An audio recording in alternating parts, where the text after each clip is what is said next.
Hello, friends. Welcome to Vogue Audiobooks. Mr.Fortune's Practice by H.C.Bailey. Case 3, The Young Doctor. Mr. Reginald Fortune came into Superintendent Bell's room at Scotland Yard. "That was chocolate cream," he said placidly. "You'd better arrest the aunt." The superintendent took up his telephone receiver and spoke into it fervently. "You remember the unpleasant affair of the aunt and her niece's child?" "Oh, fat white woman that nobody loves," Mr. Fortune murmured. Well, she's not wholesome, you know. Some little air in the ductless glands." "She's for it," said Superintendent Bell with grim satisfaction. "That's a wicked woman, Mr. Fortune, and as clever as sin." "Yes, quite unhealthy. A dull case, Bell." He yawned and wandered about the room and came to a stand by the desk. "Oh, what are these curios?" He pointed to a skeleton key and a pad of cotton wool. "The evidence in that young doctor's case, the Bloomsbury diamond burglary. Not worth keeping, I suppose. That was a bad business, though. I was sorry for the lad. But it was a straight case. Did you read it, sir? A young fellow making a start, hard fight for it on his beam ends, gets to know a man with a lot of valuable stuff in his rooms and steals it? An impudent robbery, too. But that's the usual way when a decent fellow goes wrong. He loses his head. Lead us not into temptation. That's the moral of Dr. Wilton's case. He's only 30. He's a clever fellow. He ought to have done well. He's ruined himself, and if he'd had £100 in the bank, he'd have run straight enough. A lot of crime is a natural product. Mr. Fortune repeated a favorite maxim of his. "I didn't read it, Bell. How did it go?" He sat down and lit a cigar. "The trial was in this morning's papers, sir. Only a small affair. Dr. Horace Wilton came out of the army with a gratuity and a little money of his own. He set up as a specialist, you know, the usual thing. His plate up with 3 or 4 others on a Harley Street house, where he had a little consulting room to himself. He lived in a Bloomsbury flat. Well, the patients didn't come. He wasn't known. He had no friends, and his money began to run out." "Poor devil," Reggie nodded. "A Dutch diamond merchant called Witt came to live in the flats. Wilton got to know him, prescribed for a cold or something. Witt took to the doctor, made friends, heard about his troubles, offered to get him a berth in the Dutch colonies, gave him 2 or 3 rough diamonds, a delicate way of giving him money, I suppose.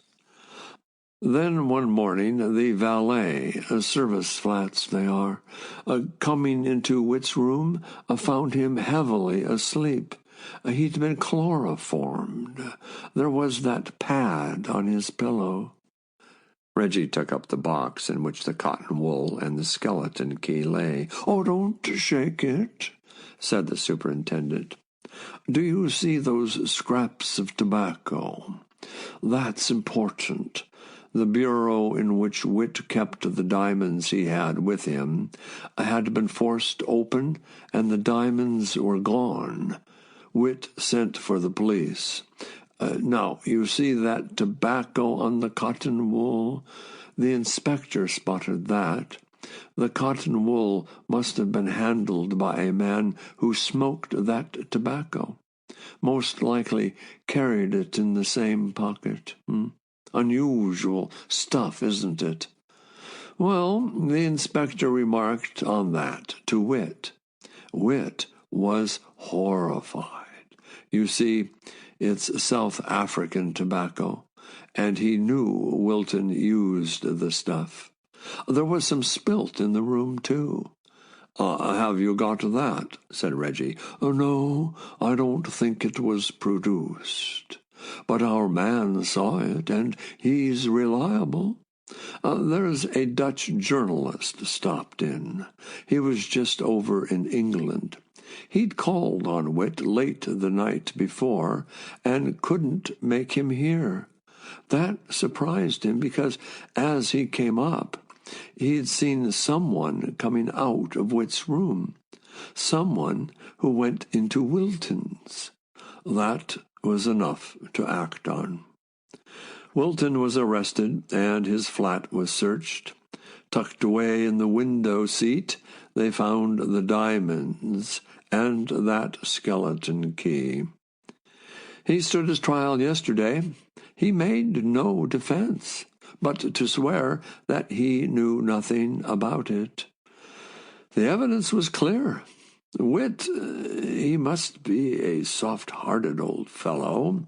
Witt tried to let him down as gently as he could and asked the judge to go easy with him. Old Borrowdale gave him 5 years.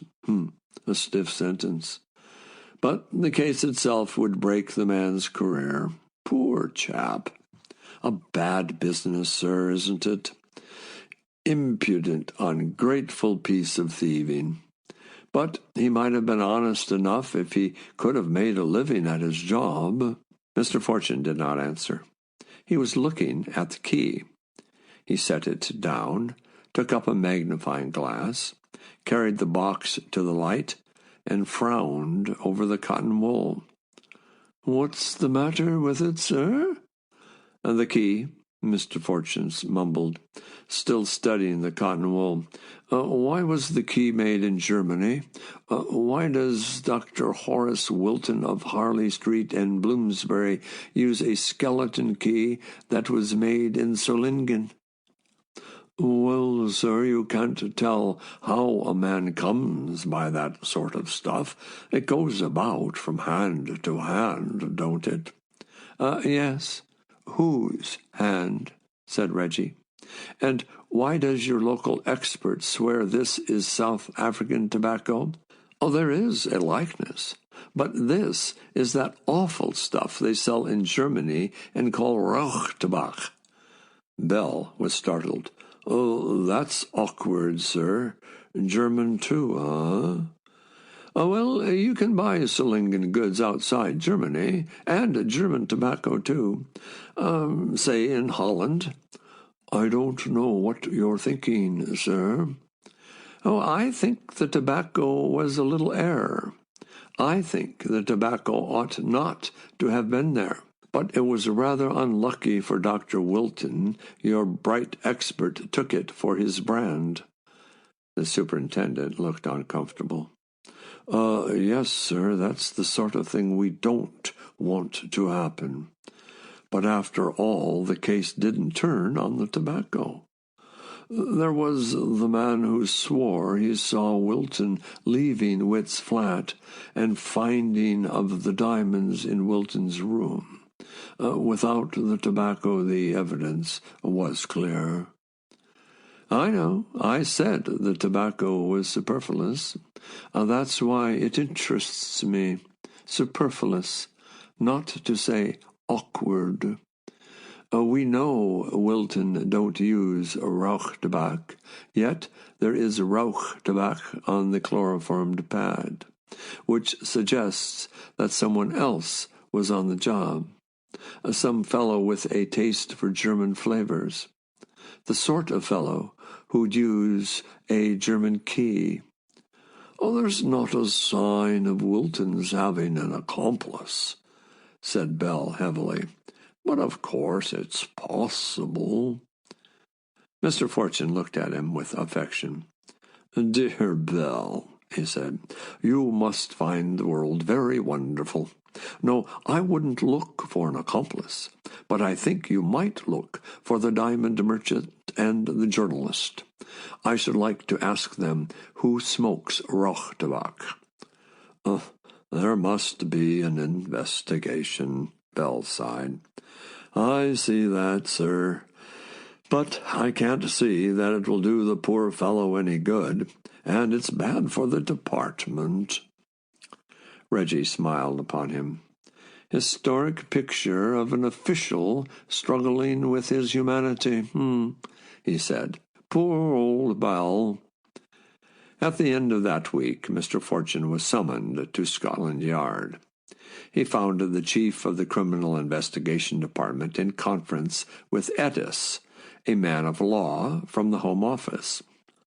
"Hello, life is real. Life is earnest, isn't it, Lomas?" he smiled. The Honorable Sidney Lomas put up an eyeglass and scowled at him. "You know, you're not a man of science. You're an agitator. You ought to be bound over to keep the peace." "I should call him a departmental nuisance," said Edis gloomily. "In returning thanks, one of your larger cigars would do me no harm, Lomas. I would only ask, where does it hurt you?" "The Wilton case was a very satisfactory case till you meddled," said Edis. "Also, it was a chose juche." "And now it's unjudged? How good for you," Reggie chuckled. "How stimulating." "Now," said Loomis severely, "it's insane. It's a nightmare." Yes, I dare say that's what Dr. Wilton thinks," said Reggie gravely. "Well, how far have you got?" "You were right about the tobacco, confound you, and the key, both of German birth. And will you kindly tell me what that means?" "My honorable friend's question," said Reggie, "should be addressed to Mein Herr Witt or Mein Herr Gerard. You know, this is like Alice in Wonderland. Sentence first, trial afterwards. Why didn't you look into the case before you tried it? Then you could have asked Witt and Gerhard these little questions when you had them in the box, and very interesting, too." "We can't ask them now, at any rate. They're vanished. Witt left his flat on the day of the trial. Gerhard left his hotel the same night. Both said they were going back to Amsterdam. And here's the Dutch police information. Your telegram of the 27th not understood. No men as described known in Amsterdam. Cannot trace arrivals." Well, said Reggie. "Our active and intelligent police force. The case has interest, hasn't it, Lomas, old thing?" "What is it you want to suggest, Fortune?" Edis looked at him keenly. "I want to point out the evanescence of the evidence, the extraordinary evanescence of the evidence." "That's agreed," Edis nodded. "The whole thing is unsatisfactory. The tobacco, so far as it is evidence, turns out to be in favor of the prisoner. The only important witnesses for the prosecution disappear after the trial, leaving suspicion of their status. But there remains the fact that the diamonds were found in the prisoner's room." "Oh, yes, someone put them there." Reggie smiled. "Let's have it clear, Fortune," said the man of the law. "Your suggestion is that the whole case against Wilton was manufactured by these men who have disappeared?" "That is the provisional hypothesis, because nothing else covers the facts. There were German materials used, and Wilton has nothing to do with Germany. The diamond merchant came to the flats where Wilton was already living and sought Wilton's acquaintance. The diamond merchant's friend popped up just in the nick of time to give indispensable evidence. And the moment Wilton is safe in penal servitude, the pair of them vanish.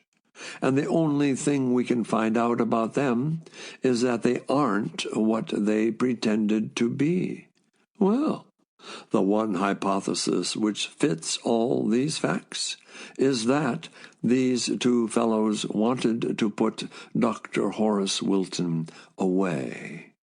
Any objection to that, Edis? There's only one objection.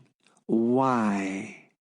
Your theory explains everything that happened, but leaves us without any reason why anything happened at all.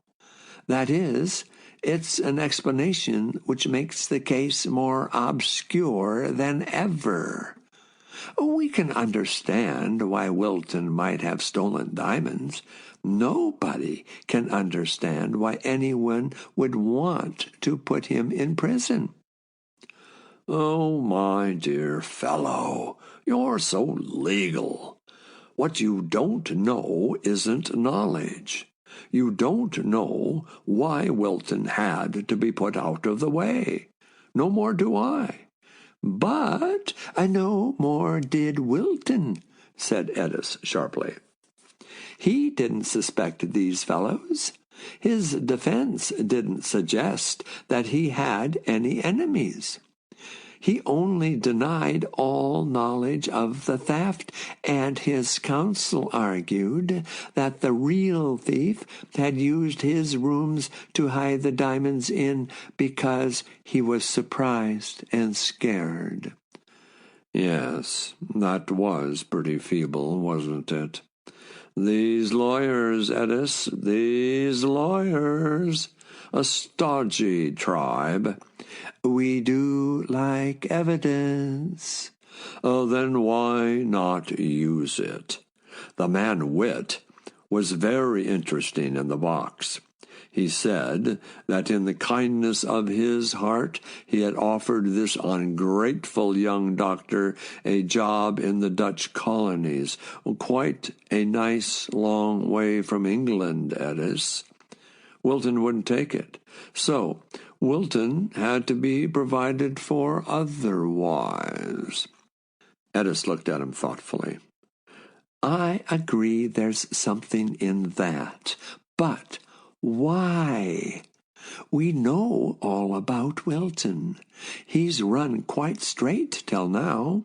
Hospital career, military service, this private practice all straightforward and creditable. How should he have enemies who stick at nothing to get him out of the way? A man in a gang of criminals or revolutionaries is sometimes involved in a sham crime by the others to punish him, or for fear he should betray them. But that can't be Wilton's case. His life's all open and ordinary. I suppose a man might have private enemies who would use such a trick, though I don't know another case. Oh, Lord, yes, said Lomas. There was the Buckler affair. I always thought that was the motive in the Brendan murder. Edis frowned. Well, as you say, but Wilton has no suspicion of a trumped-up case. He doesn't know his enemies. No, said Reggie. I rather think Wilton don't know what it is he knows. Suppose he blundered on some piece of awkward evidence about Mr. Witt, or some of Mr. Witt's friends. He don't know it's dangerous, but they do. Men have been murdered in a case like that and never knew why they were killed, said Lomas.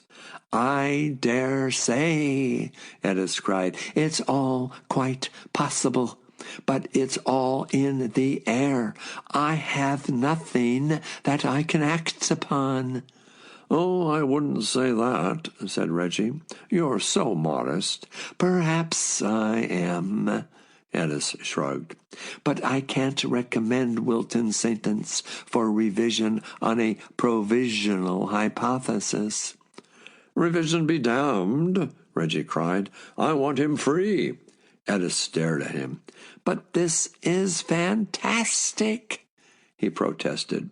"Free and cleared. My God, think of the poor beggar in a convict gang because these rascals found him inconvenient. To reduce his sentence is only another wrong. He wants you to give him his life back." "It is a hard case," Edis sighed. "But what can I do? I can't clear the man's character. If we let him out now, he's a broken man." "Oh, my dear fellow, I'm saying so," said Reggie mildly. "There's also another point. What is it Mr. Witt's up to that's so important? I could bear to know that." "That's not my job," said Edis with relief. "But you're still in the air, Fortune. What do you want to do? I must take some action." "And that's very painful to any good official. I sympathize with you. Lomas sympathize with you more, don't you, Lomas, old thing? And I'm not sure that you can do any good." Mr. Fortune relapsed into cigar smoke and meditation. "You're very helpful," said Edis. "The fact is, all the evidence against the man has gone pfft," said Lomas. "It's deuced awkward, but we have to face it. Better let him out, Edis." Edis gasped. "My dear Lomas, I really can't follow you. The only evidence which is proved false is the tobacco, which wasn't crucial. The rest is open to suspicion, but we can't say it's false. And it satisfied the judge and jury. It's unprecedented to reduce the sentence to nothing in such a case." "I'm not thinking of your troubles," said Lomas. "I want to know what Mr. Witt has up his sleeve." Reggie came out of his smoke. "Let Wilton out, have him watched, and see what Witt and company get up to. Well, that's one way, but it's a gamble." "It's also out of the question," Edis announced. Reggie turned on him. "What exactly are you for, Edis?" he said. "What is the object of your blessed existence?" Edis remarked coldly that it was not necessary to lose one's temper. No, I'm not cross with you, but you puzzle my simple mind. I thought your job was to see justice done. Well, get on with it." "If you'll be so very good as to say what you suggest," said Edis, flushing. "You'll say it's unprecedented. Well, this is my little notion. Tell the defense about the tobacco and say that offers a ground for carrying the case to the Court of Appeal. Then let it get into the papers that there's a doubt about the conviction, probably of the Wilton case being tried again, and so on. Something rather pompous and mysterious to set the papers going strong about Wilton." He smiled at Lomas. "I think we could wangle that." "I have known it done," said Lomas. "Good heavens, I couldn't have any dealings with the press," Edis cried. "Bless your sweet innocence, we'll manage it. It don't matter what the papers say, so long as they say a lot. That'll wake up Witt and Company, and we'll see what happens." Edis looked horrified and bewildered.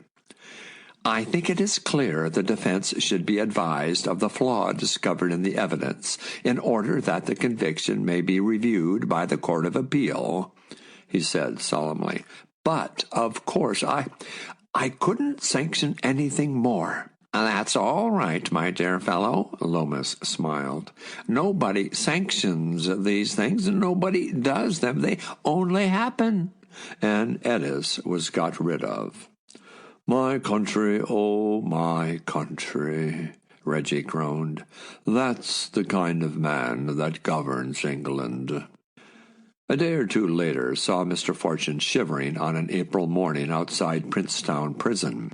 He announced to the governor that he wanted to get to know Dr. Wilton. "I don't think you'll make much of him," the governor shook his head. "The man seems stupefied. Of course, a fellow who has been in a good position often is so when he comes here. Wilton's taken it very hard.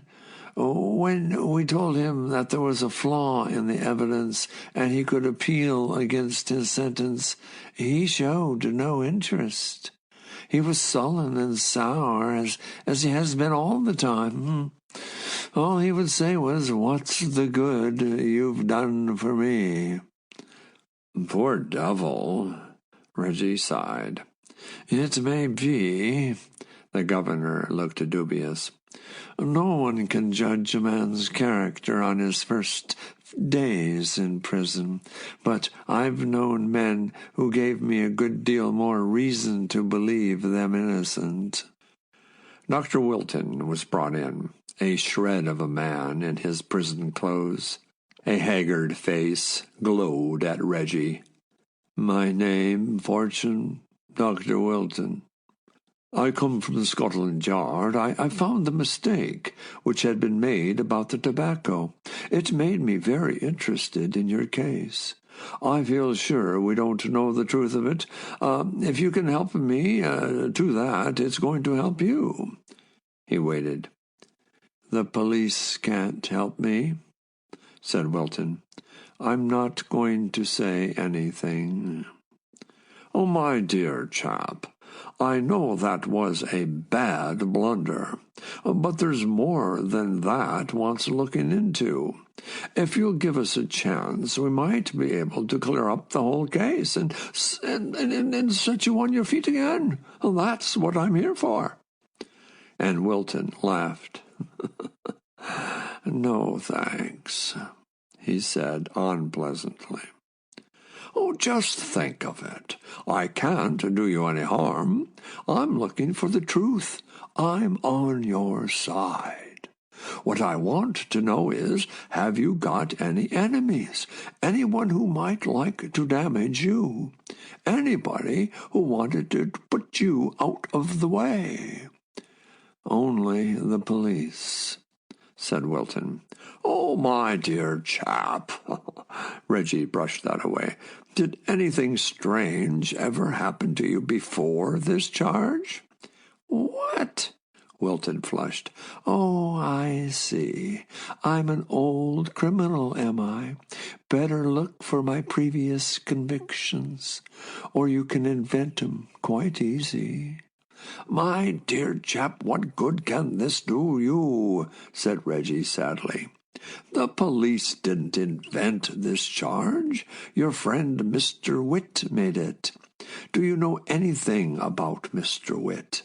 Did it ever occur to you he wanted you off the scene, in the Dutch colonies or in prison?"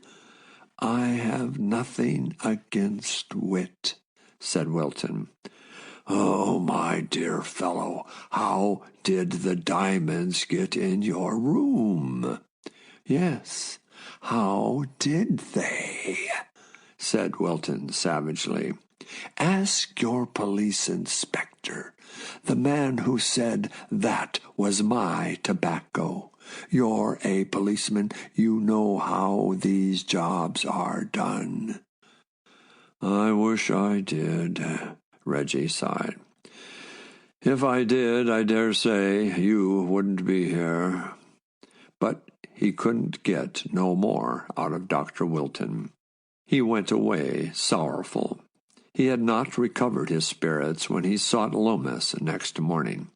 Lomas was brisk. "You're the man I want. What's the convict's theory of it?" Reggie shook his head. "Lomas, old thing, do I ever seem a little vain of my personal charm? The sort of fellow who thinks fellows can't resist him?" "Oh, nothing offensive, Fortune. A little childlike, perhaps. You do admire yourself, don't you?" Quoth the raven, "Nevermore. When you find me feeling fascinating again, kindly murmur the name Wilton." I didn't fascinate him, not one little damn. He was impossible. "Oh, you surprise me," said Lomas gravely. "Nothing out of him at all?" Too much, too much. Reggie sighed. Sullen, insolent, stupid. That was our young doctor. Poor devil. It was the wicked police that did him in. A put-up job by the force. The inspector hid the diamonds in his room to spite him. Such was Dr. Horace Wilton. The common, silly criminal to the life. It means nothing, of course. The poor beggar's dazed, like a child kicking the naughty chair that he fell over. "I'm not so sure," said Lomas. "The inspector has shot himself, Fortune. We had him up here, you know, to inquire into the case. He was nervous and confused. He went back home and committed suicide." Reggie Fortune huddled himself together in his chair. "Nothing against the man before. There's only this question of the tobacco against him now. But it looks ugly, doesn't it?" "We know he said the tobacco was what it isn't. If that made him kill himself, he was too conscientious for a policeman. Poor beggar. Why does it look ugly, Lomas? I think it's pitiful.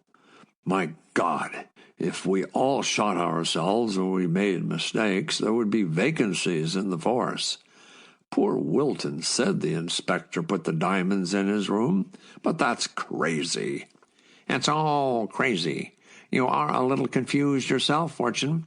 You say it's preposterous for the man to shoot himself merely because he made a mistake, and equally preposterous to suppose he had any other reason." Poor beggar," Reggie murmured. "No, Lomas, I'm not confused. I'm only angry.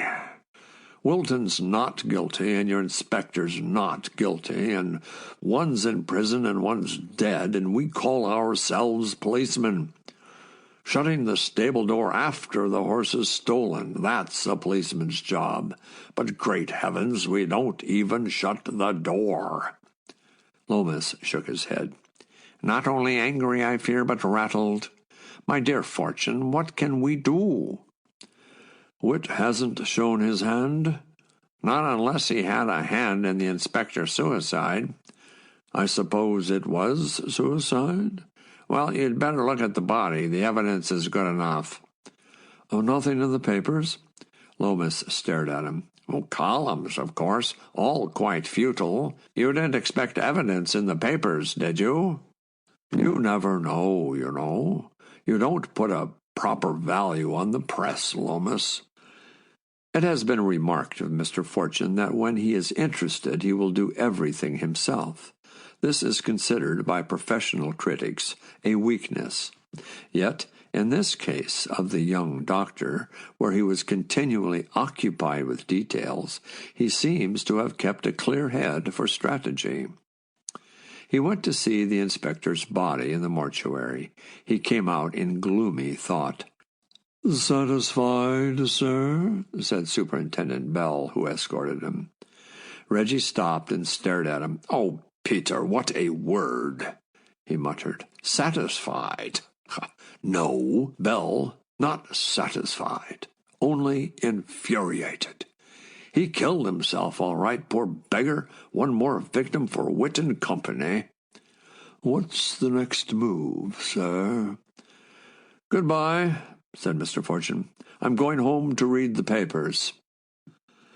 With all the London papers which had appeared since the news that there was a doubt about the justice of Wilton's conviction had been given them, he shut himself into his study.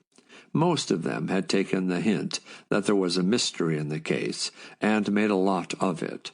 The more rational were content to tell the story in detail, pointing out the incongruity of such a man as Wilton and the crime. The more fatuous put out wild inventions as to the theories held by the police. But there was general sympathy with Dr. Wilton, a general readiness to expect that he would be cleared.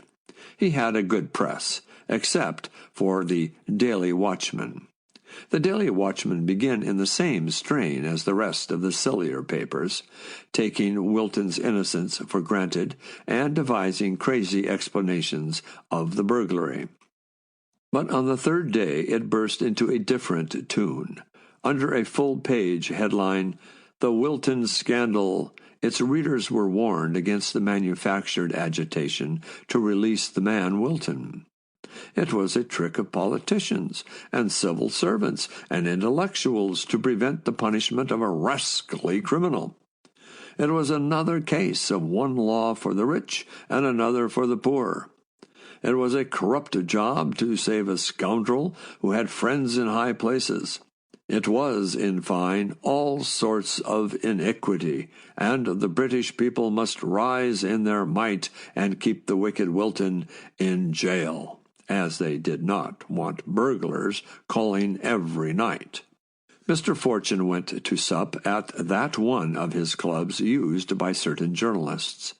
There he sought and at last found Simon Winterbottom, the queerest mixture of scholarship, slang, and backstairs gossip to be found in London. "Winter," said he, having stayed the man with flagons, "who runs the Daily Watchman?" "My God!" Winterbottom was much affected. "Are you well, Reginald? Are you quite well? It's the wonkiest print on the market. All the newspapers are run by madmen, but the Watchman merely dithers." You said on the market?" Reggie repeated. "Corrupt?" "Well, naturally. Too balmy to live honest. Why, this moral fervor, Reginald. I know you're officially a guardian of virtue, but you mustn't let it weigh on your mind." "I want to know why the Watchman changed sides on the Wilton case." Witherbottom grinned. "That was a giddy stunt, wasn't it? The complete Gadarene. I don't know, Reginald. Why ask for reasons? Let 20 pass and stone the 21st, loving not, hating not, just choosing so." "I wonder," Reggie murmured. "It's the change of mind, the sudden change of mind. This is rather a bad business, Winter." "Oh, Simeon," Winterbottom agreed. His comical face was working. "You are taking it hard, Reginald." "I'm thinking of that poor devil Wilton. Who got at the Watchman, old thing? I could bear to know." End of section 4.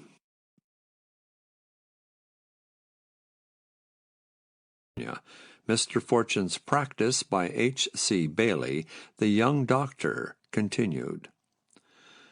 On the next day but one, Mr. Fortune received a letter. "Dear R., the greaser Kemp, who owns the Watchman, came in one bright day, cancelled all instructions on the Wilton case, and dictated a new line.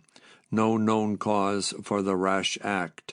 It leaks from his wretched intimates that Kemp has a new pal, one Kuiper, a ruffian said by some to be a Hun, certainly a city mushroom. This seems highly irrelevant.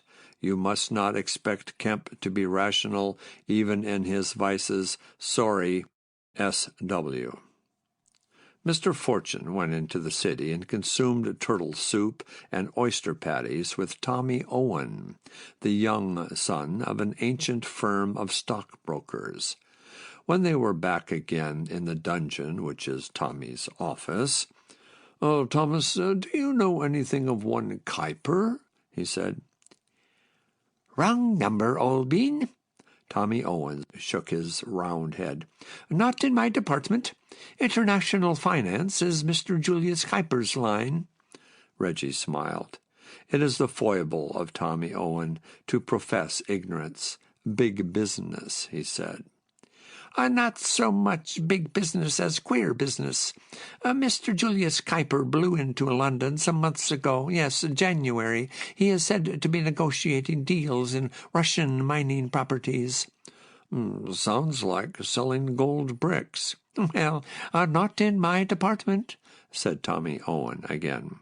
"There's some money somewhere. Mr. Kuiper does the thing in style. He's thick with some fellows who don't go where money isn't. In point of fact, old dear, I've rather wondered about Mr. Kuiper. Do you know anything?" Nothing that fits, Tommy. What does he want in London?" "Oh, search me," said Tommy Owen. "I say, Fortune, when Russia went pop, some blokes must have laid their hands on a lot of good stuff. I suppose you fellows at Scotland Yard know where it's gone?" "I wonder if your friend Kuiper's been dealing in jewels."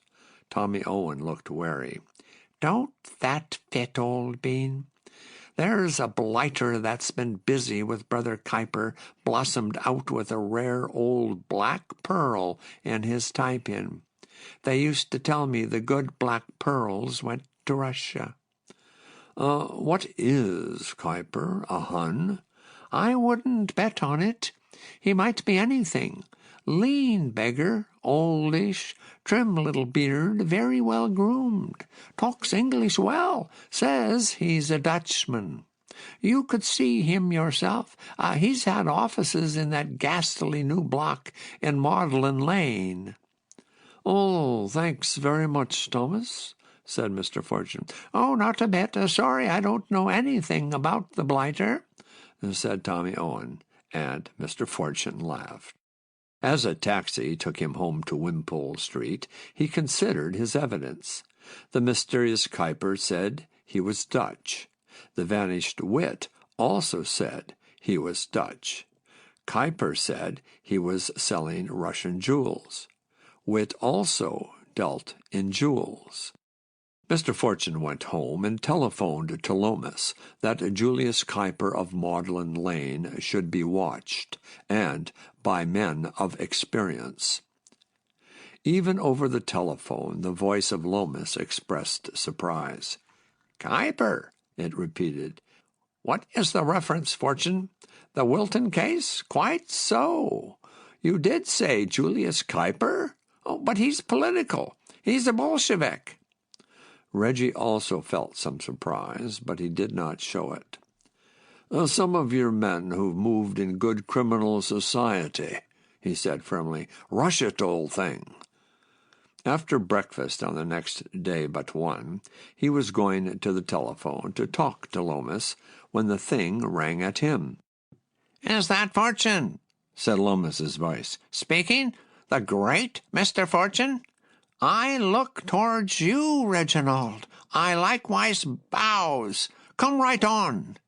Mr. Fortune found Lomas with Superintendent Bell. They lay back in their chairs and looked at him. Lomas started up, came to him, and walked round him, eyeglasses up. "What is this?" said Mr. Fortune. "Dumb Crambo?" "Admiration," Loomis sighed. "Reverence, awe. How do you do these things, Fortune? You only look human, not to say childlike, yet you have us all beat. You arrive while we're still looking for the way." "I wouldn't have said it was a case for Mr. Fortune either," said Bell. "No flowers by request. Don't be an owl, Lomas. Who is Kuiper?" Lomas sat down again. "I hoped you were going to tell us that," he said. "What in the world made you go for Kuiper?" "He calls himself Dutch, and so did Wit. He deals in jewels, and so did Wit. And I fancy he set the Daily Watchman howling that Wilton must stay in prison." "And if you will kindly make sense of that for me, I shall be obliged," said Lomas. "It doesn't make sense, I know that. Hang it all, you must do something for yourselves. Justify your existence, Lomas. Who is Kuiper?" "The political branch have had their eye on him for some time. He's been selling off Russian jewels. They believe he's a Bolshevik." "That don't help us," Reggie murmured. "No, the connection of Wilton with Bolshevism isn't what you'd call obvious. I did think you were hunting the wild, wild goose, Reginald. All my apologies. None of our men recognized Kuiper, but one of them did recognize Mr. Witt. Mr. Witt is now something in Kuiper's office. Marvelous, Reginald. How do you do it?" "My head," said Reggie Fortune. "Oh, my head. Kuiper's a Bolshevik agent, and Kuiper employs a man to put Wilton out of the way. It's a bad dream." "Yes, it's not plausible. Not one of your more lucid cases, Fortune."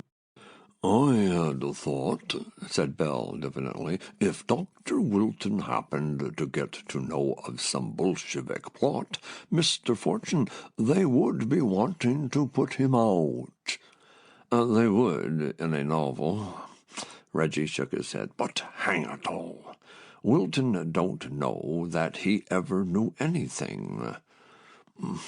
"Perhaps he's a bit of a Bolshevik himself, sir," said Bell. Lomas laughed. "Bell has a turn for melodrama." Yes, there is a lot of melodrama in the world, but somehow I don't fancy Kuiper, Witt, and company play it. I think I'll go and have a little talk with the firm." "You?" Lomas stared at him. "Oh, not alone, I reckon, sir." Bell stood up. "Well, you come and chaperone me. Yes, I want to look at him, Lomas. Wilton's a medical man, you know. I want to see the patients, too." You can try it," said Lomas dubiously. "You realize we have nothing definite against Witt and nothing at all against Kuiper. And I'm not sure that Kuiper hasn't smelt a rat. He's been staying at the Olympian. He was there on Tuesday night, but last night our men lost him." "Come on, Bell," said Mr. Fortune. Outside the big new block on Madeline Street, Superintendent Bell stopped a moment and looked round. A man crossed the road and made a sign as he vanished into a doorway. "He's in, sir," Bell said, and they went up to the offices of Mr. Julius Kuiper. A pert young woman received them. They wanted to see Mr. Kuiper? By appointment? Oh, Mr. Kuiper never saw anyone except by appointment. "He'll see me," said Bell, and gave her a card.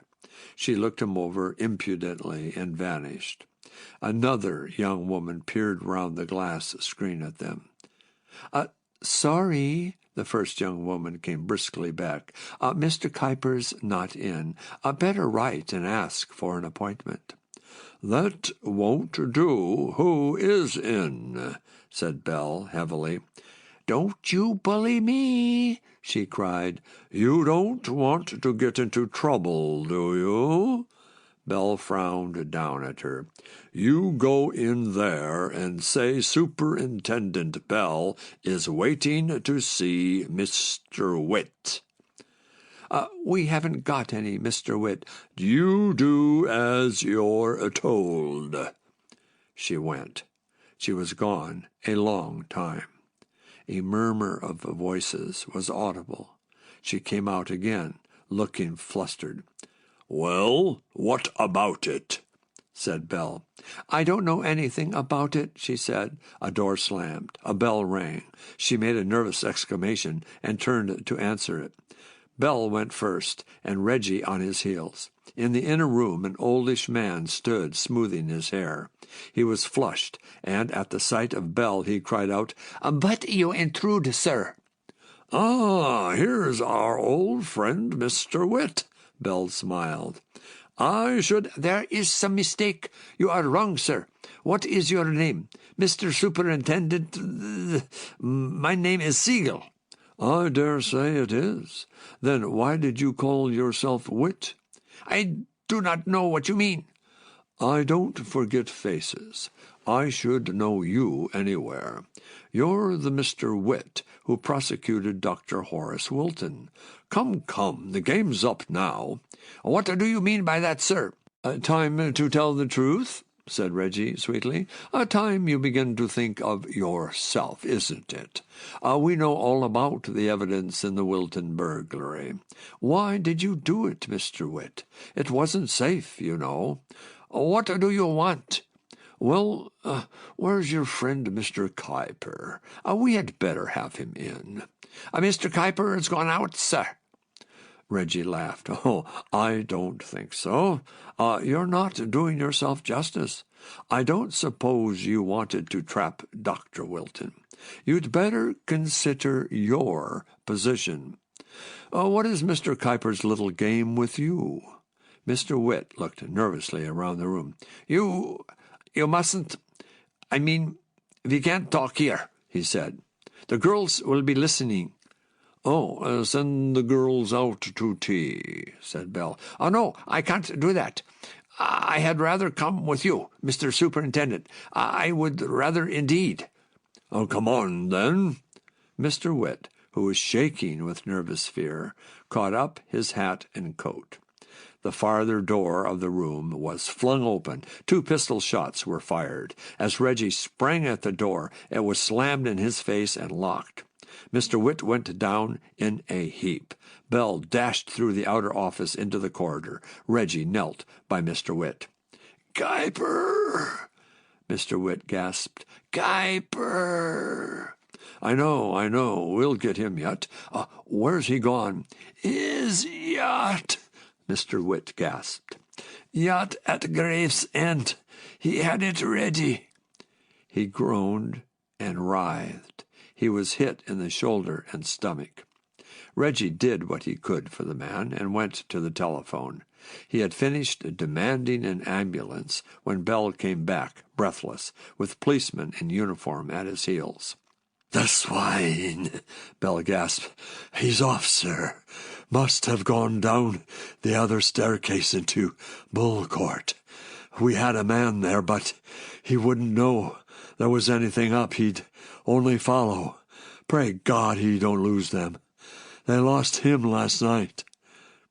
"Send these girls away," said Mr. Fortune. "Let the constables keep the door. I want to use the telephone." And when the ambulance had come and taken Mr. Witt, happily unconscious at last, to hospital, he was still talking into the telephone. "Is that clear?" he concluded. "All right, goodbye." He hung up the receiver. "Come on, Bell. It's Gravesend now. This is our busy day." "Gravesend?" The superintendent stared. But it was into a tea shop that Reggie plunged when they reached the street. He came out with large paper bags, just as a big car turned painfully into Magdalen Lane. "Good man," he smiled upon the chauffeur. "A Gravesend police station, and let her out when you can." With his mouth full, he expounded to Superintendent Bell his theory of the evasion of Mr. Kuiper. As the car drew up in Gravesend, a man in plain clothes came out of the police station. "Scotland Yard, sir?" Bell pulled out a card. "Inspector's down on the beach now. I was to take you to him." By the pier, the inspector was waiting. He hurried up to their car. "Got him?" said Bell. "He's off. You didn't give us much time, but he's been here. A man answering to your description hired a motor yacht, a cutter with auxiliary engine, 6 weeks ago.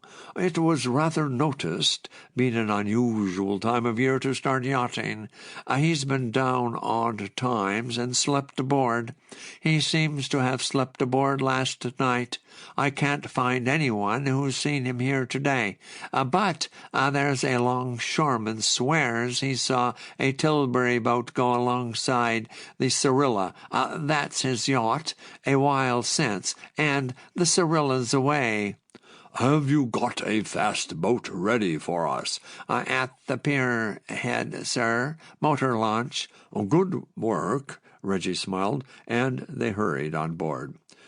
What's the job, sir? The captain of the launch touched his cap. Dig out after the Cyrilla. You know her, don't you? I do so, but I reckon she ain't in sight. What's the course? Downstream.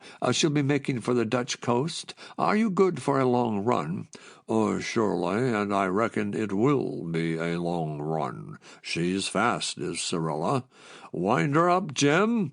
And the launch began to throb through the water. Mr. Fortune retired under the hood and lit his pipe, and Bell followed him. He's smart, isn't he, sir, our Mr. Kuiper? His yacht at Gravesend, and he comes down by Tilbury. That's neat work. Oh, don't rub it in, Bell. I know I ought to have thought of Tilbury. Bell stared at him. Good Lord, Mr. Fortune, I'm not blaming you, sir. I am, said Reggie. It's an untidy case, Bell. Well, I wonder if I've missed anything more. I don't know what you've missed, sir. I know I wouldn't like to be on the run if you were after me. Reggie looked at the large man with a gleam of amusement. It would be rather joyful, Bell, he chuckled, and was solemn again. No, I am not happy. Je n'ai pas de courage. I want Mr. Kuiper. It was a gray day. The Essex flats lay dim and somber. The heights on the southern shore were blurred, yet they could see far out to the Norre. An east wind was whipping the flood tide into tidy waves, through which the launch clove, making, after the manner of her kind, a great show of speed, leaving the tramps that chunked outward bound as though they lay at anchor. "Do you see her yet?" Reggie asked the captain. "Maybe that's her." He pointed to a dim line on the horizon beyond the lightship, a sailless mast if it was anything. "Maybe not." He spat over the side. "Are you gaining on her?" "I reckon we're coming up, sir." "What's that thing doing?" Reggie pointed to a long, low, black craft near the Norre. "A destroyer, sir. Engines stopped." "Run down to her, will you? How does one address the Navy, Bell? I feel shy. Ask him if he's the duty destroyer of the Norre Command, will you?" "Good Lord, sir," said Bell. The captain of the launch hailed. "A duty destroyer, sir." "Aye, aye, Scotland Yard launch. Come alongside."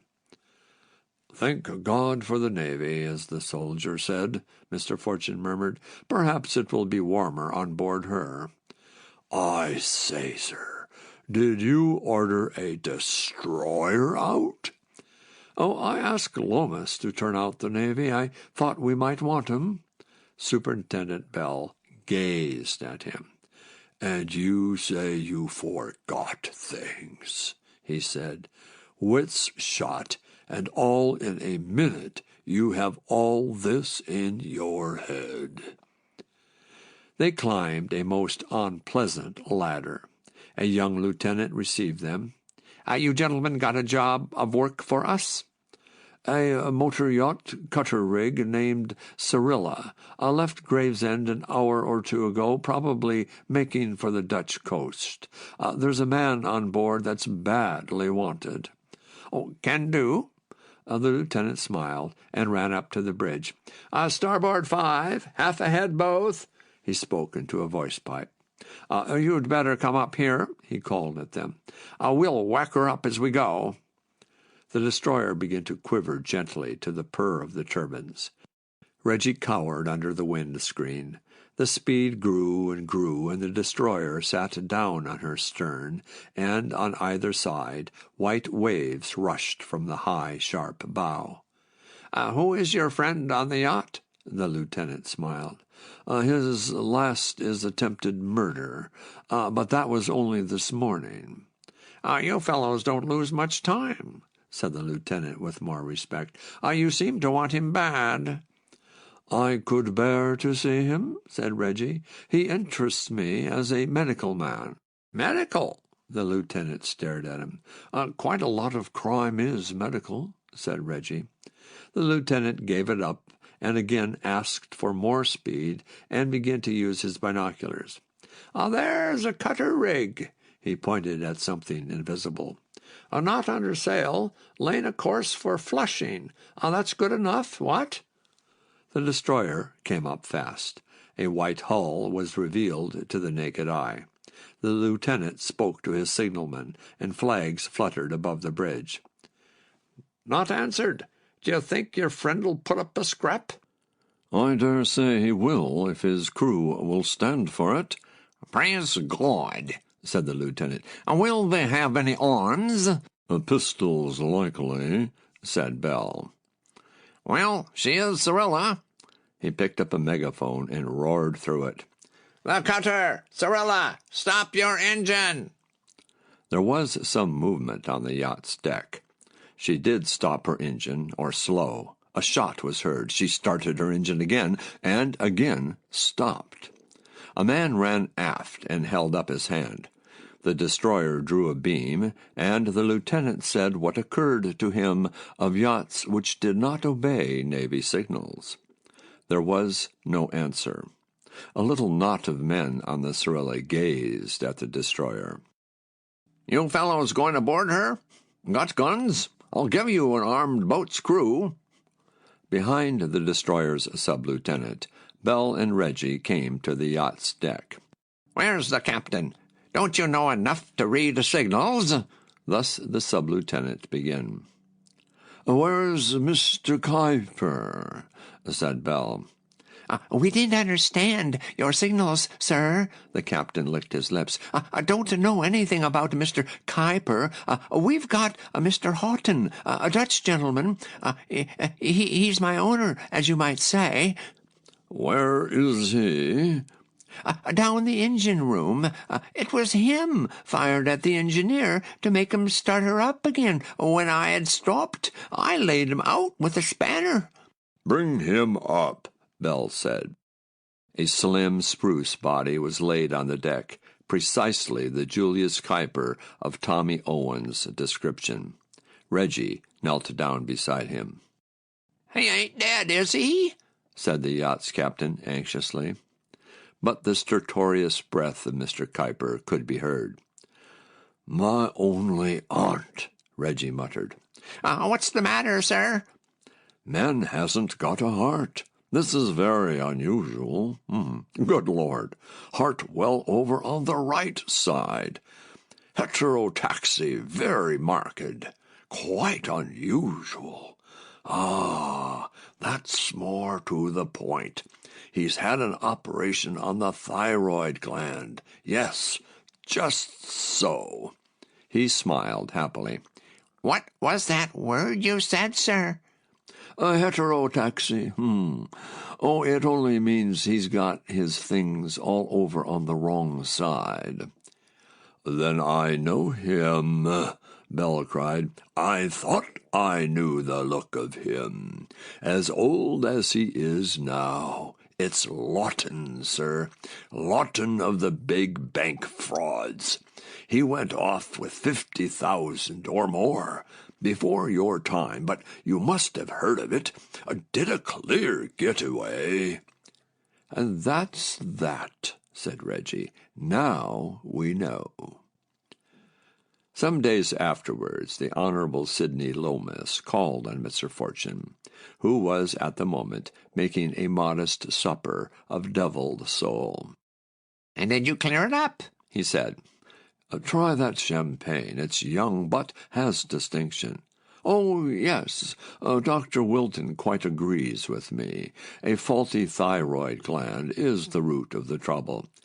"I don't want to hear about Mr. Kuiper Lawton's diseases. My dear fellow, but that is the whole case. Mr. Kuiper Lawton is undoubtedly a man of great ability. But there was always a cachexia of the thyroid gland. This caused a certain mental instability, unsound judgment, violence of temper. It's quite common." "Oh, is it, though?" said Lomas.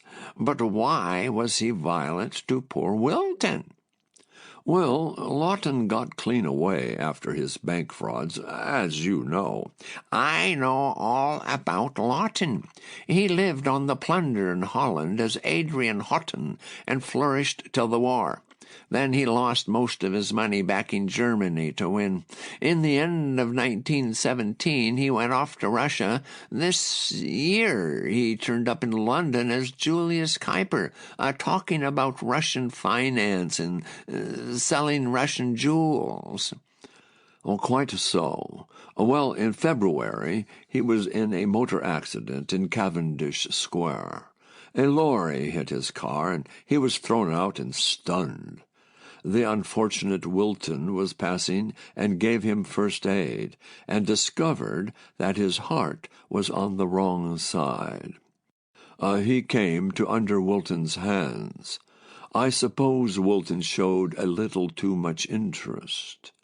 Anyhow, Mr. Kuiper saw that the malformation which would identify him with Lawton of the bank frauds was known to the young doctor. Well, he kept his head then. He was very grateful. He asked for Wilton's card, and Wilton never heard any more of him. But Wilton was interested in this striking case of heterotaxy. He noted the number of the car, found the garage from which it was hired, and went round to ask who the man was. They wouldn't tell him, but the chauffeur, I suppose, told Mr. Kuiper. The doctor was asking after him. He sent Witt to take a flat over Wilton's and find out what Wilton was up to. I take it Mr. Kuiper was doing mighty good business in London and didn't want to run away. He needn't have bothered. But that's the man all over, brilliantly ingenious and no judgment. That thyroid of his. Wilton had come to know the local detective inspector, that poor chap who committed suicide. I'm mighty sorry for that fellow, Lomas. He was so keen against Wilton because he was afraid of not doing his duty when he liked the man. And then he found he'd blundered into giving false evidence against his friend. I don't wonder he chose to die." "Conscience makes fools of us all," said Lomas. Yes, poor beggar. And no wonder Wilton was bitter against him. Well, Kuiper decided that Wilton, with his curiosity and his friend in the police, wasn't safe at large. First, they tried to ship him out of the country, and he wouldn't go. So they put up the burglary. I suppose Witt, or Witt's friend, the sham Dutch journalist, is a Hun. That accounts for the Rochtebach and the German keys. Lawton Kuyper has done a lot of business with Germany himself. Yes, he ought to have been on the great general staff. The right type of mind, one of our native Prussians. An able man, a very able man, if his thyroid had been healthy. End of section 5.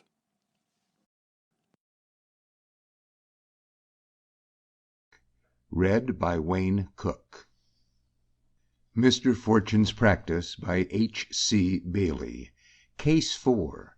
The Magic Stone. A nightingale began to sing in the limes.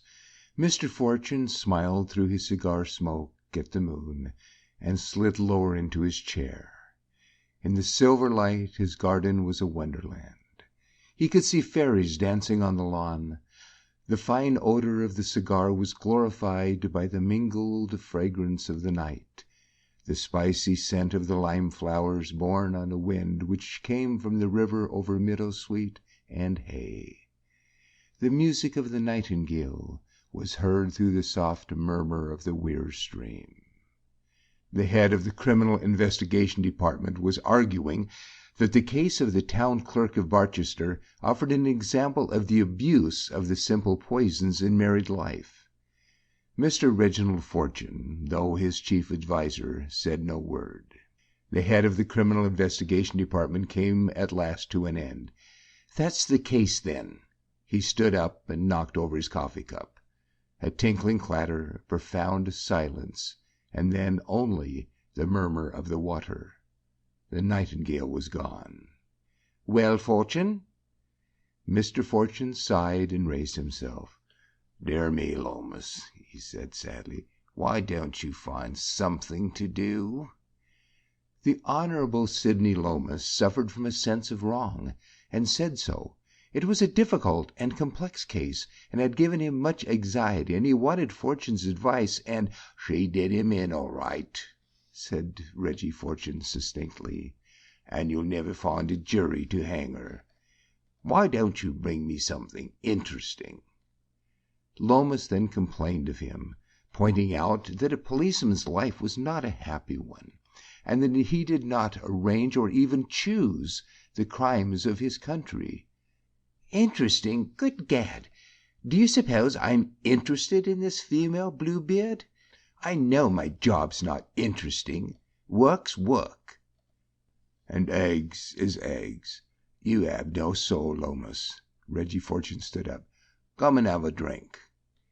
He led the way from the dim veranda into his study and switched on the light. "Now that," he pointed to a pale purple fluid, "that is a romantic liqueur. It feels just like a ghost story. I brought it back from the Pyrenees."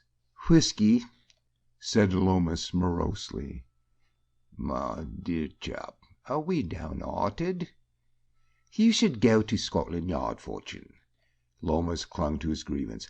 "Perhaps you would find it interesting. What do you think they brought me this afternoon? Some poor devil had an epileptic fit in the British Museum." "Well, well," Reggie Fortune sipped his purple liqueur. "The British Museum has made me feel queer, but not epileptic. On the contrary, sprightly fellow. This is a nice story. Go on, Lomas." "That's all," Lomas snapped. "Interesting, isn't it?" "Then why Scotland Yard? You're not an hospital for nervous diseases. Or are you, Lomas?" "I wonder," said Lomas bitterly, "why Scotland Yard? Just so, why?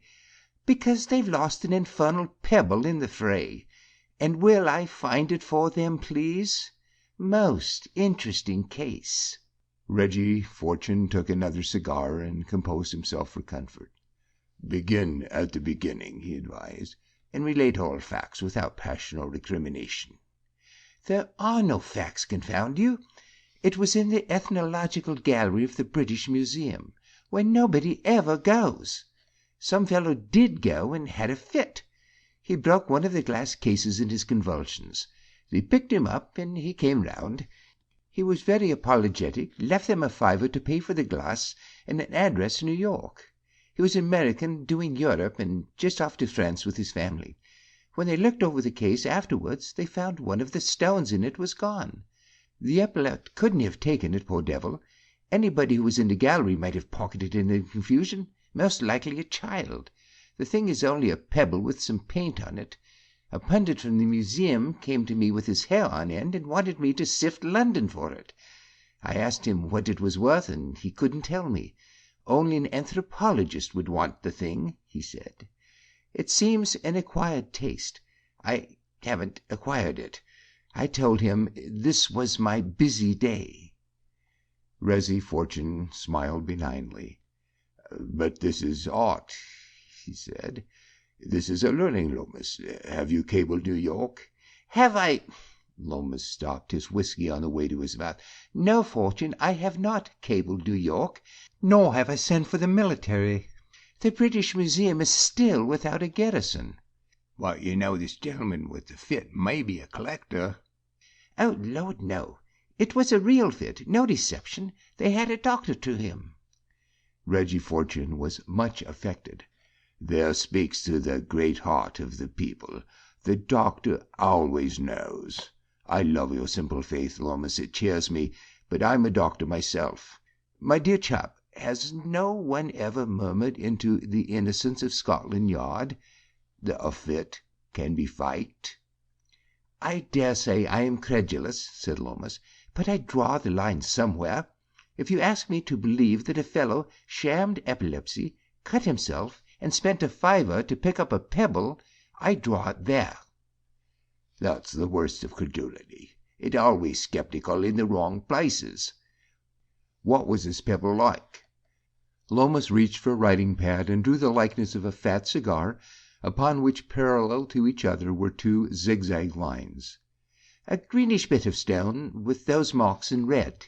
That's the museum man's description. If it had been old, which it isn't, it would have been a gallicolet, and if it had come from Australia, which it didn't, it would have been a choo-choo something. "Churinga." That's the word. The pundit from the museum said it came from Borneo. They don't know what the marks mean, but the thing is a sort of mascot in Borneo, a high-class insurance policy. The fellow who holds it can't die.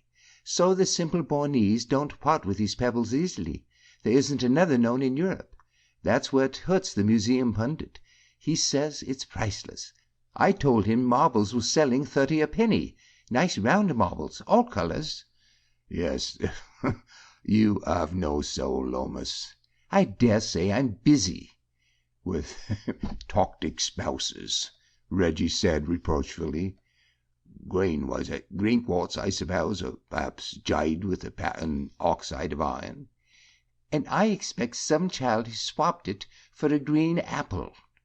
"Lomas, dear," Mr. Fortune expostulated, "this is romance. 10,000 years ago the cave men in France painted these patterns on stones. And still in Borneo, there's men making them for magic, big magic, a charm against death. And some bright lad comes down to Bloomsbury and throws a fit to steal one. My hat, he's the heir of all the ages. I could bear to meet this epaulette." I couldn't, said Lomas. I have to meet quite enough of the weak-minded officially. But Reggie Fortune was deaf to satire. "A magic stone," he murmured happily. Take the case by all means, said Lomas. I'm glad I've brought you something that really interests you. Let me know when you find the pebble. And announcing that he had a day's work to do on the morrow, he went with an air of injury to bed. It was an enemy (a K.C. after a long and vain cross-examination) who said that Mr. Fortune has a larger mass of useless knowledge than any man in England. Mr. Fortune has been heard to explain his eminence in the application of science to crime by explaining that he knows nothing thoroughly, but a little of everything, thus preserving an open mind. This may account for his instant conviction that there was something for him in the matter of the magic stone. Or will you prefer to believe with Superintendent Bell that he has some singular faculty for feeling other men's minds at work, a sort of sixth sense? This is mystical, and no one is less of a mystic than Reggie Fortune. To the extreme discomfort of Lomas, he filled the time which their car took in reaching London with a lecture on the case. He found that 3 explanations were possible. The stone might have been stolen by someone who believed in its magical powers, or by someone who coveted it for a collection, or by someone who meant to sell it to a collector. Why stop? Lomas yawned. It might have been snapped by a kleptomaniac or an ostrich or a lunatic, or perhaps some chap who wanted to crack a nut or a winkle. Does one crack winkles? Reggie went on seriously. He thought it unlikely that the thing was stolen as a charm. Oh, don't lose heart, said Lomas. Why not put it down to a brave from Borneo? The original owner comes over in his war paint to claim the long-lost magic stone. Malay runs a mucking museum. That would go well in the papers. Very plausible, too. Compare the mysterious Indians who are always hunting down the temple jewels in novels. Lomas, you have a frugal mind. Of course some fellow might want for an amulet. It's not only savages who believe in charms. How many men carry a mascot through the wall? But your epileptic friend with the New York address don't suggest the simple faith. I suspect a collector. Well, I believe anything of collectors, Lomas admitted. They collect heads in Borneo, don't they? I know a fellow who collects shoes, scalps or stamps or press cuttings. It is all very sad. I want you to cable to New York and verify this epilept, which I do not think. I'm going to look about for him here. My dear Fortune, Lomas sat up and put up an eyeglass to examine him. Are you well? This is zeal, but what exactly are you looking for? That's what I want to find out, said Reggie, and having left Lomas at Scotland Yard, made a round of calls. It is believed that there is no class or trade, from bargees to bishops, in which Reggie Fortune has not friends. The first he sought was a dealer in exotic curiosities. From him, not without diplomatic suppression of the truth, Mr. Fortune made sure that magic stones from Borneo were nothing accounted of in the trade, seldom seen and never sought. It was obvious that the subject did not interest his dealer, who could not tell where Mr. Borneo would find such a thing. Old Demetrius Jacob was as likely a man as any. Queer name, said Mr. Fortune. Queer fish, he was informed. Syrian, you know, with a bit of Greek. A lot of small stuff goes his way. Mr. Fortune filed Demetrius Jacob for reference, and visited another friend, a wholesale draper whose real interest in life was his collection of objects of savage art. A still more diplomatic economy of the truth brought out the fact that the draper did not possess a magic stone of Borneo, and would do and pay a good deal to obtain one. He was excited by the mere thought. And Reggie Fortune, watching him as he expanded on the theme of magic stones, said to himself, "Yes, old thing, a collector is a nigger in this woodpile." The draper, returning to the cold reality, mourned that his collection lacked this treasure, and cheered up again as the thought that nobody else had it. "Nobody?" said Reggie Fortune. "Really?" The draper was annoyed. "Well, I know Tetherdown hasn't, and he has the best collection in England. Of course, with his money, he can do anything."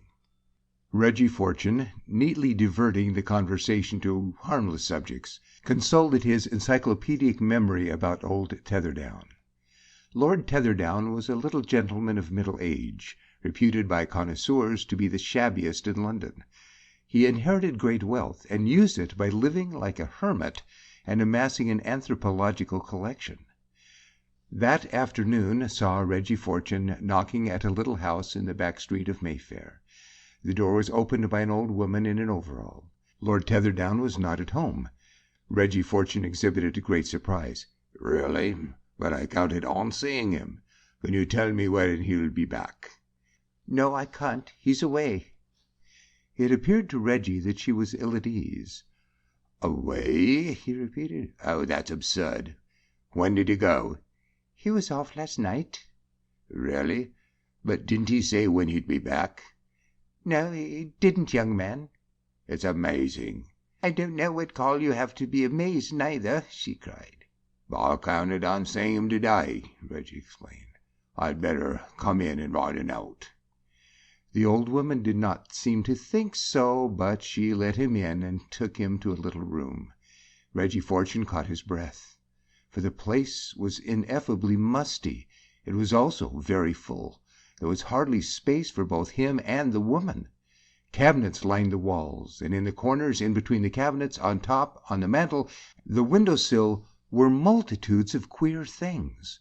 A large and diabolical mask of red feathers towered above him, and he turned from it to see a row of glittering little skulls made of rock crystal and lapis lazuli and carved with hideous realism. On the door hung a cloak made of many-colored bird skins, and a necklace of human teeth with the green image of a demon as pendant.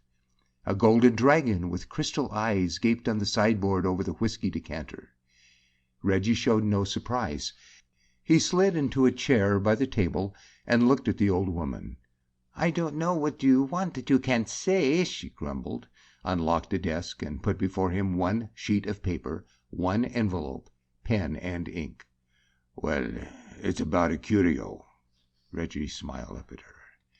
The good Lord knows we've got enough of them, she cried. That's what took him away now. Reggie showed no interest, and naturally, while he went on writing that Mr. Fortune was anxious to consult Lord Tetherdown on a matter of anthropology, she went on talking.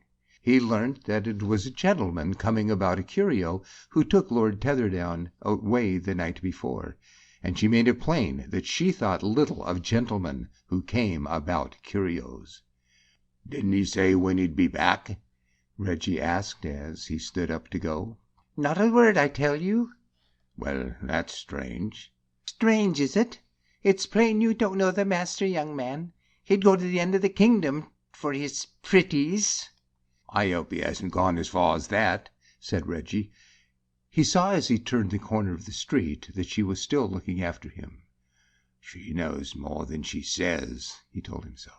Or she's more rattled than she'll let on. He went to Scotland Yard. Lomas was pleased to see him. And how do you like marbles, Fortune? He said genially. An intellectual game, I'm told. The glass ones are the trumps now, Bell says. I'm afraid you're old-fashioned. Stone isn't used by the best people. Breaking upon this merry persiflage, said Reggie. Have you heard from New York? New York is silent, probably stunned by your searching question. But the American Embassy speaks. Where's that report, Bell? Superintendent Bell, with an apologetic smile, for he always liked Mr. Fortune, read out. James L. Breton is a well-known and opulent citizen now traveling in Europe for his health. Present address not known. For his health, mark you, Lomas added. Yes, there is some good intelligence work in this business, but not in Scotland Yard. He is very harsh with us, Bell. I fear he has had a bad day. The marbles ran badly for him. My dear Fortune, I always told you there was nothing in it. You did, said Reggie grimly. I'll forgive you, but I won't promise to forget. Do you know Lord Tetherdown? The little rag-bag who collects rags and bones? He has been a joke this 10 years. Lord Tetherdown is a very wealthy man, said Superintendent Bell with respect. Yes, he's gone. Now, Lomas, stemming your chitty wit, apply your mind to this. Yesterday morning a rare specimen was stolen from British Museum. Yesterday evening Lord Tetherdown, who collects such things, who hasn't got that particular thing and would pay through the nose to get it, was called on by a man about a curio. Lord Tetherdown went out and vanished. My dear fellow, Loomis put up his eyeglass, I admire your imagination, but what is it you want me to believe? That Tetherdown arranged for this accursed stone to be stolen? I doubt that, said Reggie thoughtfully. So do I. He is a meek, shy little man. Well, then, did the thief try to sell it to Tetherdown? Why should that make Tetherdown run away? It might decoy him away. Lomas stared at him, apparently trying to believe that he was real. "My dear fellow," he protested. "Oh, my dear fellow, this is fantastic. Why should anyone suddenly decoy little Tetherdown? He never made an enemy. He would have nothing on him to steal. It's an old joke that he don't carry the worth of a shilling. He has lived in that hovel with his 2 old fogies of servants for years, and sometimes he goes off mysteriously, and the fellows in his club only notice that he has been away when he blows in again." "You're a born policeman, Lomas." Reggie sighed. "You're so commonplace." "Quite, quite," said Lomas heartily.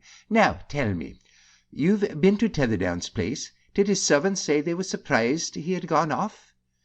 "The old dame said he often went off on a sudden," Reggie admitted, and Lomas laughed. "Well, what about it? You won't do anything?" "My dear Fortune, I'm only a policeman, as you say. I can't act without some reason." "Oh, my aunt," said Reggie. "Raisins, good night. Sleep sound." In comfortable moments since he has been heard to confess that Lomas was perfectly right, that there was nothing which the police could have done. But he is apt to diverge into an argument that policemen are creatures whose function in the world is to shut the stable door after the horse is stolen, a pet theory of his. He went to the most solemn of his clubs, and, having soothed his feelings with muffins, turned up Lord Tetherdown in the peerage. The house of Tetherdown took little space. John William Bishop Coppet was the 7th Baron, but his ancestors were not distinguished, and the family was dwindling. John William Lord Tetherton had no male kin alive but his heir, who was his half-brother, the Honourable George Bishop Coppet. The Honourable George seemed from his clubs to be a sportsman. Mr. Fortune meditated. On his way home he called upon the Honourable George, whose taste in dwellings and servants was different from his half-brother's. Mr. Coppet had a flat in a vast, new, and gorgeous block. His door was opened by a young man who used a good tailor and was very wide awake. But Mr. Coppet, like Lord Tetherdown, was not at home. His man, looking more knowing than ever, did not think it would be of any use to call again. Oh, no, sir, Mr. Coppet was not out of town. He would certainly be back that night, but, something like a wink flickered on the young man's face, too late to see anyone. If the gentleman would ring up in the morning, not too early. Reggie Fortune said that it didn't much matter. He went off to dine with her whom he describes as his friskier sister, the one who married a bishop. It made him sleep sound. Thus the case of the magic stone was left to ferment for some 15 hours, for which Mr. Fortune has been heard to blame himself and the conjugal bliss of bishops. Over a deviled sole at breakfast, nature demanded piquant food. His mind again became active. He rang for his car. Sam, his admiral's chauffeur, was told that he preferred to drive himself, which is always in him a sign of mental excitement. "Can't we work, sir?" Sam asked anxiously, for he holds that only on Salisbury Plain should Mr. Fortune be allowed to drive.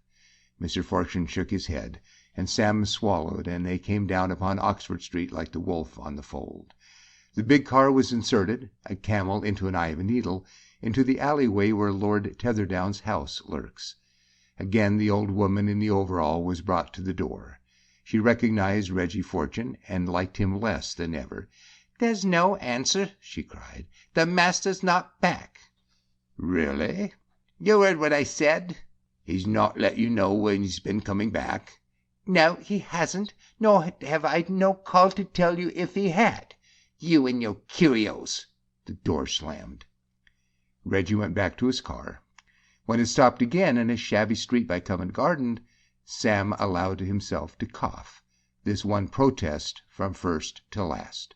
A devoted fellow. Reggie Fortune surveyed the shop of Demetrius Jacob, which displayed in its dirty window shelves sparsely covered with bad imitations of old pewter. Reggie frowned at it, looked at the name again, and went in. The place was like a lumber room. He saw nothing but damaged furniture which had never been good, and little of that until he found out that the dusty thing on which he was standing was an exquisite Chinese carpet. Nobody was in the shop. Nobody came, though the opening door had rung a bell. He made it ring again, and still had to wait. Then there swept through the place a woman, a big woman, and handsome in her dark Oriental way. She did not see Reggie. She was too hurried or too angry, if her flush and her frown were anger. She banged the door and was gone. Reggie rapped on a rickety desk. After a moment an old man shuffled into the shop, made something like a salaam, and said, "You want, yes?" Not so old after all, Reggie decided on second glance. He shuffled because his slippers were falling off. He was bent because he cringed. His yellow face was keen and healthy, and his eyes bright under black brows. But certainly a queer figure in that tight frock coat which came nearly to his heels, and his stiff green skull cap. "Mr. Jacob," Reggie said. "I am the Maitres Jacob." He pronounced it in the Greek way. "Well, I'm interested in savage religions and culture now, and I'm told you are the man for me." Mr. Jacob again made a salaam.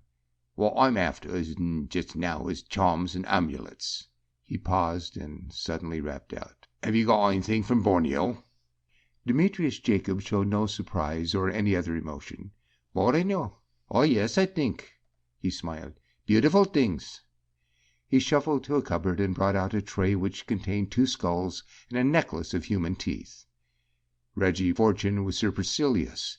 He demanded amulets, stone amulets, and particular a stone amulet like a cigar with zigzag painting. Demetrius Jacob shook his head.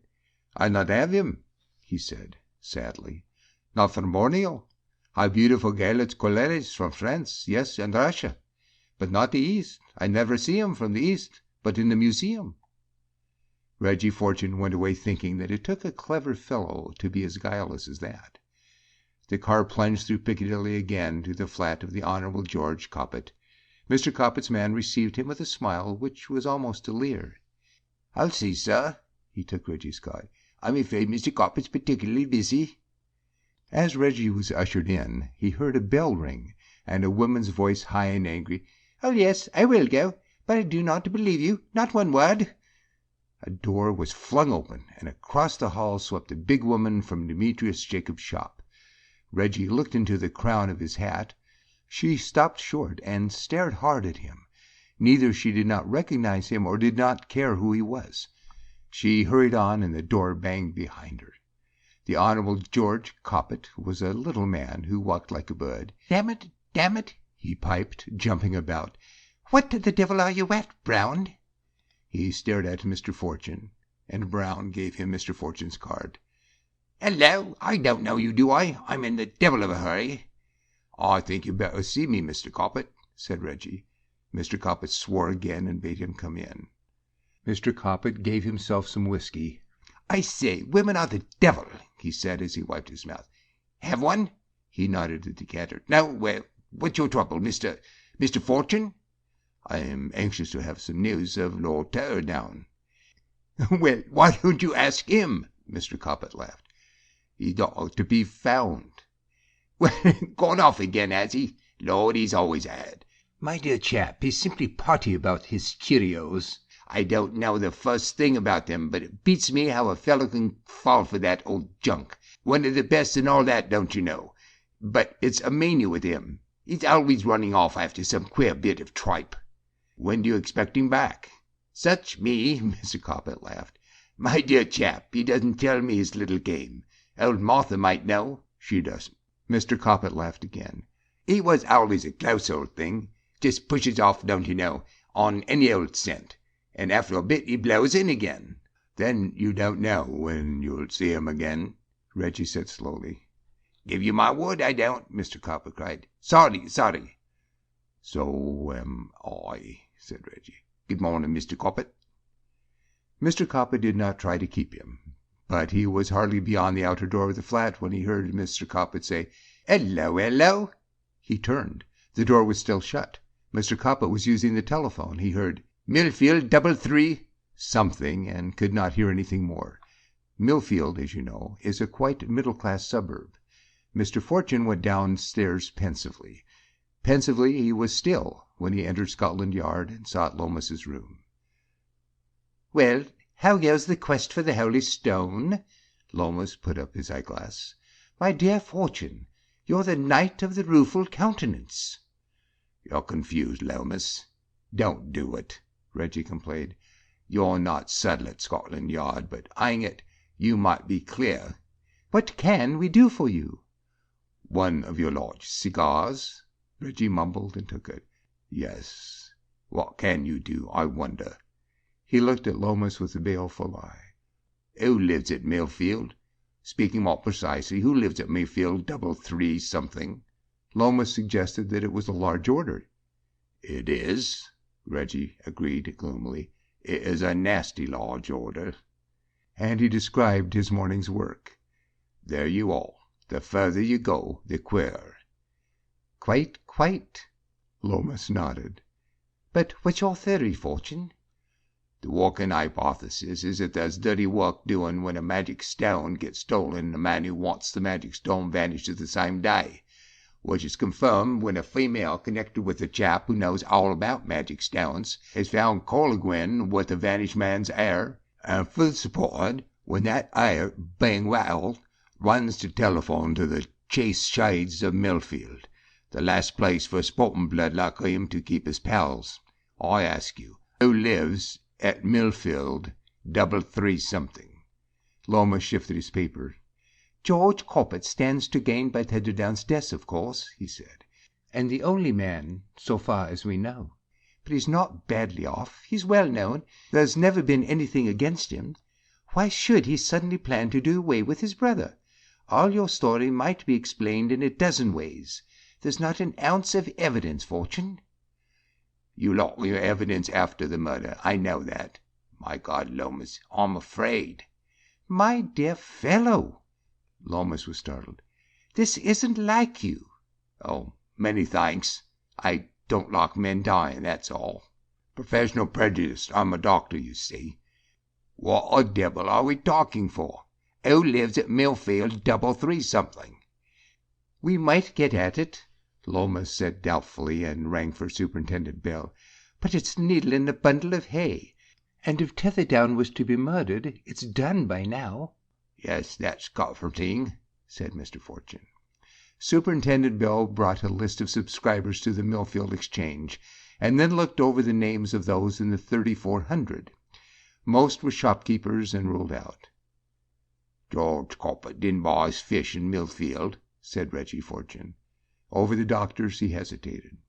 "You think it's some fellow in your own trade?" Lomas smiled. "Well, there's nothing like leather." "Brownrigg," Reggie Fortune muttered. "I know him. 3358, Dr. Jordan, The Ferns, Chatham Park Road. Was a medical directory. 3358, Dr. Jordan is not in the medical directory. Ring up the divisional inspector and ask him what he knows about Dr. Jordan." There was nothing, Superintendent Bell announced, known against Dr. Jordan. He had been at the Ferns some time. He didn't practice. He was said to take in private patients. "Come on," said Reggie Fortune, and took the superintendent's arm. "My dear Fortune," Lomas protested, "this is a bow at a venture. We can't act, you know. Bell can't appear." "Bell's coming to be a policeman and appear when it's all over. I'm going in to Dr. Jordan, who isn't on the register, and I don't like it, Lomas. Bell shall stay outside, and if I don't come out again, well, then you'll have evidence, Lomas." Neither Reggie Fortune nor his chauffeur knew the way about in Millfield. They sat together, and Mr. Fortune, with a map of London, exhorted Sam at the wheel, and behind them Superintendent Bell held tight and thought of his sins. The car came by many streets of little drab houses to a road in which the houses were large and detached, houses which had been rural villas when Victoria was queen. "Now go easy," Reggie Fortune said. "Chatham Park Road, Bell. Quiet and respectable as a silent tomb. My God, look at that. Stop, Sam!" What startled him was a hospital nurse on a doorstep. "Who is she, sir?" Bell asked. She's Demetrius Jacob's friend and George Copper's friend, and now she's Dr. Jordan's friend and in nurse's rig. Keep the car back here. Don't frighten them." He jumped out and hurried on to the ferns. "I don't like it, young fellow, and that's a fact," said Belle, and Sam nodded. The woman had been let in.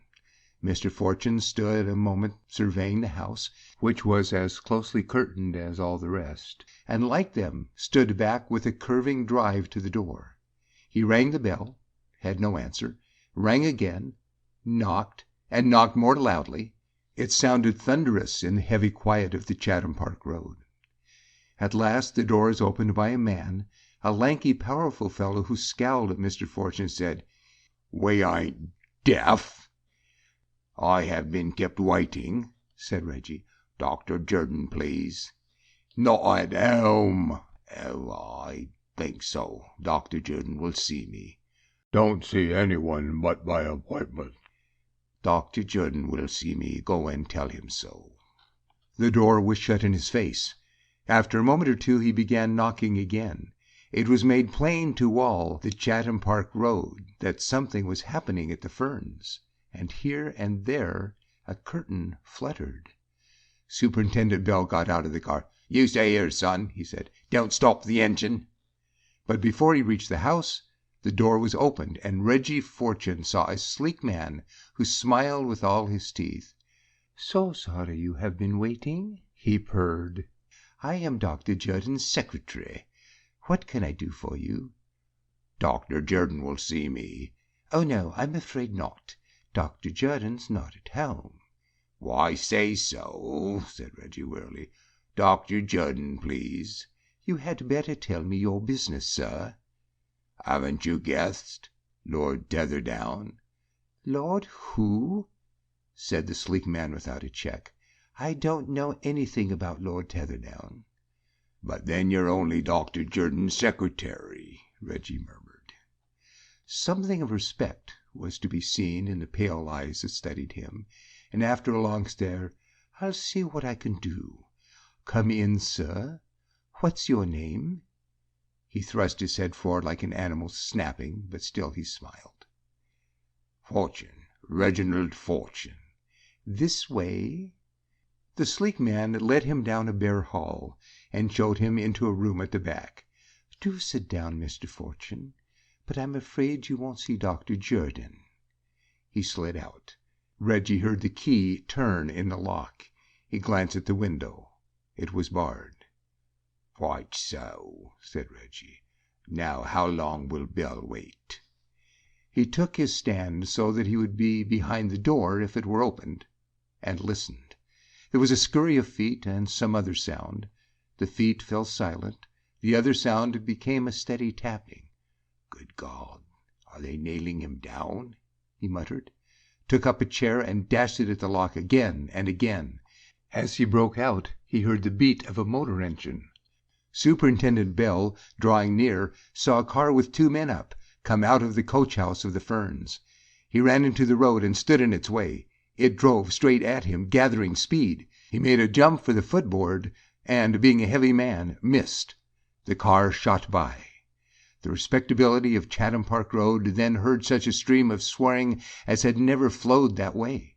For Sam has a mother's love for his best car, but he was heroic. He swung its long body out across the road, swearing, but nevertheless. The fugitive from the Ferns took a chance which was no chance. Their car mounted the pavement, hit a gate-post, and crashed. Superintendent Bell arrived to find Sam backing his own car to the curb while he looked complacently at its shining sides. "Not a scratch, praise God," he said. Superintendent Bell pulled up. "You're a wonder, you are," he said, and gazed at the ruins. The smashed car was on its side in a jumble of twisted iron and bricks. The driver was underneath. They could not move him. There were reasons why that did not matter to him. "He's got ears," said Sam. "What's the other? There were two of them." The other lay half hidden in a laurel hedge. He had been flung out. He had broken the railings with his head. He had broken the stone below. But his head was a gruesome shape. In the hall of the Ferns, Reggie Fortune stood still to listen. The muffled tapping was the only sound in the house. It came from below. He went down dark stairs into the kitchen. No one was there. The sound came from behind a doorway in the corner. He flung it open and looked down into the blackness of a cellar. He struck a light and saw a bundle lying on the ground, a bundle from which stuck out 2 feet that tapped at the cellar steps. He brought it up to the kitchen. It was a woman with her head and body in a sack. When he had cut her loose, he saw the dark face of the woman of the shop and the flat. She sprang at him and grasped his arm. "Who are you?" she cried. "Where is Lord Tetherdown?" "My name is Fortune, madame. And yours?" "I am little Jacob. What is that to you? Where have you put Lord Tetherdown?" "I am looking for him." "You? Is he not here? Oh, you shall pay for it, you or those others." But Reggie was already running upstairs. One room and another he tried in vain, and at last at the top of the house found a locked door. The key was in the lock. Inside, on a pallet bed, but clothed, lay a little man with some days' beard. The woman thrust Reggie away, and flung herself down by the bedside, and gathered the man to her bosom, moaning over him. "My lord, my lord!" "Oh, my aunt!" cried Reggie Fortune. "Now, Miss Jacob, please." He put his hand on her shoulder. "He is mine," she said fiercely. "Well, just now he's mine. I'm a doctor." "Oh, is he not dead?" she cried. "Not exactly," said Reggie Fortune. "Not yet." He took the body from quivering arms. "What is it, then?" "He is drugged, and I should say starved. If you—" A heavy footstep drew near. She sprang up, ready for battle, and in the doorway fell upon Superintendent Bell. "Easy, easy!" He received her in his large chest and made sure of her wrists. "Mr. Fortune just got in by the window. What about this?" "It's all right," Reggie mumbled from the bed. "Send me Sam." "Coming, sir." Sam ran in. "Those fellows didn't do a getaway. They're ousted. Car smash. Both killed. Some smash." "Brandy, meat juice, ammonia," murmured Mr. Fortune, who was writing. "And that. Hurry." "Beg pardon, ma'am." Bell detached himself from Melita Jacob. He took off his hat and tiptoed to the bed. "Have they done for him, sir?" he muttered. Mr. Fortune was again busy over the senseless body. One of his hands was clenched. He opened the fingers gently and drew out a greenish lump painted with a zigzag pattern in red. "The magic stone," he said. "A charm against death. Well, well." On his lawn, which slopes to the Weir stream, Reggie Fortune lay in a deck chair, and a syringa, waxen white, shed its fragrance about him. He opened his eyes to see the jaunty form of the Honorable Sidney Lomas tripping towards him. "Stout fellow," he murmured. "That cider cup. There was ice in it once." And he shut his eyes again. "I infer that the patient is out of your hands?" "They're going for their honeymoon to Nigeria." "Good gad!" said Lomas. "Collecting, you see, the objects of art of the noble savage. She's rather a dear." "I should have thought she'd done enough collecting. Does he understand yet what happened?" "Oh, he's quite lucid. Seems to think it's all very natural." "Does he, though?" "Only he's rather annoyed with Brother George.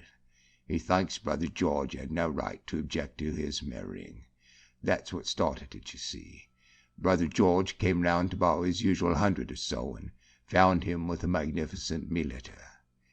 It occurred to Brother George that if Tetherdown is going to marry, something had to be done about it, and then I suppose Brother George consulted the late Jordan." Mr. Fortune opened his eyes and raised himself. "By the way, who was Jordan? I saw you hushed up the inquest as a motor smash." "Bell thinks he was the doctor who bolted out of the Anthony case." "Oh, yes, there was some brains in that. I rather thought the late Jordan had experience. I wonder what happened to his private patients at the Ferns. Creepy house. I say it was Jordan or his man who threw the fit at the museum." "Jordan himself, by the description?" Yes, useful thing, medical training. Well, Jordan's all he could get at Tetherdown through his hobby. He came with tales of anthropological treasures for sale. The old boy didn't bite at first. Jordan couldn't get on anything he wanted, but he found out at last what he did want, hence the fit in the museum. That night Jordan turned up with the Borneo stone and told Tetherdown a friend of his had some more of the kind. Tetherdown fell for that. He went off to the ferns with Jordan. The last thing he remembers is sitting down in the back room to look at the stone. They chloroformed him, I think. There was lots of stuff in the place. Then they kept him under morphia and starved him. I suppose the notion was to dump his dead body somewhere so the fact of his death could be established and George inherit. There could be no clear evidence of murder. Tetherdown is eccentric. It would look as if he had gone off his head and wandered about till he died of exhaustion. That was the light Jordan's idea. Melita always thought George was a bad egg. He didn't like her, you see, and he showed it. When Tetherdown vanished, she was off to George one time. He laughed at her, which was his error. She put on the nurse's rig for a disguise and watched his rooms. When I rattled him and he rang up Jordan came to the flat and she followed him back to the ferns and asked for Tetherdown. Jolly awkward for Jordan with me knocking at the door. He was rude there, but I don't know that I blame him. An able fellow. Pity. Yes. What happened to brother George? Belted. We haven't a trace of him, which is just as well, for there's no evidence. Jordan left no papers. George could have laughed at us if he had the nerve. Reggie Fortune chuckled. I never liked George. I rang him up that night. Mr. George Coppet, the fun's speaking. It's all out. And I rang off. I thought George would quit. George will be worrying quite a bit. So that's that. Yes, you have your uses, Fortune, said Lomas. I've noticed it before. Reggie Fortune fumbled in his pocket and drew out the magic stone. Tetherdown said he would like me to have it. Got him to the heart to give it up, poor boy. Told me it saved his life. He smiled. I don't care for its methods myself.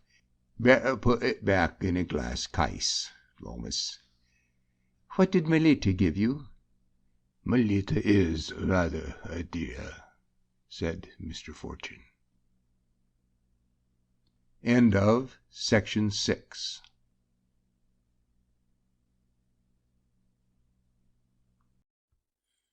Section 7 of Mr. Fortune's practice. The Snowball Burglary. A telegraph was brought to Mr. Fortune. It announced that the woman whom his ingenuity convicted of the Winstanton murder had confessed it in prison just after the Home Secretary decided not to hang her. Mr. Fortune sighed satisfaction and took his hostess in to dinner. He was staying in a Devonshire country house for mental repose. This is not much like him, for save on visits of duty, country houses seldom receive him. The conversation of the county, he complains, is too great a strain upon his intellect. Also, he had no interest in killing creatures, except professionally. But the output of crime had been large that winter, and the task of keeping Scotland Yard straight laborious, and he sought relief with Colonel Beach at Creston Riggers, for Tom Beach, once in the first flight of hunting men, having married a young wife, put central heat and electric light into a remote Tudor manor house, and retired there to grow iris and poultry.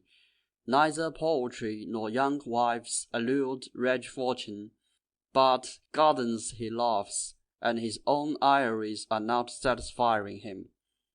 So he sat by Alice Beach at her table, and while her talk flowed on like the brook in the poem, while he wondered why men marry, since their bachelor dinners were better eating, surveyed with mild eyes her and her guests. Tom Beach had probably been unable to help marrying her. She was so pink and white and round, her eyes so shy and innocent. She was one of those women who make it instantly clear to men that they exist to be married, and Tom Beach has always done his duty, but she is not such a fool as she looks, Reggie had pronounced.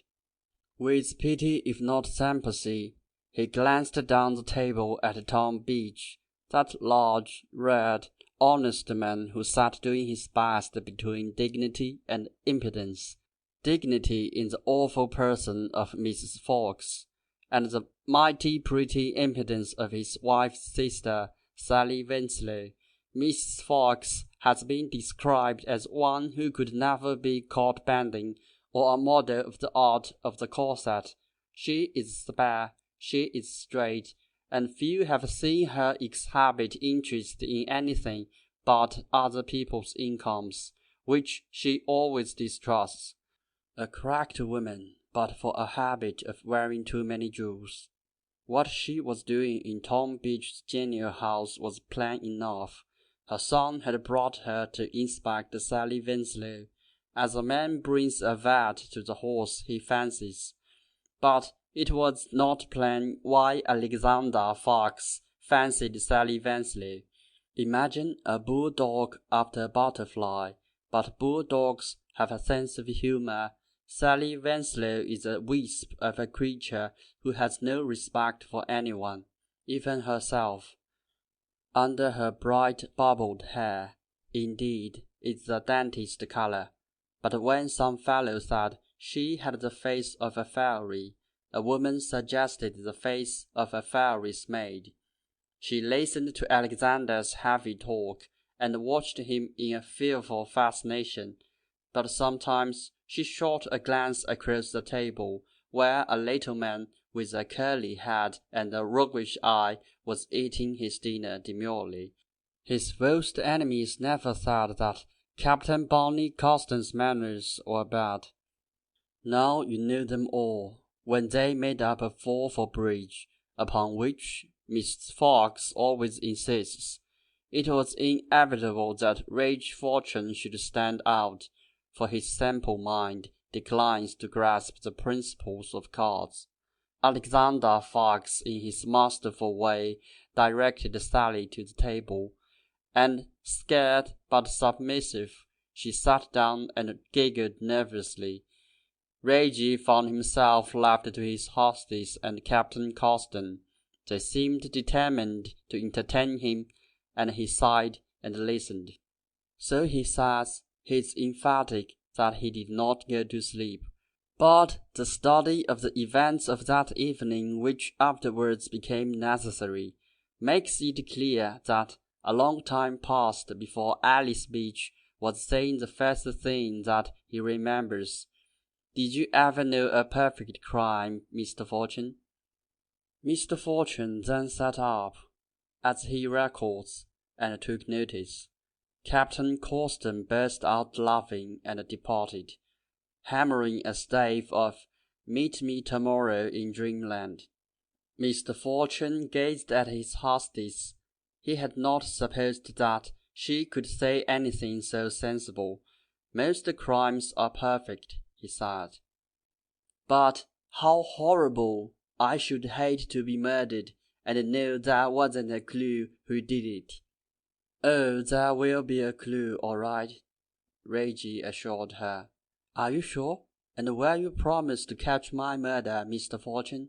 Well, you know, he considered her round, amiable face. If you are murdered, it would be a case of art for art's sake. That's very rare. I was speaking scientifically. A perfect crime is a complete series of cause and effect. Where you have that, there is always a clue, there is always evidence, and when you get to work on it, the unknown quantities come out.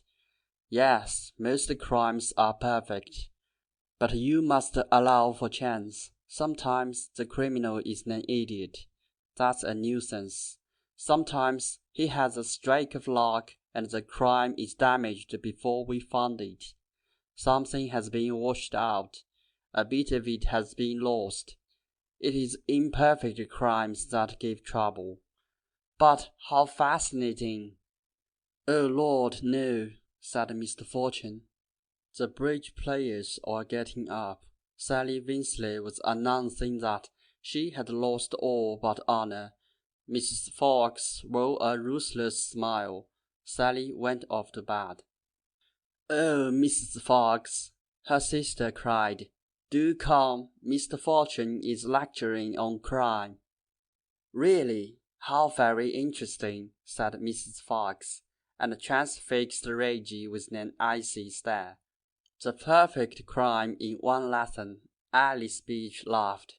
"I feel a frightful character, Reggie. All you want is luck, you know, or else Mr. Fortune catches you every time." "I say, you know Alice," her husband protested. A scream rang out. Alice stopped laughing. The little company looked at each other. "Where was that?" Tom Beach muttered. "Not in the house, Colonel," Fox said. "Certainly not in the house." Tom Beach was making for the window when all the lights went out. Alice gave a cry. The shrill voice of Mrs. Fox arose to say, "Really?" Colonel Beach could be heard swearing. "Don't let us get excited," said Fox. Reggie Fortune struck a match. "Excited be damned," said Tom Beach, and rang the bell.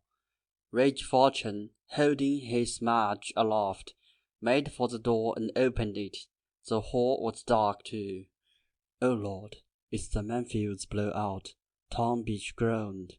"Or something has happened in your little power station," said Reggie Fortune cheerfully, and his host snorted, for the electricity at Kristen Ridges comes from turbines on the stream, which used to fill the Tudor fish ponds, and Colonel Beach loves his machinery like a mother.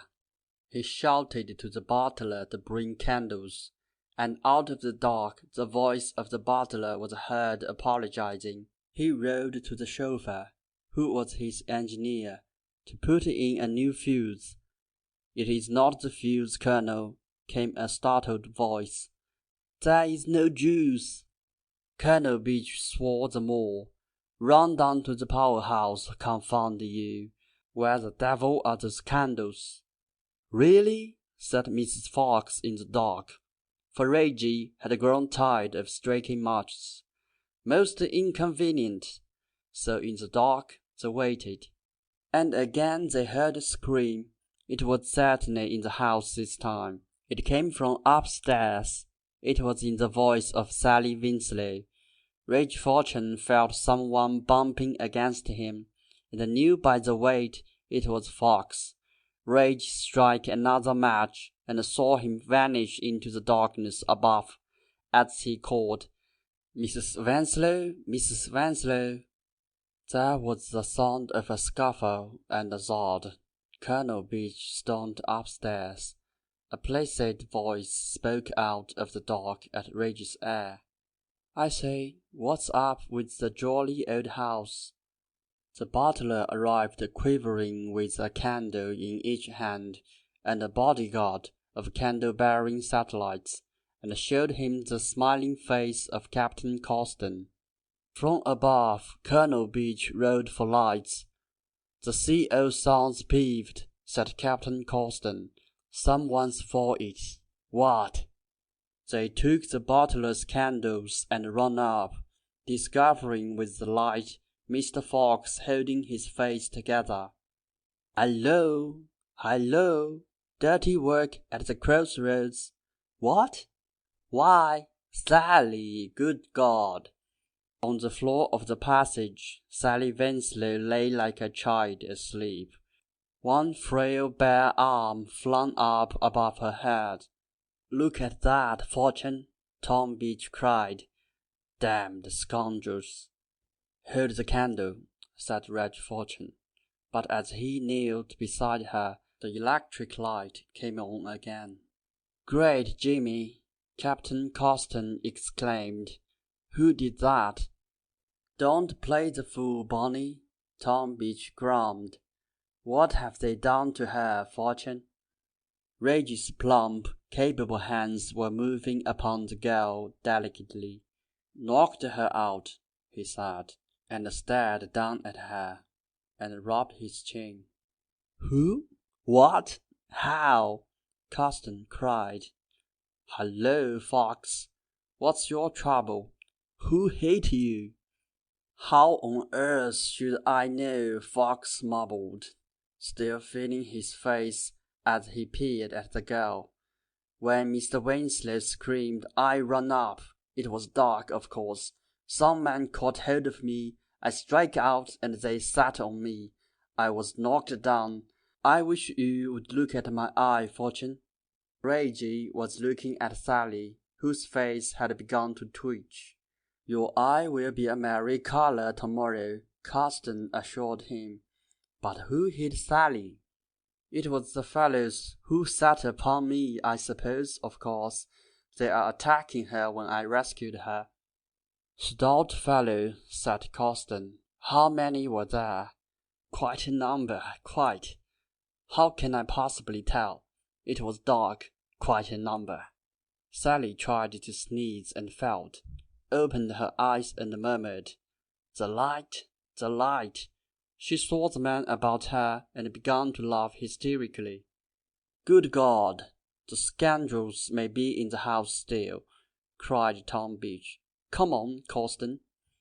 "I should say so," said Captain Carsten, but he lingered over Sally. "All right now?" he asked anxiously. "Oh, Barney," she choked in her laughter. Yes, I'm all right. Oh, Mr. Fortune, what is it?" "Oh, poor Mr. Fox, what has happened?" "Just so," said Reggie. He picked her up and walked off with her to her bedroom. "Oh, you are strong," she said, not coquetting, but in honest surprise, like a child. Reggie laughed. "There is nothing of you," and he laid her down on her bed. "Well, what about it?" "I feel muzzy." "That will pass off," said Reggie cheerfully. "Do you know what hit you?" "No, isn't it horrid? It was all dark, you know. There is no end of a bruise." She felt behind her ear and made a face. I know, Rich murmured sympathetically. "And how did it all begin?" "Why, I came to bed, Mr. Fortune." "Heavens, there may be a man in here now." She raised herself. "Yes, we had better clean that up," said Reggie, and looked under the bed, and opened the wardrobe, and thrust into her dress, and turned back to her. "No luck, Mrs. Winslow." "Oh, thank goodness." She sank down again. "You see, I came up and put the light on. Of course, there was a man at the window there. Then I screamed." "The first scream," Reggie murmured. "And then the lights went out. I ran away and tumbled over that chair, and then out into the passage. I kept bumping into things, and it was horrid. And then, oh, somebody caught hold of me, and I screamed." "The second scream," Reggie murmured. "I was sort of flung about. There were men there, fighting in the dark. Horrid. Hitting all round me, you know. And then, oh, well, I suppose I stopped one, didn't I?" There was a tap at the door. "May I come in, Doctor?" said Alice Beach. "Oh, Alice, have they caught anyone?" "Not a creature. Isn't it awful?" "Oh, Sally, you poor darling." Her sister embraced her. "What a shame. Is it bad?" "I'm all mottled and jolly sore." "My dear, it is too bad it should be you. Oh, Mr. Fortune, what did happen?" "Some fellow knocked her out. He will be all right in the morning, but keep her quiet and get her off to sleep." He went to the window. It was open and the curtains blowing in the wind. He looked out. A ladder stood against the wall. "And that's that, yes. Put her to bed, Mrs. Beach." Outside, in the passage, he found Captain Causton waiting. "I say, Fortune, is she much hurt?" "She has taken a good hard knock. She's not made for it, but she will be all right." "Sally, oh damn," said Causton. "Did you catch anybody?" "Nap, all clear. The colonel's going round to see if they got away with anything, and Fox wants you to look at his poor eye. Nothing of yours gone?" Causton laughed. "No, I'm not exactly the burglar's friend, don't you know? My family jewels won't please the haughty cook. I say it's a queer stunt, even been in one like it." "I don't think it went according to plan," said Reggie Fortune. He came down and found Fox with an eye dwindling behind a bruise of many colors, arguing with an agitated butler that the house must contain arnica before he could give the attention which Fox imperiously demanded. The parade voice of the colonel rang through the house. "Fortune came up here." Tom Beach stood in the study where he writes the biographies of his poetry and his iris. There also are kept the cups, medals, and other silver with which shows reward their beauty. "Look at that!" he cried, with a tragic gesture. The black pedestals of the cups, the velvet cases of the medals stood empty. "Great, Jimmy!" said Captain Causton in awe. "Well, that's very true," said Reggie. "And the next thing, please." Colonel Beach said it was a damn outrage. He also supposed that the fellows had stripped the whole place, and he bounced out. Reggie went to his own room. He had nothing which could be stolen but his brushes, and they are not gone. He looked out of the window. In the cold March moonlight, he saw two men moving hither and thither, and recognized one for his chauffeur and factotum Sam, and shouted. "Nothing doing, sir," Sam called back. "Clean getaway." Reggie went downstairs to the smoking room. He was stretched in a chair, consuming soda water and a large cigar, when there broke upon him in a wave of chattering Tom Beach and Alice and Captain Causton. "Oh, Mr. Fortune, is this a perfect crime?" Alice laughed. Reggie shook his head. "I'm afraid it had been an accident in its yours. The crime that took the wrong turning." "How do you mean, Fortune?" Tom Beach frowned. "It's deuced awkward." "Awkward is the word," Reggie agreed. "What's gone, Colonel?" "Well, that is my part, you know, and Alice has lost a set of cameos she had in her dressing room." "Pigs," said Alice with conviction. "And Mrs. Fox says they have taken that big ruby brooch she was wearing before dinner. You know it." "It's one of the things I could bear not to know," Reggie murmured. "Nothing else?" "She says she doesn't know. She's too upset to be sure. I say, Fortune, this is a jolly business for me." "She's gone to bed fuming. Fox is in a sweet state too. What's he lost?" "Only his eye," Causton chucked. "That's the lot, then. Nice little wag, but rather on the small side. Yes, it didn't go according to plan." "Do," said Reggie reproachfully. Where is the nearest policeman?" "Why, here." Alice pointed at him. "Kristen Arbas," said Tom Beach. "And he is only a yokel, village constable, don't you know?" "Yes, you are rather remote, Colonel. What is there about you that brings the wily cracksman down here?" "Mrs. Fox," Alice cried, "that woman must travel with a jeweller's shop. There is a chance for you, Mr. Fortune. Get her ruby spag, and you will win her heart." jeweled in 15 holes. I would be afraid of burglars. Mrs. Beach, you are frivolous, and the Colonel is going to burst into tears. Will anyone tell me what did happen? We were all in the drawing room. No, where were you, Coston? Writing letters here, old thing. Quite so. At the servants'? Or in the servants' hall at supper? Colonel Beach said, they are all right. Quite. Miss Winslow went upstairs and saw a man at her window. There is a ladder at it. She screamed, and the lights went out. Why? The rascals got at the powerhouse. Baker found the man switch off. Then they knew their way about here. Have you sacked any servants lately? Had any strange workmen in the place? No, yet the intelligence work was very sound.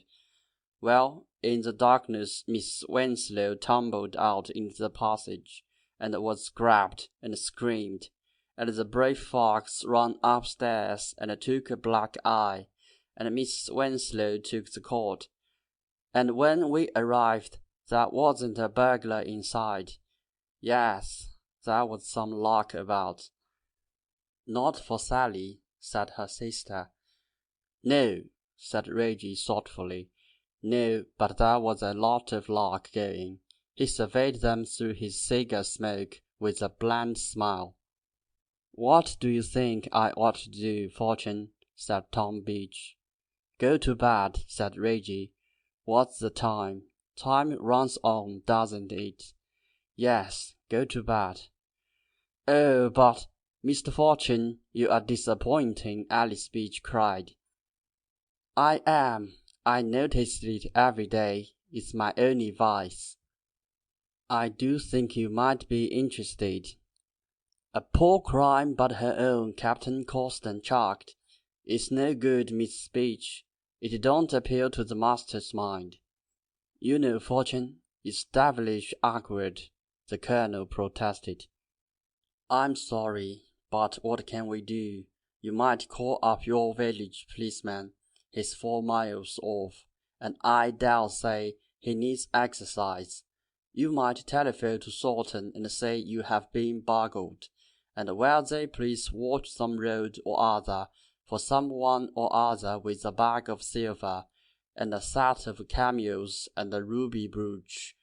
It doesn't sound helpful, does it? It sounds damned silly. But I thought you had found clues, Mr. Fortune, Alice Beach cried. All sorts of clues, fingerprints, and footprints, and tell us the crime was done by a retired sergeant cook with pink hair and a cast in the eye. Coston grinned. You see, I have no imagination, said Reggie sadly. Confound you, Coston. It isn't a joke, Colonel Beach cried. No, I don't think it's a joke, Reggie agreed. One of your perfect crimes, Mr. Fortune. Well, I was saying, you have to allow for chance. There was a lot of luck about. What are you thinking of? The time, Mr. Beach. Yes, the flight of time. We had better go to bed. But he did not go to bed. He stared at the fire in his bedroom, and composed himself by it. The affair annoyed him. He did not want to be bothered by work, and his mind insisted on working. Something like this. Philosophically, time is an illusion. Time travels in diverse spaces with diverse persons. Highly diverse. Yes, time is the trouble. Colonel, why was there such a long time between the first scream and the second scream? Sally tumbled down. Sally was fumbling in the dark, but it don't take many minutes to get from her room to the stairs. She took as long as it took the chauffeur to run to the powerhouse. He started some while after the first scream. He had found what was wrong and put the light on again within a minute of the second. Too much time for Sally, and too little. How did Sally's burglars get off so quick? Fox ran up at the second scream. The rest of us were there next minute. They were there to hit Fox. When we came, we saw no one, heard no one, and found no one. He shook his head at the firelight. And yet Sally's rather a dear, I wonder. No, it didn't go according to plan, but I don't like it, my child. It don't look pretty. He sat up.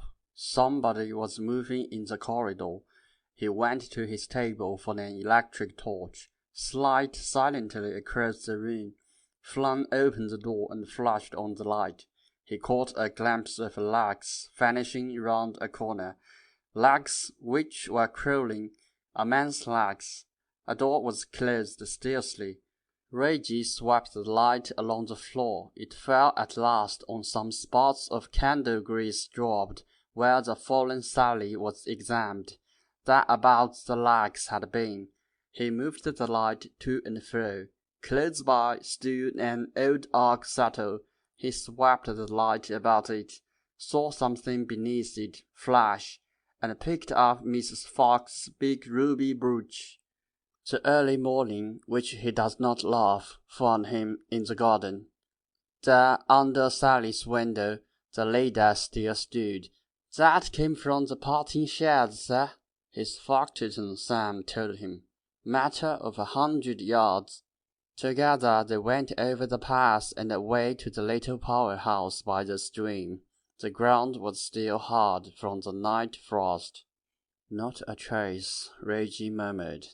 Well, well, see anybody about this morning, Sam? This morning, sir? Sam stared. Not a soul. Have a look, said Reggie, and went in, shivering. He was met by the butler, who said nervously that Colonel Beach had been asking for him and would like to see him in the study.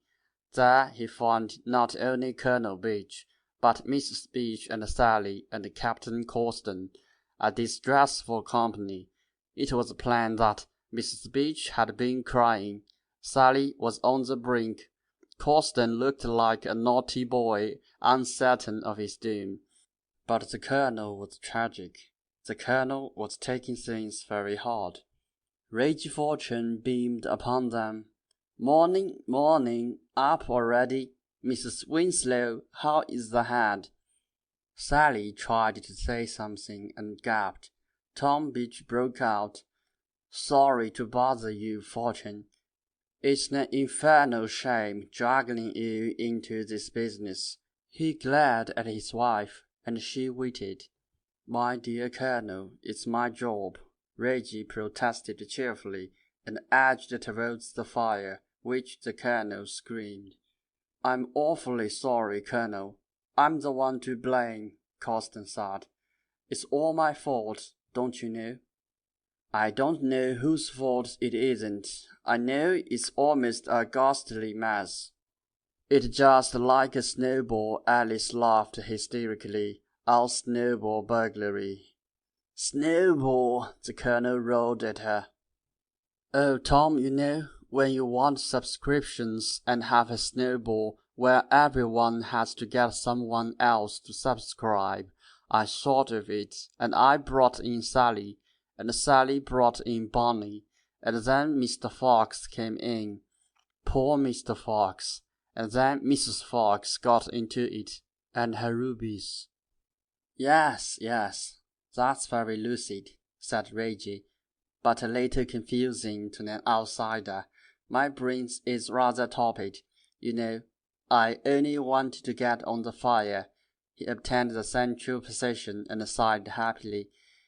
Well now, the working hypothesis is that there was no burglaries. Somebody thought it would be interesting to put up a perfect crime for the benefit of the guideless expert. They were stricken by a new spasm of dismay. They stared at him. Yes, you always knew it was a fake, Causton cried. I guessed that last night when you kept talking about the time. Well, I thought a little anxious would be good for you. Even the expert has his feelings. "It was horrid of us, Mr. Fortune," Sally cried, "but it wasn't only meant for you." "Oh, don't discourage me. It was all my fault, Mr. Fortune," Alice put in her claim, and looked at him ruefully, and then began to laugh. "But you did seem so bored." "Oh, no, only my placid nature. Well, now, to begin at the beginning, somebody thought it would be a merry jest to have me on. That was you, Mrs. Beach. For your kindly interest, I thank you." Mrs. Beach again showed signs of weeping. "Please don't be horrid, Mr. Fortune," said Sally fervently. "I'm trying to be fascinating, but you see, I am so respectable. You unnerved me." "I thought of a burglary," said Mrs. Beach, choking sobs, "and I asked Sally to do it." "And she did, all for my sake. Well, one never knows," Reggie sighed, and looked sentimental. "I wanted to shock Mr. Fox." Dear, I shouldn't wonder if you have." "Oh," Sally shuddered. "That man is on my nerves. He simply follows me about. He scares me. When I found he had got Tom to ask him here "Yes, of course, it's my fault," Tom Beach cried. "I knew it would come round to that." "You didn't know, dear, how could you?" Sally soothed him. "He doesn't make love to you. Well, he was here and his mamma, and, oh, Mr. Fortune, you have seen them. They weren't shocking. So I talked to Bunny and I came in with both feet," said Captain Corsten. "My scheme, really, Fortune, all my scheme." "Or?" Reggie asked with some emphasis. "Good Lord, not what happened. I thought we should come to that some day, what did happen." And they all began to talk at once, from which tumults emerged the clear little voice of Sally. Bunny slept out early and put a garden ladder up at my window, and then went off to the powerhouse. When I went to bed, I collected Tom's parts from the study. That was because he's so vain of them, and Alice's cameos. That's because they are so dowdy, and locked them in my trunk. Then I screamed at the window. That was the signal for Bunny, and he switched the lights out and came back. All that was what we planned. She looked pathetically at Reggie. It was a good crime, wasn't it, Mr. Fortune? You have a turn for the profession, Mrs. Winslow. You will try to be too clever. It's the mark of the criminal mind. I say, hang it all, Fortune. Corsten flushed. "I know I spoiled it," said Sally meekly. "I just stood there, you know, hearing Tom roll downstairs, and you all fuzzing." "And you underrate the policeman. Do I fuzz?" Reggie was annoyed. "You are fuzzling over my morals now. Well, I stood there, and it came over me the burglars just have to have something of Mrs. Fox." She giggled.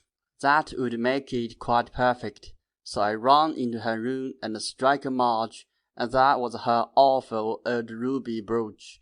I took that and went out into the passage, and screamed again. That was the plan. Then I bumped into somebody." "That was me," said Captain Corsten. "She was such a jolly long time with the second scream, I went up to see if anything was wrong." "Yes, the criminal will do too much," Reggie sighed. "Then Fox came. He tumbled into us and hit out. Silly ass. I heard Sally go down and I let him have it. Confound him." Sally smiled at him affectionately. "Oh, yes, it's devilish funny, isn't it?" cried Tom Beach. "Good God, Corsten, you are not fit to be at large. A nice thing you have let me in for." "Well, you have all been very ingenious," said Reggie. "Thanks for a very jolly evening. May I have some breakfast?" There was a silence which could be felt. "Yes, that's where we slipped up," said Coston. "Sally must have dropped it when that fool knocked her out. I went out last night to hunt for it, and it wasn't there." "Really?" Reggie's tone was sardonic, and Coston flushed at it. "What do you mean?" "Well, somebody found it, I suppose. That's the working hypothesis." He reduced them to the dismal condition in which he found them. "There you are," Colonel Beach cried. "Some one of the servants saw the beastly thing and thought there was a chance to steal it. It's a ghastly business. I will have to go through them for it, and catch some poor devil who would have gone straight enough if you hadn't played the fool. It's not fair, confound it." There was a tap at the door. Mrs. Fox was asking if the Colonel could speak to her. The Colonel grumbled and went out. "Do you mind if I have some breakfast, Mrs. Beach?" said Reggie plaintively. They seemed to think him heartless, but offered no impediment. A dejected company slinked downstairs. It occurred to Reggie, always just a man, but Sam also might be hungry, and he ran out to take him off guard. When he came back to the breakfast room, he found that Fox had joined the party. It was clear that no one had dared to tell him the truth. They were gazing in fascinated horror at the many colors which swelled about his right eye, and his scowl was terrible. "Hello, Fox, stout fellow," said Reggie brightly. "How is the head?" Mr. Fox turned the scowl on him. Mr. Fox found his head very painful. He had had practically no sleep. He feared some serious injury to the nerves. He must see a doctor, and his tone implied that, as a doctor and a man, Reggie was contemptible. Reggie served himself generously with bacon and mushrooms and began to eat. No one else was eating but Mr. Fox. He, in a domineering manner, smoked boiled eggs, and others played with food like passengers in a rolling ship. The door was opened. The austere shape of Mrs. Fox stalked in, and behind her Tom Beach slinked to his place. Mrs. Fox's compressed face wore a look of triumph. Sally half rose from her chair. "Oh, Mrs. Fox," she cried, "have you found your rubies?" "Really," said Mrs. Fox, with a freezing smile. "No, Mrs. Winslow, I have not found my rubies." "What are you going to do about it?" Mrs. Fox stared at her. "I imagine there is only one thing to be done. I have desired Colonel Beach to send for the police. I should have thought that was obvious." "Oh, Tom, you mustn't," Sally cried. "Really, my dear, you don't realize what you are saying." "Yes, I do. You don't understand, Mrs. Fox. You see, it was like this." And out it all came with the Colonel trying to stop it in confused exclamations, and Mrs. Fox and her happy song sinking deeper and deeper into stupefaction. "The whole affair was a practical joke," said Fox sickly. "That's the idea, old thing," Coston assured him. Yes, don't you see it?" Sally giggled. "I never heard anything so disgraceful," Fox pronounced. "I say, go easy," Coston cried. Mrs. Fox had become pale. "Am I expected to believe this?" She looked from Tom to Alice. "Oh, Mrs. Fox, I'm so sorry," Alice Beach said. "It was too bad, and it's really all my fault. You say you stole my rubies." Mrs. Fox turned upon Sally. Come, the child took them for a joke," Colonel Beach protested. "I took them, yes, and then I lost them. I'm mostly awfully sorry about that." "Are you indeed? Am I to believe this tale, Colonel Beach? Then pray who stole my diamond necklace?" "Diamond necklace!" Sally cried. "I never saw it.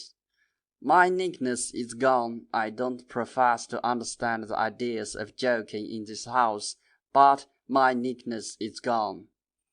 "Oh, my lord," said Coston, "that's torn it."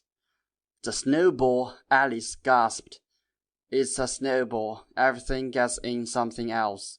"Really?" said Mrs. Fox. "I do not understand you." Reggie arose and cut himself a large portion of cold beef. "If this was a practical joke," said the sullen voice of Fox, "who struck me?" "That was me, old thing." Coston smiled upon him. "But, strictly speaking," said Reggie, as he came back and took more toast, "that's irrelevant." "Colonel Beach!" Mrs. Fox commanded the rich man's attention. "What do you propose to do?" "We shall have to have the police," he groaned. "Oh, yes, it's a case for the police," said Reggie cheerfully. "Have you a telegraph form, Colonel?" "It's all right, Fortune, thanks. I will telephone." "Yes, encourage local talent, but I would like to send a wire to Scotland Yard." "Scotland Yard!" Mrs. Fox was impressed. Mrs. Fox smiled on him. "Well, you know, there are points about your case, Mrs. Fox. I think they would be interested." Like one handling his own death warrant, Colonel Beach put down some telegraph forms. Reggie pulled out his pencil, laid it down again, and took some marmalade. "Valuable necklace, of course, Mrs. Fox," he said blandly. "Quite so. The one you wore the night before last. I remember. He described it. Mrs. Fox approved, and elaborated his description. "That's very clear. Are your jewels insured?" "Yes. Well, that is a certain consolation." He adjusted his pencil and wrote, "I think this will meet the case." He gave the telegraph to Mrs. Fox. Mrs. Fox read it. Mrs. Fox seemed unable to understand. She continued to gaze at it, and the wondering company saw her grow red to the frozen coils of her hair. Reggie was making notes on another telegraph form. He read out slowly a precise description of the lost necklace. "That's it, then," he said. "By the way, who are you insured with?" Mrs. Fox glared at him. "I suppose this is another joke." No, Reggie shook his head. "This has gone beyond a joke." "Where is my brooch, then? Who has my brooch?" "I have," said Reggie. He pulled it out of his pocket and laid it on her plate. "I found the brooch in the passage. I didn't find the necklace, Mrs. Fox, so I should like to send that telegraph." "You will do nothing of the kind. I won't have anything done. The whole affair is disgraceful, perfectly disgraceful. I forbid you to interfere, do you understand? I forbid it. Colonel Beach, it is impossible for me to stay in your house after the way in which you have allowed me to be treated. Please order the car." She stalked out of the room. "Fortune," said Fox thunderously, "will you kindly explain yourself?" "I don't think I need explaining, but you might ask your mother. She kept the telegraph." And to his mother, Mr. Fox fled. "Good God, Fortune, what have you done?" Tom Beach groaned. "Not a nice woman," said Reggie sadly. "Not really a nice woman." He stood up and sought the fire and lit a cigar and sighed relief. "Mr. Fortune, what was in the telegraph?" Sally cried. Reggie sat down on the cushioned fender. I don't think you are really a good little girl, you know. He shook his head at her and surveyed the company. Broadly speaking, you ought all to be ashamed of yourselves, except the colonel. Please, Mr. Fortune, I will never do it again, said Alice plaintively. Tom, he sat on the arm of her husband's chair and caressed him. All right, he submitted. But I say, Fortune, what am I to do about Mrs. Fox? She's done all there is to do. No, not a nice woman. Sally held out her small hands. Please, what did you say in that telegraph? Lomas, Scotland Yard, jewelry robbery, Colonel Beach's house, curious features. Tell post office, stop delivery registered package posted Dresden this morning. 9 exam contents. Reginald Fortune, Dresden Regis. I don't understand. She did. Sorry to meddle with anyone in your house, Colonel, but she would have it. You won't have any trouble. But what's the woman done? The Colonel cried. Well, you know, she's been led into temptation. When she thought burglars had taken her brooch, it seemed to her that she might as well recover from the insurance people for something else, too. That's the worst of playing at crime, Mrs. Beach. You never know who won't take it seriously. What made me cast an eye at Mrs. Fox was her saying last night that she wasn't sure whether she had lost anything else. I can't imagine Mrs. Fox not sure about anything. She is sure she's an injured woman now, and I will swear she always has an inventory of all her jeweler's shop in her head. She has, said Alice Beach pathetically. You should hear her talk of her jewels. Heaven forbid. But you see, Miss Winslow, it's the old story. You criminals always try to be too clever. She thought it wouldn't be enough to say he had lost her diamonds. She wanted them well out of the way so that the police could search and not find them. So she scurried off to the post office and sent them away in a registered packet. Thus, as you criminals will, underrating the intelligence of the simple policeman. My man Sam was looking out to see if anyone did anything unusual this morning, and he observed Mrs. Fox manoeuvres at the post office.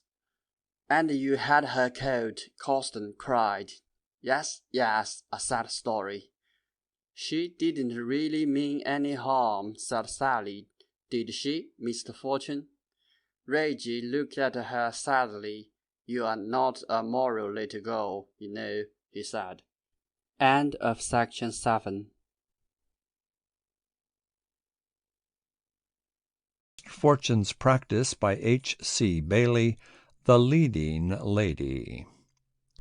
Mr. Reginald Fortune sent his punt along at the rate of knots. From the cushions, the chief of the Criminal Investigation Department protested, "Why this wanton display of skill? Why so strenuous?" "It's good for the figure, Lomas." "Have you a figure?"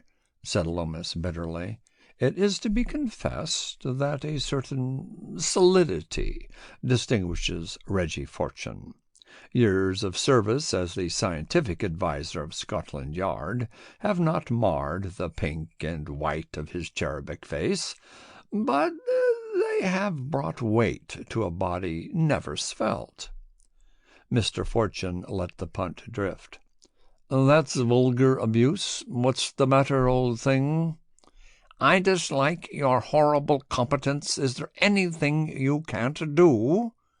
"I don't think so," said Mr. Fortune modestly.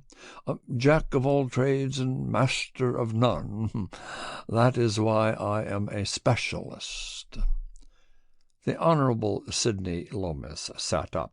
"Secondly, I resent your hurry to get rid of me. Thirdly, As I am going up to London to work and you are going back in this punt to do nothing, I should like to annoy you. Fourthly and lastly, I know that I shan't, and that embitters me. Does anything ever annoy you, Fortune? Only work, only the perverse criminal. Lomas groaned. All criminals are perverse. Oh, I wouldn't say that. Most crime is a natural product. Of course fools are natural, said Lomas irritably. The most natural of all animals, and if there were no fools, I shouldn't spend the summer at Scotland Yard. Well, many criminals are weak in the head. That's why a policeman's life is not a happy one. But most of 'em are a natural product. Opportunity makes the thief or what not, and there but for the grace of God go I. Circumstances lead a fellow into temptation. Yes, I've wanted to do murder myself, but even with you I have hitherto refrained. There's always a kink in the criminal's mind before he goes wrong. Good Gad! He dropped his voice. Did you see her? Mr. Fortune reproved him. Oh, you're so susceptible, Lomas. Control yourself. Think of my reputation. I am known in these parts. Who is she, Lady Macbeth? My dear fellow, oh, my dear fellow, I thought you were a student of the drama. She's not tragic. She's comedy and domestic pathos, tea and tears. It was Rose Darcourt. Good Gad, said Lomas once more. She looked like Lady Macbeth after the murder. Reggie glanced over his shoulder. From the shade of the veranda of the boathouse, a white face stared at him. It seemed to become aware of him and fled. Indignation, perhaps, he said. It does feel like remorse. Or have you been trifling with her affections, Lomas? I wouldn't dare. Do you know her? She looks a nice young woman for a quiet tea-party, passion and poison for two. It's the physique, you know, said Mr. Fortune sadly.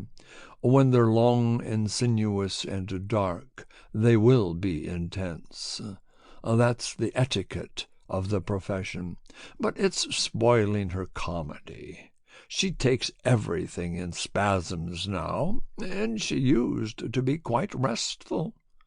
Some silly fool probably told her she was a great actress, Lomas suggested. Mr. Fortune did not answer. He was steering the punt to the bank. As it slid by the rushes, he stooped and picked out of the water a large silk bag. This he put down at Lomas's feet, and saying, "Who is the owner of this pretty thing?" once more drove the punt on at the rate of knots. Lomas produced from the bag a powder puff, 3 gold hairpins, and 2 handkerchiefs. "The police have evidence of great importance," he announced, "and immediate developments are expected. S. Sheridan is the culprit, Fortune." "Sylvia Sheridan?" Reggie laughed. "You know, we're out of a paragraph in a picture paper. On the river this weekend all the stars of the stage were shining. Miss Rose Darcourt was looking like Juliet on the balcony of her charming boathouse, and I saw Miss Sylvia Sheridan's bag floating sweetly downstream. Bags are worn bigger than ever this year. Miss Sheridan has always been famous for her bags, but this was really dinky."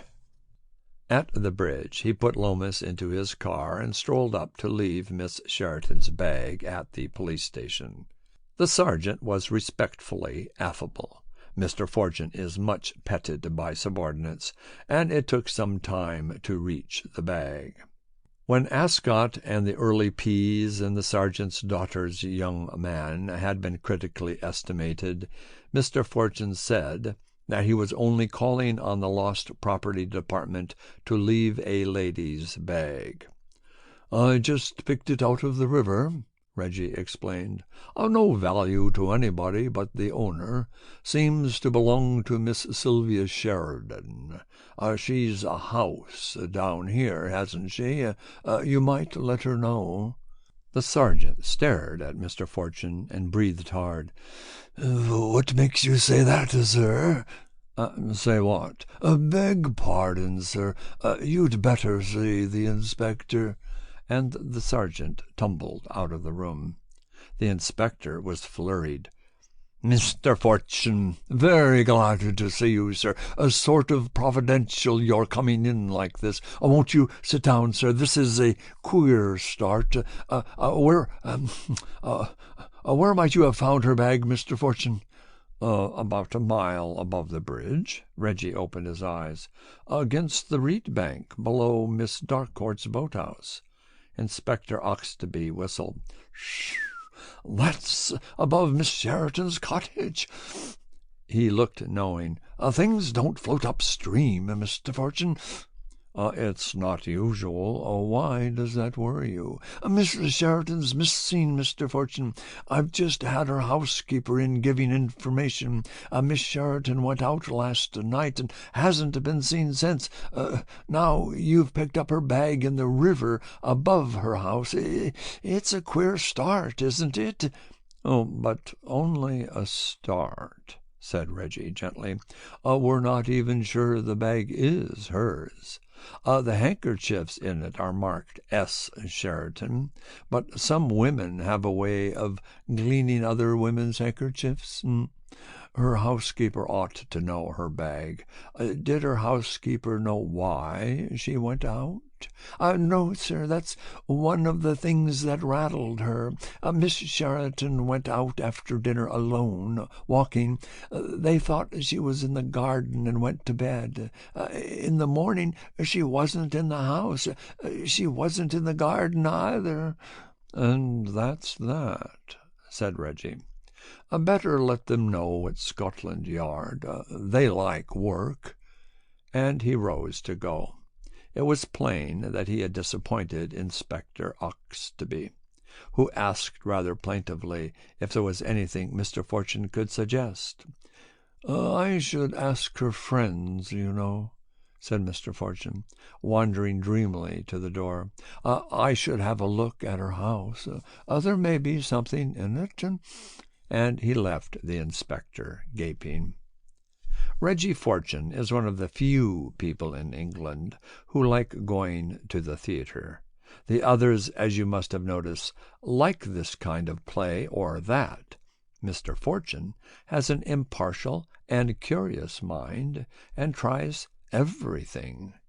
He had therefore formed opinions of Sylvia Sheridan and Rose Darkcourt which are not commonly held, for he was unable to take either of them seriously. This hampered him, and he calls the case one of his failures. On the next morning he came back from bathing at the Lasher to hear that the telephone had called him. He took his car to Scotland Yard and was received by Superintendent Bell. That massive man was even heavier than usual. "You'll not be pleased with me, Mr. Fortune," he began. "If you look at me like that, I shall cry. 2 hours ago I was in nice, deep, bubbly water, and you bring me up to this oven of a town, and make me think you're a headmaster with the gout, and I've been a rude little boy." "Mr. Loomis said not to trouble you," the superintendent mourned, "but I put it to him. You'd not wish to be out of it, Mr. Fortune." "Damn it, Bell, don't appeal to my better nature. That's infuriating." "It's this Sheridan case, sir. Miss Sheridan's vanished." "Well, I haven't run away with her. She smiles too much. I couldn't bear it." She's gone, sir," Bell said heavily. "She was to have signed her contract as a leading lady in Mr. Mark Woodcote's new play. That was yesterday. She didn't come. They had no word from her, and yesterday her servants gave information she had disappeared. I know, I was there. So she hasn't turned up yet?" "No, sir. And Mr. Lomas and you found her bag in the river. That was her bag." "Well, well," said Reggie. "And what's the Criminal Investigation Department going to do about it?" "Where's she gone, Mr. Fortune?" "She didn't take her car. She's not been seen at Stanton Station. She's not at her flat in town. She's not with any of her friends." "The world is wide," Reggie murmured. "And the river's pretty deep, Mr. Fortune." At this point, Lomas came in. He beamed upon them both. He patted Bell's large shoulder. He came to Reggie Fortune. "My dear fellow, here already? Duty, stern daughter of the voice of God. What? How noble and how good for you!" Reggie looked from his jauntiness to the gloom of Bell. "Tragedy and comedy aren't you," he said. "And very well done, too. But it's a little confusing to the scientific mind." "Well, what do you make of it?" Lomas dropped into a chair and lit a cigarette.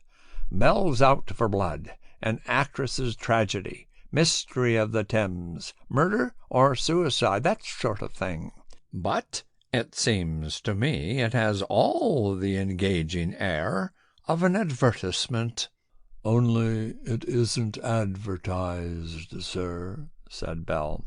24 hours and more since she was reported missing, and not a word in the papers yet. That don't look like a stunt. It looks more like somebody was keeping things quiet." Yes, you take that trick, Bell." Reggie nodded. "Who is this remarkable manager that don't tell all the newspapers when his leading lady's missing?" "Mr. Montgomery Eagle, sir."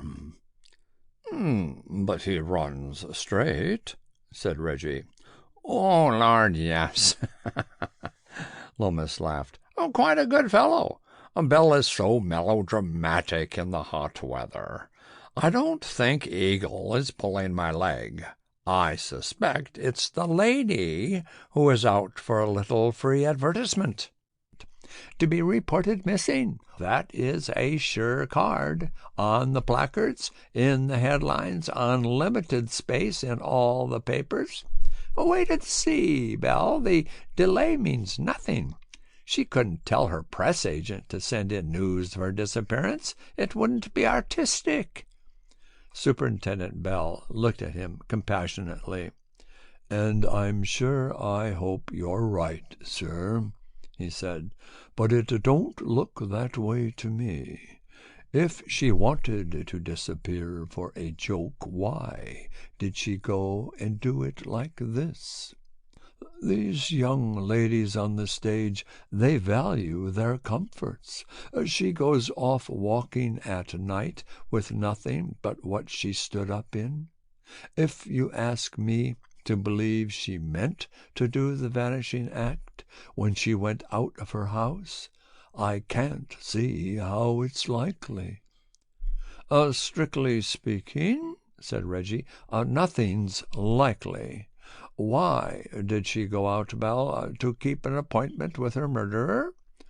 "I don't see my way, sir. I own it. But there's her garden goes down to the river. I suppose she just tumbled into the water. She might be there now." "The bag," said Reggie dreamily. The bag, Belle, it didn't float upstream, and yet we found it above her garden. She couldn't have been walking along the bank. The towpath is on the other side. The bag came into the river from a boat or from the grounds of another house." Lomas laughed. "My dear Fortune, I like your earnest simplicity. It's a new side to your character and full of charm. I quite agree. The bag is interesting. I think it's conclusive. A neat and pretty touch. The little lady threw it into the river to give her disappearance glamour." "Rather well thrown," said Reggie. "Say a quarter of a mile. Hefty damsel." "Oh, my dear fellow, she may have taken a boat. She may have crossed and walked up the towpath." Just to get her bag into the river above her house. Why would she want to put it in above her house? She couldn't be sure that it would stay there. It might have sunk. It might have drifted a mile farther." Lomas shrugged. "Well, as you say. But we don't know that the bag was lost that night at all. She may have dropped it out of a boat any time and anywhere." "Yes, but plenty of boats go up and down that reach, and we found it bright and early the morning after she vanished. Why didn't anybody else find it before? I rather fancy it wasn't there, Lomas." "What's your theory, Mr. Fortune?" said Belle eagerly. "My dear fellow, oh, my dear fellow, I don't know the lady." "They say she's a sportive maiden," Lomas smiled. "I'll wager you'll have a run for your money, Belle." Reggie Fortune considered him severely. "I don't think it's a race to bet on, Lomas, old thing." It was about this time that Mr. Montgomery Eagle's name was brought in. "Will you see him, Mr. Lomas?" Belle said anxiously. "Oh, Lord, no. I've something else to do. Make him talk. That's all you want." The superintendent turned a bovine but pathetic gaze at Reggie. "I think so," said Mr. Fortune. "There are points, Belle." Superintendent Bell arranged himself at the table, a large, solemn creature born to inspire confidence. Mr. Fortune dragged an easy chair to the window and sat on the small of his back, and thus disposed might have been taken for an undergraduate weary of the world. Mr. Montgomery Eagle brought another man with him. They both exhibited signs of uneasiness. Mr. Eagle, whose physical charms, manner, and dress suggest a butler off duty, wrung his hands and asked if the superintendent had any news. The superintendent asked Mr. Eagle to sit down. Thank you. You're very good. May I? This is Mr. Woodcote, the author of the play Miss Sheraton was to. The play I hope to. Very anxious to know if you. "Naturally," said the superintendent. "Pleased to meet you, Mr. Woodcote." The dramatist smiled nervously. He was still young enough to show an awkward simplicity of manner, but his pleasant dark face had signs of energy and some ability. "We're rather interested in your case. Now, what have you got to tell us?" I?" said Woodcote. "Well, I hoped you were going to tell us something."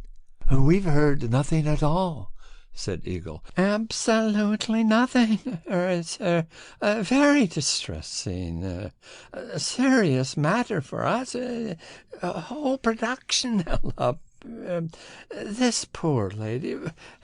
Most distressing."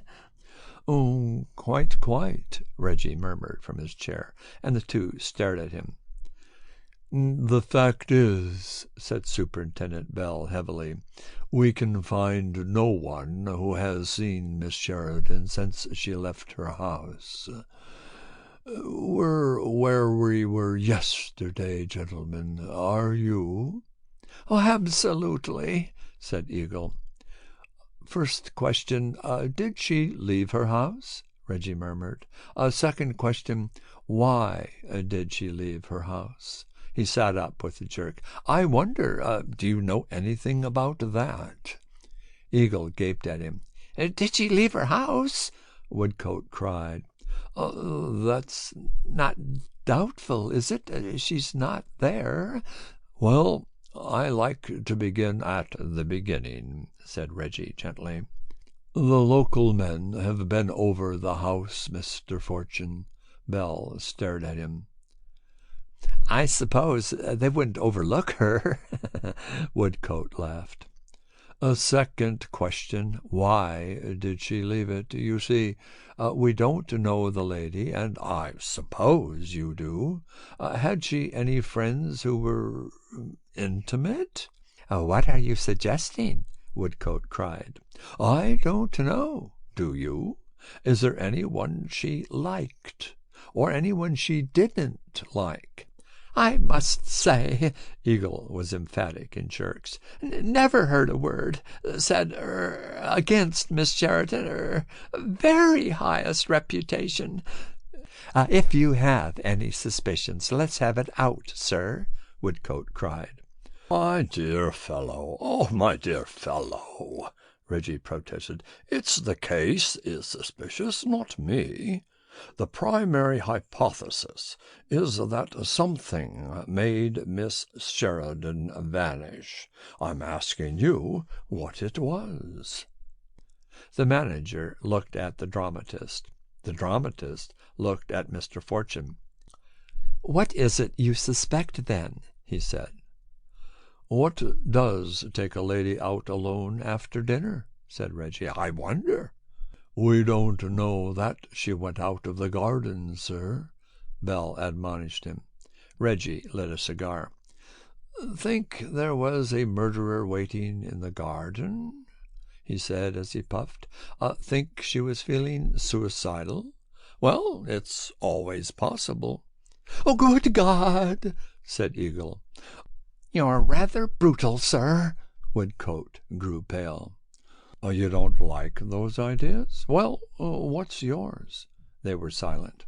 "Has it ever occurred to you somebody might have annoyed Miss Sheridan?" Mr. Montgomery Eagle became of a crimson color. "Yes, think it over," said Reggie cheerfully. "If there was somebody she wanted to take it out of—" He smiled and blew smoke rings. "I don't know what you mean." Woodcote stared at him. "Really? It's quite simple.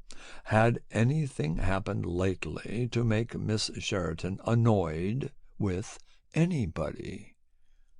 "I'm bound to say, sir," Eagle broke out, "there was a question about her part. She was to play lead in Mr. Woodcote's new comedy. Well, I can't deny, Miss Darcourt's been with me before.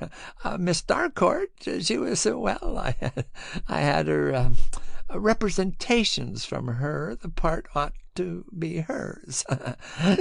I'm afraid Miss Sheridan did come to hear of this." "Rose Darcourt couldn't play it," said the author fiercely. "She couldn't touch it." No, I don't suggest she could, not at all. But it was an unpleasant situation. Miss Sheridan was annoyed." "Miss Sheridan was annoyed with Miss Darcourt, and Miss Darcourt was annoyed with Miss Sheridan. And Miss Sheridan goes out alone at night by the river, and in the river we find her bag. That's the case, then. Well. Do you mean that Rose Darcourt murdered her?" Woodcote frowned at him. "My dear fellow, you are in such a hurry. I mean that I could bear to know a little more about Miss Darcourt's emotions. Do you think you could find out if she still wants to play this great part?" "She may want," said Woodcote bitterly. "She can go on wanting." "In point of fact," said Eagle, I had a letter this morning. She tells me she wouldn't consider acting in Mr. Woodcote's play. She says I misunderstood her. She never thought of it. Doesn't care for Mr. Woodcote's work." Mr. Woodcote flushed. "That does worry me," said he. "And that's that." Reggie stood up. Whereon Superintendent Bell, with careful official assurances, got rid of them. They seemed surprised. "That's done it, sir," said Bell. Reggie did not answer. He was cooing to a pigeon on the window-sill. "You've got it out of them. We'll be looking after this Rose Darcourt." "They don't like her, do they?" Reggie murmured. "Well, well, they do enjoy their little emotions." He laughed suddenly. "Let's tell Lomas." That sprightly man was reading an evening paper. He flung it at Bell's head. "There you are, 6-inch headlines, 'Famous Actress Vanishes.' And now I hope we shan't be long. I wonder how she'll manage her resurrection. She was kidnapped by a Bolshevik submarine, a U-boat in Boulter's Lock. Oh, that would be a good stunt. And rescued by an aeroplane. Oh, she might come down on the course at Ascot." "He can't take her seriously, Bell," said Reggie. "It's the other one who has his heart. Whoever loved that loved not at first sight. She captured him at a glance." Bell was shocked and bewildered. "What the deuce do you mean?" said Lomas. "Lady Macbeth by the river. You know how she fascinated you." "Rose Darcourt!" Lomas cried. "Good gad!" The morning after Sylvia Sheridan vanished, Rose Darcourt was looking unwell by the river, and Sylvia Sheridan's bag was found in the river just below Rose Darcourt's house. Now the manager and the playwright tell us Rose has been trying to get the part which was earmarked for Sylvia, and Sylvia was cross about it. Since Sylvia vanished, Rose has pitched in a letter to say she wouldn't look at the part or the play. Consider your verdict." "There it is, sir, and an ugly business," said Bell with a certain satisfaction. "These stage folk, they're not wholesome." "My dear old Bell," Reggie chuckled. "Good gad," said Lomas, and burst out laughing. "But it's preposterous. It's a novelette. The two leading ladies quarrel, and they meet by moonlight alone on the banks of the murmuring stream, and pull caps, and what happened next? Did Rose pitch Sylvia into the dark and deadly water, or Sylvia commit suicide in her anguish? Damn, Bell, you'd better make a film of it." "I don't know what you make of it, sir," said Bell with stolid indignation, "but I've advised the local people to drag the river, and I suggest it's time we had a man or two looking after this Miss Darcourt." "Good gad," said Lomas again. "And what do you suggest, Fortune? Do you want to arrest her and put her on the rack? Or will it be enough to examine her body for Sylvia's fingerprints? If we are to make fools of ourselves, let's do it handsomely." "It seems to me we look fools enough as it is," Bell growled. "This is a very painful scene," Reggie said gently. "Your little hands were never made to scratch each other's eyes." "What do you want to do?" Lomas turned on him. "Well, it's not much in my way. I like a corpse, and you haven't a corpse for me. And I don't feel that I know these good people. They seem muddled to me. It's all muddled. I fancy they don't know where they are. And there's something we haven't got, Lomas, old thing. I should look about." "I'm going to look about," said Lomas with decision, "but I'm going to look for Sylvia Sheraton's friends, not her wicked rivals. I resent being used as an actress's advertisement." Reggie shook his head. "You will be so respectable, Lomas, my child, it hampers you." "Well, go and drag the river," said Lomas with a shrug, "and see who finds her first." Mr. Fortune, who has a gentle nature, does not like people to be cross to him. This was his defense when Lomas subsequently complained of his independent action. He went to lunch, and afterwards returned to his house by the river. Swaying in a hammock under the syringa, he considered the Sheraton case without prejudice, and drowsily came to the conclusion that he believed in nothing and nobody. He was not satisfied with the bag. He was not satisfied with the pallid woe of Rose Darcourt. He was not satisfied with the manager and the playwright. He was by no means satisfied with the flippancy of Lomas and the grim zeal of Bell. It appeared to him that all were unreasonable. He worked upon his memories of Rose Darcourt and Sylvia Sheridan, and found no help therein. The two ladies, though competent upon the stage, and at times agreeable, were to him commonplace. And whatever the case was, it was not that. He could not relate to them to the floating bag, and the story of jealousy and the disappearance. "The thing's all out of joint," he sighed, "and I don't think the airy Lomas or the gloomy Bell is the man to put it right. Why will people have theories? And at their time of life, too. It's not decent."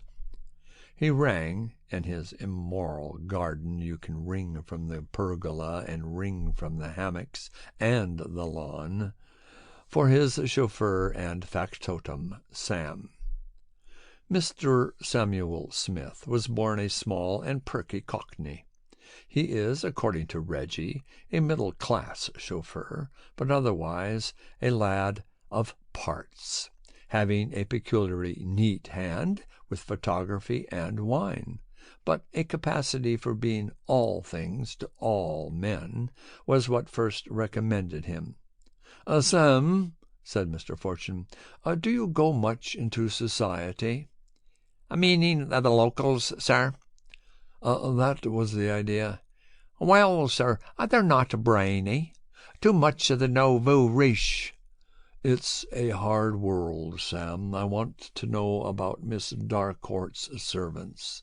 I wouldn't mind knowing about Miss Sheraton's servants. They ought to be talking things over.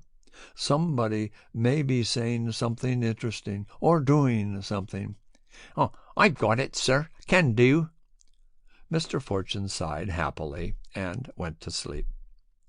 For the next few days he was occupied with a number of new roses which chose to come into flower together. It was reported among his servants that Mr. Fortune sat by these bushes and held their hands. And meanwhile the papers gave much space to Miss Sylvia Sheraton, describing in vivid detail how the river was being dragged for her, and how her corpse had been discovered at Bradford, and how she had been arrested while bathing mixed at Ilfracombe, and seen on a flapper's bracket in Hampstead. Mr. Fortune, engaged upon a minute comparison of the shades of tawny red in 5 different but exquisite roses, was disturbed by Superintendent Bell. He looked up at that square and gloomy visage and shook his head. "You disturb me. I have my own troubles, Bell. Darlings, aren't they?" He made a caressing gesture over his roses. "But I can't make up my mind which is the one I really love. Go away, Bell. Your complexion annoys them." "We haven't found her, sir," said Bell heavily. "She's not in the river." Reggie dropped into a long chair, and, watching him with dreamy eyes, filled a pipe. Bell glowered. "I thought you were going to say, 'I told you so.'" Reggie smiled. "I don't remember that I told you anything." "That's about the size of it, sir," Bell reproached him. "Well, I thought it was possible the body was in the river, but not probable."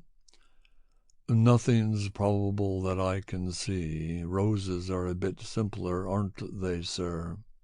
"Simpler?" Reggie cried. "You're no gardener. You should take it up, Bell. It develops the finer feelings.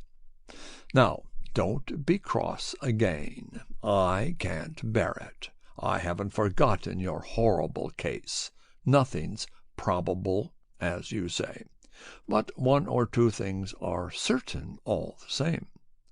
Sylvia Sheridan's servants have nothing up their sleeves. They're as lost as you are. They are being quite natural. But Rose Darcourt has a chauffeur who interests me. He is a convivial animal, and his pub is the Dog and Duck. But he hasn't been at the Dog and Duck since Sylvia vanished. The Dog and Duck is surprised at him. Also, he has been hanging about Sylvia's house. He has suddenly begun an affair with her parlour-maid. He seems to have a deuce of a lot of time on his hands. Rose Darcourt doesn't show. She's reported ill. And the reputation of the chauffeur is that he's always been very free and easy with his mistress." Bell grunted and meditated, and Reggie pushed a cigar case across to help his meditations. "Well, sir, it sounds queer as you put it, but it might be explained easy, and that's what Mr. Lomas says about the whole case. Maybe he's right." The thought plunged the superintendent into deeper gloom. "What a horrible idea," said Reggie. "My dear fellow, don't be so despondent. I've been waiting for you to take me to the parlour-maid. I want a chaperone." Inspector Oxtoby in plain clothes, Superintendent Bell in clothes still plainer, and Mr. Fortune in flannels, conducted an examination of that frightened damsel, who was by turns impudent and plaintive, till soothed by Mr. Fortune's benignity. It then emerged that she was not walking out with Mr. Loveday, the chauffeur. And nothing of the kind. Only Mr. Loveday had been attentive. "And very natural, too," Reggie murmured. "But why has he only just begun?" The parlour-maid was startled. They had had a many fellows around the house since mistress went off. She smiled. It was implied that others besides the chauffeur had remarked her charms. "And Mr. Loveday never came before? Does he ask after your mistress?" "Oh, well, of course he always wants to know if she's been heard of. It's only civil, sir." She stopped and stared at Reggie. "I suppose he does talk a deal about the mistress," she said slowly. "When he ought to be talking about you," Reggie murmured. The parlour-maid looked frightened. "Oh, but it's as if he was always expecting some news of her," she protested. "Oh, is it?" said Inspector Oxtoby, and Reggie frowned at him. "Yes, it is," she said. "I don't care what you say. And a good mistress she was." She began to weep again and was incoherent. "Oh, I'm sure she was," Reggie said, "and you're fond of her. That's why we're here, you know. You want to help her, don't you? When was Mr. Loveday going to meet you again?" Through sobs it was stated that Mr. Loveday had said he would be by the little gate at his usual time that night. "Well, I don't want you to see him, Gladys," said Reggie gently. "You're to stay indoors like a good girl. Don't say anything to anybody, and you'll be all right." On that they left her, and Reggie, taking Belle's arm as they crossed the garden, murmured, "I like Gladys. She's a pleasant shape. This job's opening out, Belle, isn't it?" "It beats me," said Belle. "What's the fellow after?" "He knows something," said Oxtoby. "And he's not quite sure what he knows," said Reggie. "Well, well. An early dinner is indicated. It's a hard world. Come and dine with me." That night, as it grew dark, the chauffeur stood by the little gate of Sylvia Sheridan's garden, an object of interest to three men behind a laurel hedge. He waited some time, in vain. He lit a cigarette and exhibited for a moment a large, flat face. He waited longer, opened the gate, and approached the back of the house. "Better take him now," said Reggie, loitering with intent. "I'll go down to the station." Inspector Oxtoby, with Belle in support, closed upon the man in the kitchen garden. In the little office at Stanton Police Station, Albert Edward Loveday was charged with loitering about Miss Sheridan's house with intent to commit a felony. He was loudly indignant, protesting that he had only gone to see his girl. He was told that he could say all that to the magistrates, and was removed, still noisy. Mr. Fortune came out of the shadow. "I don't take to Albert Edward," he said. "I fear he's a bit of a bully." Belle nodded. "Oh, that's his measure, sir. A chap generally shows what he's made of when you get him in the charge-room. I never could understand that. You'd think any fellow with a head on him would take care to hide what sort he is here. But they don't seem as if they could help themselves. Most of the fellows you get in the charge-room haven't heads. I doubt if Albert Edward has. He looks as if he hadn't thought things out." Inspector Oxtoby came back in a hurry. "My oath, Mr. Fortune, you've put us on the right man," he said. "Look what the beggar had on him." It was a small gold cigarette case. It bore the monogram S.S., and inside was engraved "Sylvia from Bingo." "That's done him in," said Belle. "Any explanation?"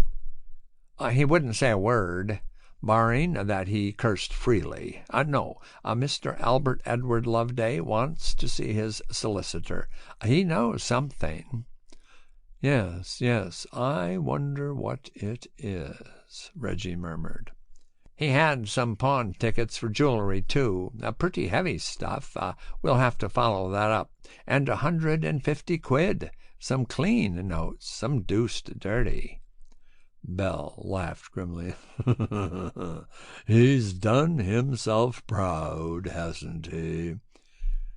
"Some clean, some dirty," Reggie repeated. "He's got the dirty ones from the pawnbroker. Where did he get the clean ones? Still, several unknown quantities in the equation." "How's that, sir?" said Inspector Oxtoby. "Well, There's the body, for instance, said Reggie mildly. We lack the body. I think we might ask Miss Darcourt to say a few words. Send a man up in a car to tell her she's wanted at the police station, because her chauffeur has been arrested. I should think she'll come." "That's the stuff," Inspector Oxbye chuckled, and set about it. "You always had a notion she knew something, sir," said Bell reverently. "I wonder," Reggie murmured. She did come. The little room seemed suddenly crowded. So large was the gold pattern on her black cloak, so complex her sinuous movements, as she glided in and sat down. She smiled at them, and certainly she had been handsome. From a white face, dark eyes glittered, very big eyes, all pupil.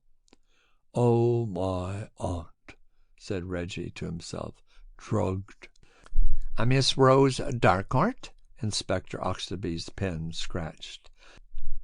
"Thank you, madam. Your chauffeur, Albert Edward Loveday, that's right, has been arrested loitering about Miss Sheridan's house. He was found in possession of Miss Sheridan's gold cigarette case. Can you explain that?" "I? Why should I explain it? I know nothing about it." "The man is in your service, madam." "Yes, and he is a very good chauffeur. What then? Why should you arrest him?" She talked very fast. "I don't understand it at all. I don't understand what you want me to say." "Only the truth," said Reggie gently out of the shadow. "What do you mean by the truth? I know nothing about what he had. I can't imagine, I can't conceive," her voice went up high, "how he could have Miss Sheridan's cigarette case if he really had." "Oh, he had it all right," said Inspector Oxbye. "Well, then perhaps she gave it to him." She laughed so suddenly that the men looked at each other. "Haven't you asked him? What did he say? I know nothing about Miss Sheridan." "You can tell us nothing," said Reggie. "What should I tell you?" she cried. There was silence, but for the scratching of the inspector's pen. "Very good, madam," he said. "You have no explanation. I had better tell you the case will go into court. Thank you for coming. Would you like to have the car back?" "What has Loveday said?" She leaned forward. "He's asked for his solicitor, madam, that's all." "What is the charge, then?" The inspector smiled. "That's as may be, madam." "Can I see him?" "Not alone, I'm afraid, madam," said Bell. "What?" she cried. "What do you mean?" "The car'll take you back, ma'am." She stared at him a long minute. "The car?" She started up. "I don't need your car. I'll not have it. I can go, can't I?" She laughed. Bell opened the door. "Phew!" he puffed as he closed it. "She looked murder, didn't she?" "A nice young woman for a quiet tea party," Reggie murmured. I wonder. I think I'll use that car." As it drew out upon the bridge, he saw the tall shape of Miss Darcourt ahead. She was going slowly. She stopped. She glanced behind her at the lights of the car. She climbed the parapet and was gone. "Oh, damn," said Mr. Fortune. "Stop the bus." He sprang out, looked down for a moment at the foam and the eddies, and dived after her. Some minutes afterwards he arrived at the bank with Miss Darcourt in tow, and waddled out, dragging her after him without delicacy and swearing in gasps. She was in no case to protest. She did not hear. Mr. Fortune rolled her over and knelt beside her. "What'll I do, sir? Can't I do something?" cried the chauffeur. "Police station," Reggie panted. "Bring down the inspector or the superintendent. Quick, damn quick!" And he wrought with Miss Darcourt's body. He looked up at the large shape of Superintendent Bell. "Suicide, sir?" "Attempted suicide. She'll do, I think. Wrap her in every damn thing you've got and take her to hospital, quick." "I know this game, sir," Bell said, and stooped and gathered the woman up. "You run along home." "Run?" said Reggie. "My only aunt." In the morning, when he rang for his letters, "Superintendent Bell called, sir," said the maid. "About 8 it was. He said I wasn't to waken you. He only wanted to tell you she was going on all right, and there's a message by telephone from Mr. Lomas. He says you should be at Paddington by 12. Car will meet you, very urgent, and to tell you he has the body." "Oh, my Lord," said Reggie. He sprang out of bed. Superintendent Bell was rung up and told to commit himself to nothing over Albert Edward Loveday and his mistress. "Remanded for inquiries. That'll do for him, sir," said Bell's voice. "And she can wait. Hope you're all right, Mr. Fortune." "I'm suffering from shock, Bell. Mr. Lomas is shocking me. He's begun to sit up and take notice." Inadequately fed and melancholy, Mr. Fortune was borne into Paddington by a 12:15. He there beheld Lomas sitting in Lomas's car, and regarding him with a satirical eye. Mr. Fortune entered the car in dignity and silence. "My dear fellow, I hate to disappoint you," Lomas smiled. "You've done wonderfully well. Arrested a chauffeur, driven a lady to suicide. Admirable! It is really your masterpiece. Art for art's sake in the grand style. You must find it horribly disappointing to act with a dull fellow like me." "I do," said Mr. Fortune. Lomas chuckled. I know. I can't help seeing it. And really, I hate to spoil your work, but the plain fact is, I've got the body." Well, said Mr. Fortune. "And unfortunately, I really do sympathize with you. It isn't dead." "Oh, when did I say it was?" said Mr. Fortune. "I said you hadn't a corpse for me, and you haven't got one now. I said it was all muddled, and so it is, a damn muddle." "Don't you want to know why the fair Sylvia left home?" "Yes. Do you know, Lomas?" "She's gone off with a man, my dear fellow." Lomas laughed. Well, said Reggie mildly.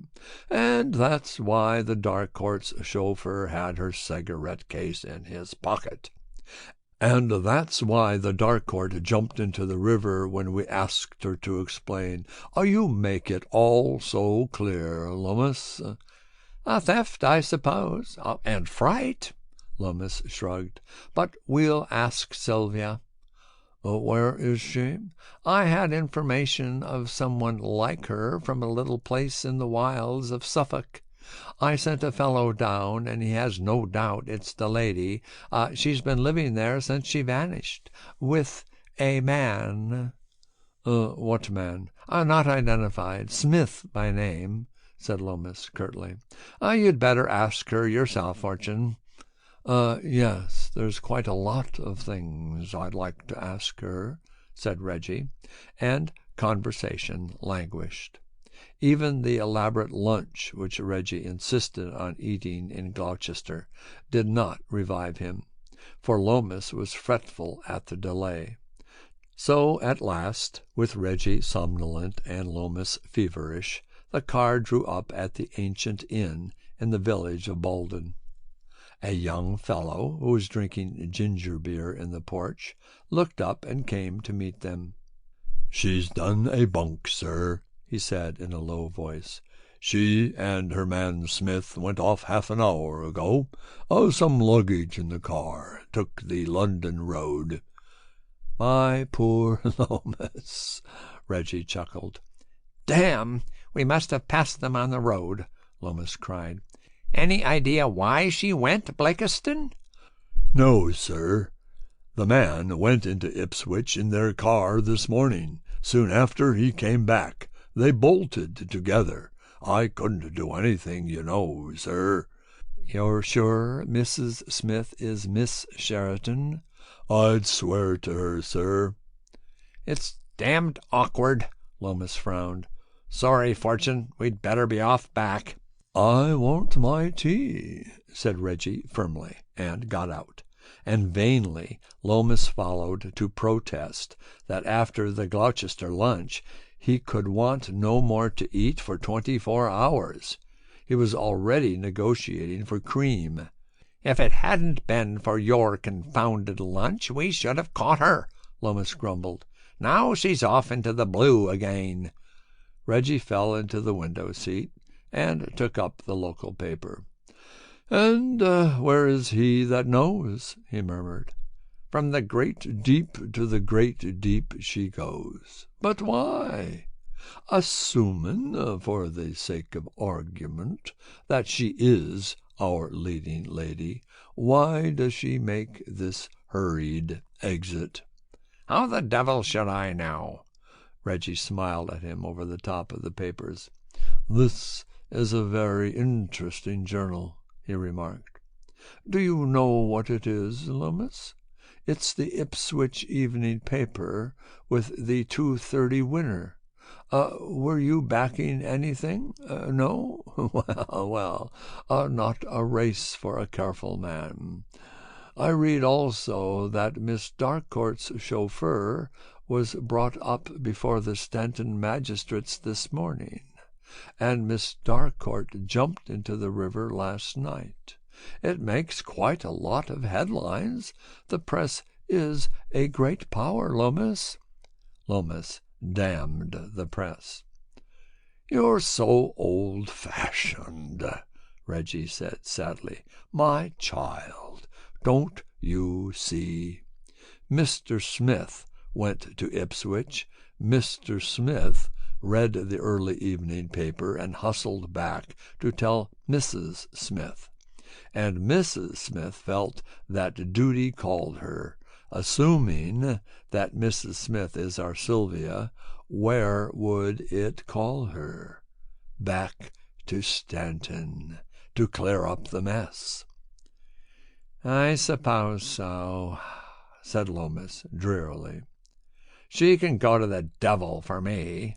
Oh, my dear chap, you do want your tea, said Reggie. Then Lomas swore. It was late that night when a dusty car, driven by Mr. Fortune, approached the lights of Stanton. Mr. Fortune turned away from the bridge, down a leafy byway, and drew up with a jerk. Another car was standing by Miss Sheraton's gate. The man in it turned to stare. Reggie was already at his side. Mr. Smith, I presume, he said. Who the devil are you? Said a voice that seemed to him familiar. The night was then rent by a scream, which resolved itself into a cry of "Thieves! Help! Help! Police!" It came from the house. Reggie made for the door and banged upon it. It was opened by an oldish woman in disarray. "We've got burglars!" she cried. "Come in, sir, come in!" "Rather," said Mr. Fortune. "Where are they?" "On this stairs, sir. I hit him. I know I hit one. It gave me such a turn." Reggie ran upstairs. The light was on in the hall, but on the landing, in the shadow, he stumbled over something soft. He ran his hand along the wall for a switch and found it. What he saw was Sylvia Sheraton lying with blood upon her face. "Oh, it's all right. You've only knocked out your mistress," he called over the stairs. "Oh, my God!" the housekeeper gasped. "The poker on her poor head! Oh, sir, she's not dead, is she?" "Oh, not a bit. Now, come along. Where's her room?" Reggie picked her up. The man from the car was at his elbow. "Thank you, I'll do that," he said. Why, it's Mr. Woodcote. Fancy that! Reggie smiled. Oh, but why should the dramatist carry the leading lady? I'm her husband, said Mr. Woodcote fiercely. Any objection, Mr. Fortune? Oh, no, Mr. Smith. I beg pardon, Mr. Woodcote. But you'll want me, you know, if it's only to sew her up. He bore the lady off to her bedroom. The case ended as it began, with a morning voyage in a punt. Lomas brought that craft in to the landing stage and embarked Reggie, who laid himself down on the cushions elaborately and sighed.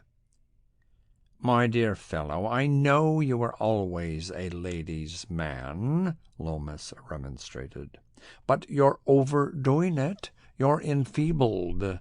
You wilt. Reggie moaned gently. I know it. I feel like a curate, Lomas. They coo over me. It's weakening to the intellect. Rose holds my hand and tells me she's sorry she was so naughty, and Sylvia looks tenderly from her unbandaged eye and says she'll never do it again. Have you got anything rational out of them? I have it all. It's quite simple. Sylvia heard that Rose was trying to do her out of the part. She was pained. She went round in a hurry to talk to Rose. In the garden she saw Albert Edward, the chauffeur, who told her that Rose was on the boathouse balcony, her favorite place on a fine evening. Sylvia went there straight. Hence, none of the servants but Albert Edward knew that Sylvia had called that night. Sylvia and Rose had words.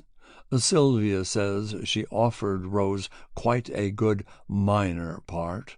Rose says Sylvia insulted her. I fear that Rose tried to slap her face. Anyway, Sylvia tumbled down the boathouse steps, and there was a splash. Rose heard it and thought Sylvia had gone in, and was delighted. Albert Edward heard it, as he had heard the row, and thought something could be done about it. But he saw Sylvia rush off, rather draggled around the skirts, and knew she wasn't drowned. Rose didn't take the trouble to see Sylvia scramble out. She was too happy. Sylvia was annoyed, but she was an ingenious mind. It occurred to her that if she did a disappearance, Rose would get the wind up badly, and it would be a howling advertisement for Miss Sylvia Sheridan and Woodcote's new play. Yes, Lomas dear, you were quite right. Only Belle was too. Sylvia scurried off to London and let herself into her flat and telephoned to Woodcote and told him all about it. He was badly gone on Sylvia before. He gave way to his emotions, and those two geese arranged their elopement that night. She went off at break of day, and he got a special license. Meanwhile, Albert Edward was getting busy. He collected the cigarette case from the boathouse first thing in the morning. He found out Sylvia hadn't gone home, and he started blackmailing Rose. That was why we saw her looking desperate. She got more and more funky. She paid that bright lad all the money she could spare, the clean notes, and most of her jewelry, the pawn tickets. The only thing that worried Albert Edward was when Sylvia would turn up again. Hence that interest in the parlor maid which gave him away. Poor Rose tried to drown her sorrows in morphia, and when she found Albert Edward was in the cells, she wanted to go under, quiet and quick. I have a mild, manly longing to smack Sylvia, said Lomas. Well, well, the housekeeper did that, with a poker, Reggie murmured. Life is quite just to the wicked, but wearying to the virtuous. I am much worn, Lomas. I want my lunch. End of section 8. Recording by Tommy Hersant, Carlsbad, California.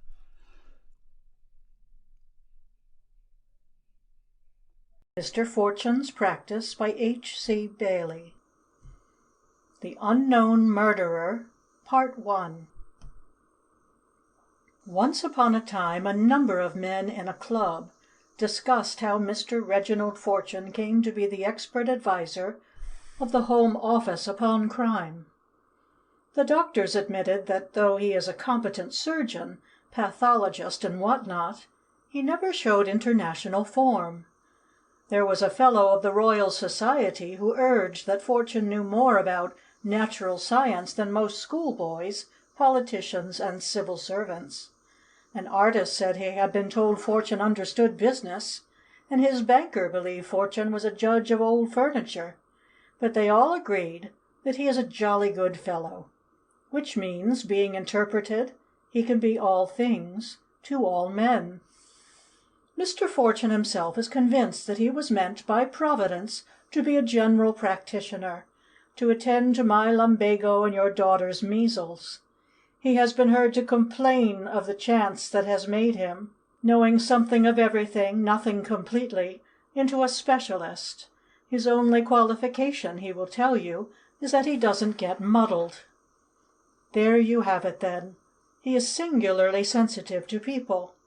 Very odd how he knows men, said Superintendent Bell reverently, as if he had an extra sense to tell him of people's souls, like smells or colors. And he has a clear head. He is never confused about what is important and what isn't, and he has never been known to hesitate in doing what is necessary. Consider his dealing with the affair of the unknown murderer. There was not much interesting crime that Christmas. The singular case of Sir Humphrey Bigod, who was found dead in a chalk pit on the eve of his marriage, therefore obtained a lot of space in the papers, which kept it up even after the coroner's jury had declared for death by misadventure, with irrelevant inventions and bloodthirsty hints of murder and tales of clues. This did not disturb the peace of the scientific adviser to the Criminal Investigation Department, who knew that the lad was killed by a fall, and that there was no means of knowing any more. Mr. Fortune was much occupied in being happy, for after a long endeavor he had engaged Joan Amber to marry him. The lady has said the endeavor was hers, but I am not now telling that story. Just after Christmas she took him to the children's party at the Home of Help. It is an old-fashioned orphanage, a huge barrack of a building, but homely and kind. Time out of mind, people of all sorts, with old titles and new, with money and with brains, have been friends of its children. When Miss Amber brought Reggie Fortune under the flags and strings of paper roses into its hall, which was as noisy as the Parrot House, he gasped slightly. "Be brave, child," she said. "This is quiet to what it will be after tea, and cool. You will be much hotter.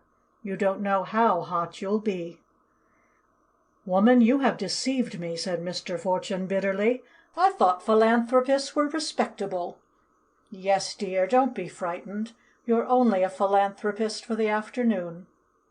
"I ask you, is that Crab Warnham?" "Of course it's Captain Warnham." Miss Amber smiled beautifully at a gaunt man with a face like an old jockey. He flushed as he leered back. "Do you know his wife? She's rather precious." "Poor woman. He doesn't look comfortable here, does he? The last time I saw Crab Warnham was in a place that's several kinds of hell in Berlin. He was quite at home there." "Forget it," said Miss Amber gently. "You will when you meet his wife. And their boy's a darling." "His boy?" Reggie was startled. "Oh, no, she was a widow. He worships her and the child." Reggie said nothing. It appeared to him that Captain Warnham, for a man who worshipped his wife, had a hungry eye on women. And the next moment Captain Warnham was called to attention. A small woman, still pretty, though earnest, talked to him like a mother or a commanding officer. He was embarrassed, and when she had done with him he fled. The small woman, who was austerely but daintily clad in black, with some white at the neck, continued to flit amongst the company, finding everyone a job of work. She says to one, "Go," and he goeth, and to another, "Come," and he cometh. And who is she, Joan? "Lady Chantrey," said Miss Amber. "She's Providence here, you know." And Lady Chantrey was upon them. Reggie found himself looking down into a pair of uncommonly bright eyes, and wondering what it felt like to be as strenuous as the little woman who was congratulating him on Joan, thanking him for being there, and arranging his afternoon for him all in one breath. He had never heard anyone talk so fast. In a condition of stupor he saw Joan reft from him to tell the story of Cinderella to magic lantern pictures in one dormitory, while he was led to another to help in a scratch concert. And as the door closed on him he heard the swift, clear voice of Lady Chantrey exhorting staff and visitors to play round games. He suffered.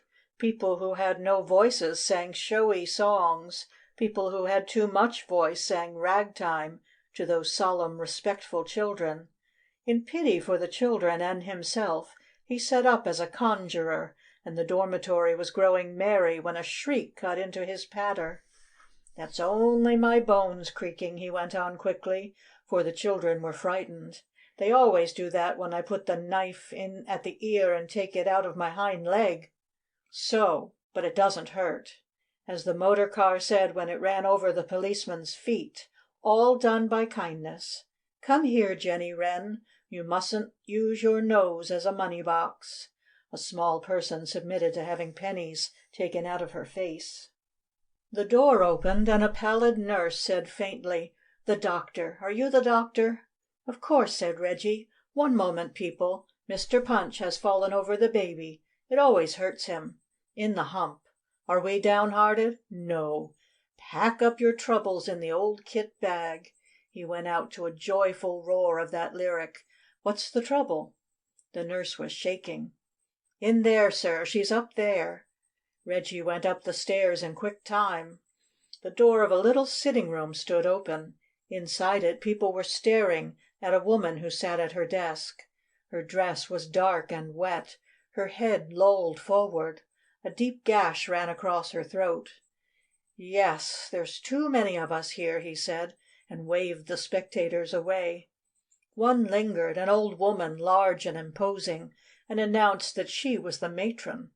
Reggie shut the door and came back to the body in the chair. He held the limp hands a moment. He lifted the head and looked close into the flaccid face. "When was she found? When I heard that scream?" "Yes." He examined the floor. "Quite so." He turned to the matron. "Well, well, who is she?" "It's our resident medical officer, Dr. Emily Hall. But, Dr. Fortune, can't you do anything?" "She's gone," said Reggie. "But this is terrible, Doctor. What does it mean?" "Well, I don't know what it means. Her throat was cut by a highly efficient knife, probably from behind.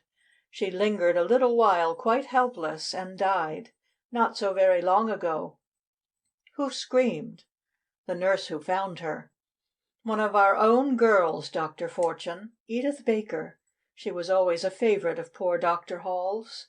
She has been kept on here at Dr. Hall's wish, to train as a nurse. She was devoted to Dr. Hall. One of these girlish passions." "And she came into the room and found this and screamed?" "So she tells me," said the matron. "Well, well," Reggie sighed. "Poor kiddies. And now you must send for the police." "I have given instructions, Dr. Fortune," said the matron with dignity. "And I think you ought to keep Edith Baker from talking about it." Reggie opened the door. "Edith will not talk," said the matron coldly. "She is a very reserved creature." "Poor thing. But I'm afraid some of our visitors will, and they had better not, you know." At last he got rid of the lady, and turned the key in the lock and stood looking at it. "Yes, quite natural, but very convenient," said he, and turned away from it and contemplated a big easy-chair. The loose cushion on the seat showed that somebody had been sitting in it, a fact not in itself remarkable, but there was a tiny smear of blood on the arm, still wet. He picked up the cushion. On the under side was a larger smear of blood. Dr. Fortune's brow contracted. The unknown murderer cuts her throat, comes over here, makes a mess on the chair, turns the cushion over, and sits down to watch the woman die. This is rather diabolical. He began to wander round the room. It offered him no other signs but some drops of blood on the hearthrug and the hearth. He knelt down and peered into the fire, and with the tongs drew from it a thin piece of metal. It was a surgical knife. He looked at the dead woman. "From your hospital equipment, Dr. Hall. And Edith Baker is a nurse, and Edith Baker had a girlish passion for you. I wonder." Someone was trying the door. He unlocked it to find an inspector of police. "I am Reginald Fortune," he explained. "Here's your case." "I've heard of you, sir," said the inspector reverently. "Bad business, isn't it? I'm sure it's very lucky you were here." "I wonder," Reggie murmured. "Could it be suicide, sir?" Reggie shook his head. "I wish it could. Not a nice murder. Not at all a nice murder. By the way, there's the knife. I picked it out of the fire." "Doctor's tool, isn't it, sir? Have you got any theory about it?" Reggie shook his head. "There's the girl who gave the alarm. She's a nurse in the hospital, I'm told." "I don't know the girl," said Reggie. "You'd better see what you make of the room. I shall be downstairs." In the big hall the decorations and the Christmas tree with its ungiven presents glowed to emptiness and silence. Joan Amber came forward to meet him. He did not speak to her. He continued to stare at the ungiven presents on the Christmas tree. "What do you want to do?" she said at last. "This is the end of a perfect day," said Mr. Fortune. "Poor kiddies." The matron packed them all off to their dormitories. Mr. Fortune laughed. "Just as well to rub it in, isn't it?" Miss Amber did not answer him for a moment. "Do you know, you look rather terrible," she said. And indeed his normally plump, fresh-colored, cheery face had a certain ferocity. "I feel like a fool, Joan. Where is everybody?"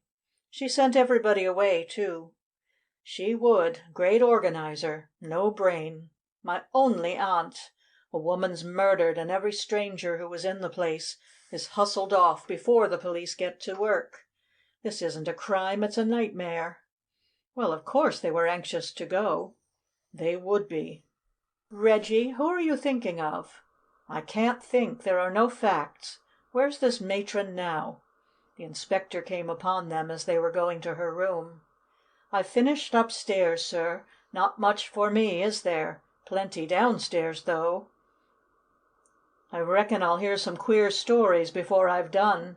These homes are always full of gossip. People living too close together. Wonderful what bad blood it makes. He broke off and stared at Reggie. From the matron's room came the sound of sobbing. He opened the door without a knock. The matron sat at her writing table, coldly judicial. A girl in nurse's uniform was crying on the bosom of Lady Chantrey, who caressed her and murmured in her ear. "Sorry to interrupt, ma'am," the inspector said, staring hard. "You don't interrupt. This girl is Edith Baker, who seems to have been the last person who saw Dr. Hall alive, and was certainly the first person who saw her dead." "And who was very, very fond of her," Lady Chantrey said gently. "Weren't you, dear?" "I'll have to take her statement," said the inspector, but the girl was torn with sobbing. "Come, dear, come." Lady Chantrey strove with her. "The inspector only wants you to say how you left her and how you found her." "Edith, you must control yourself." The matron lifted her voice. "I hate you!" the girl cried, and tore herself away and rushed out of the room. "She'll have to speak, you know, ma'am," the inspector said. "I am very sorry to say she has always had a passionate temperament," said the matron. "Poor child!" Lady Chantrey rose. "She was so fond of the doctor, you see. I'll go to her, matron, and see what I can do." "Does anyone here know what the girl was up to this afternoon, ma'am?" said the inspector.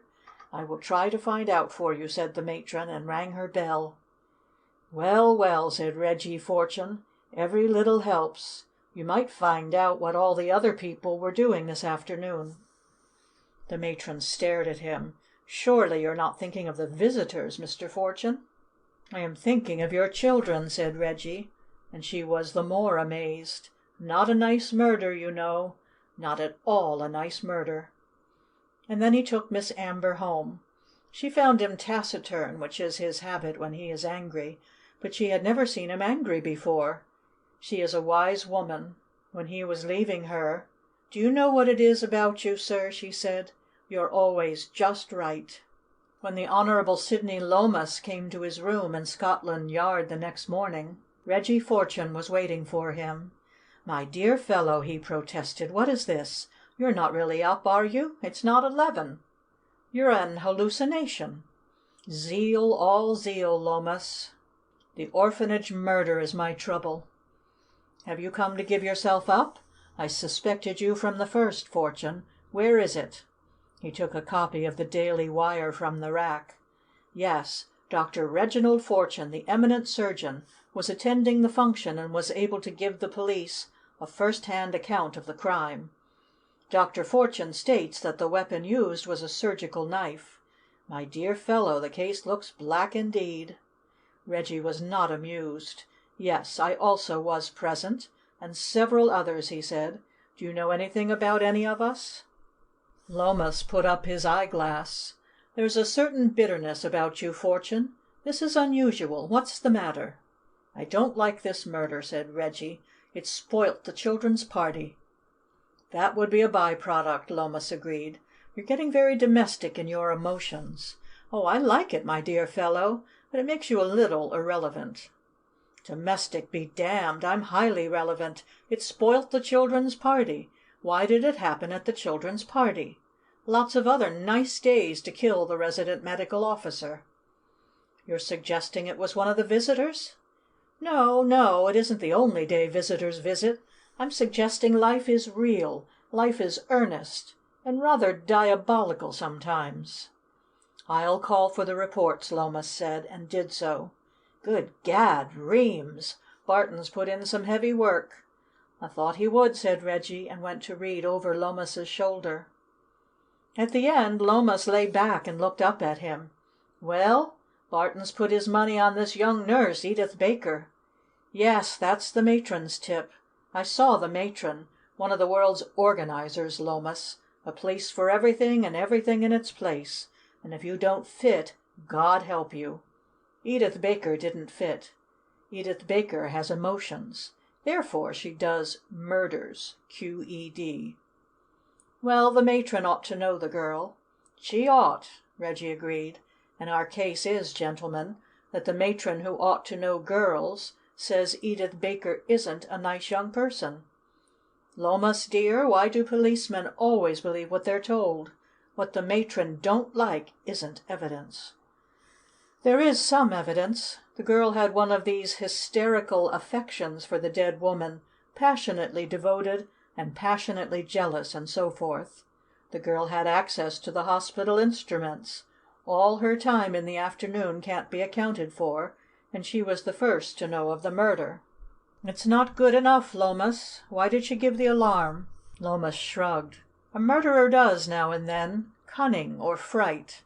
And why did she wait for the children's party to do the murder? Something may have happened there to rouse her jealousy." "Something with one of the visitors?" Reggie suggested. "I wonder." Then he laughed. "A party of the visitors went round the hospital, Lomas. They had access to the surgical instruments." "And they were suddenly seized with a desire for homicide? They also went to the gymnasium and the kitchen. Did any of them start boiling potatoes? My dear Fortune, you are not as plausible as usual." "It isn't plausible," Reggie said. "I know that. It's too damn wicked." "Abnormal," Lomas nodded.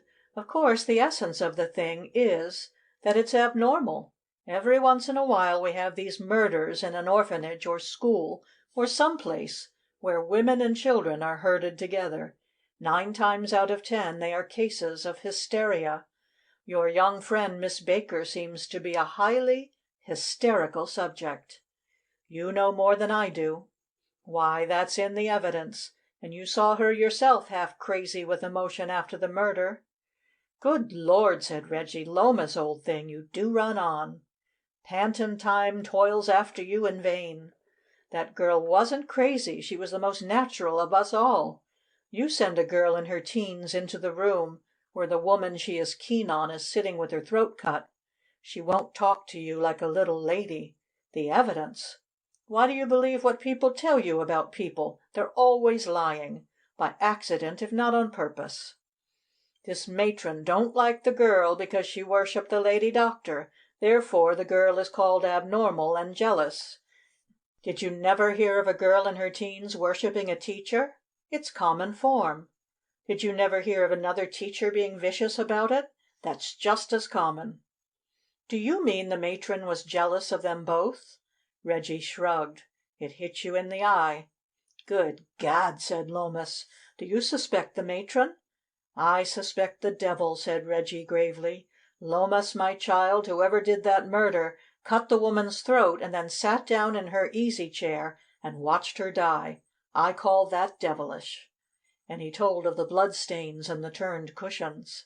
"Good Gad!" said Lomas once more. "There's some hate in that. Not a nice murder. Also, it stopped the children's party." "You harp on that." Lomas looked at him curiously. "Are you thinking of the visitors?" "I wonder," Reggie murmured. "I wonder." "Here's the list," Lomas said, and Reggie came slowly to look. "Sir George and Lady Bean, Lady Chantrey, Mrs. Carroway." He ran his pencil down. "All well known, blameless busybodies full of good works. Nothing doing." "Crab Warnham," said Reggie. "Oh, Warnham. His wife took him, I suppose.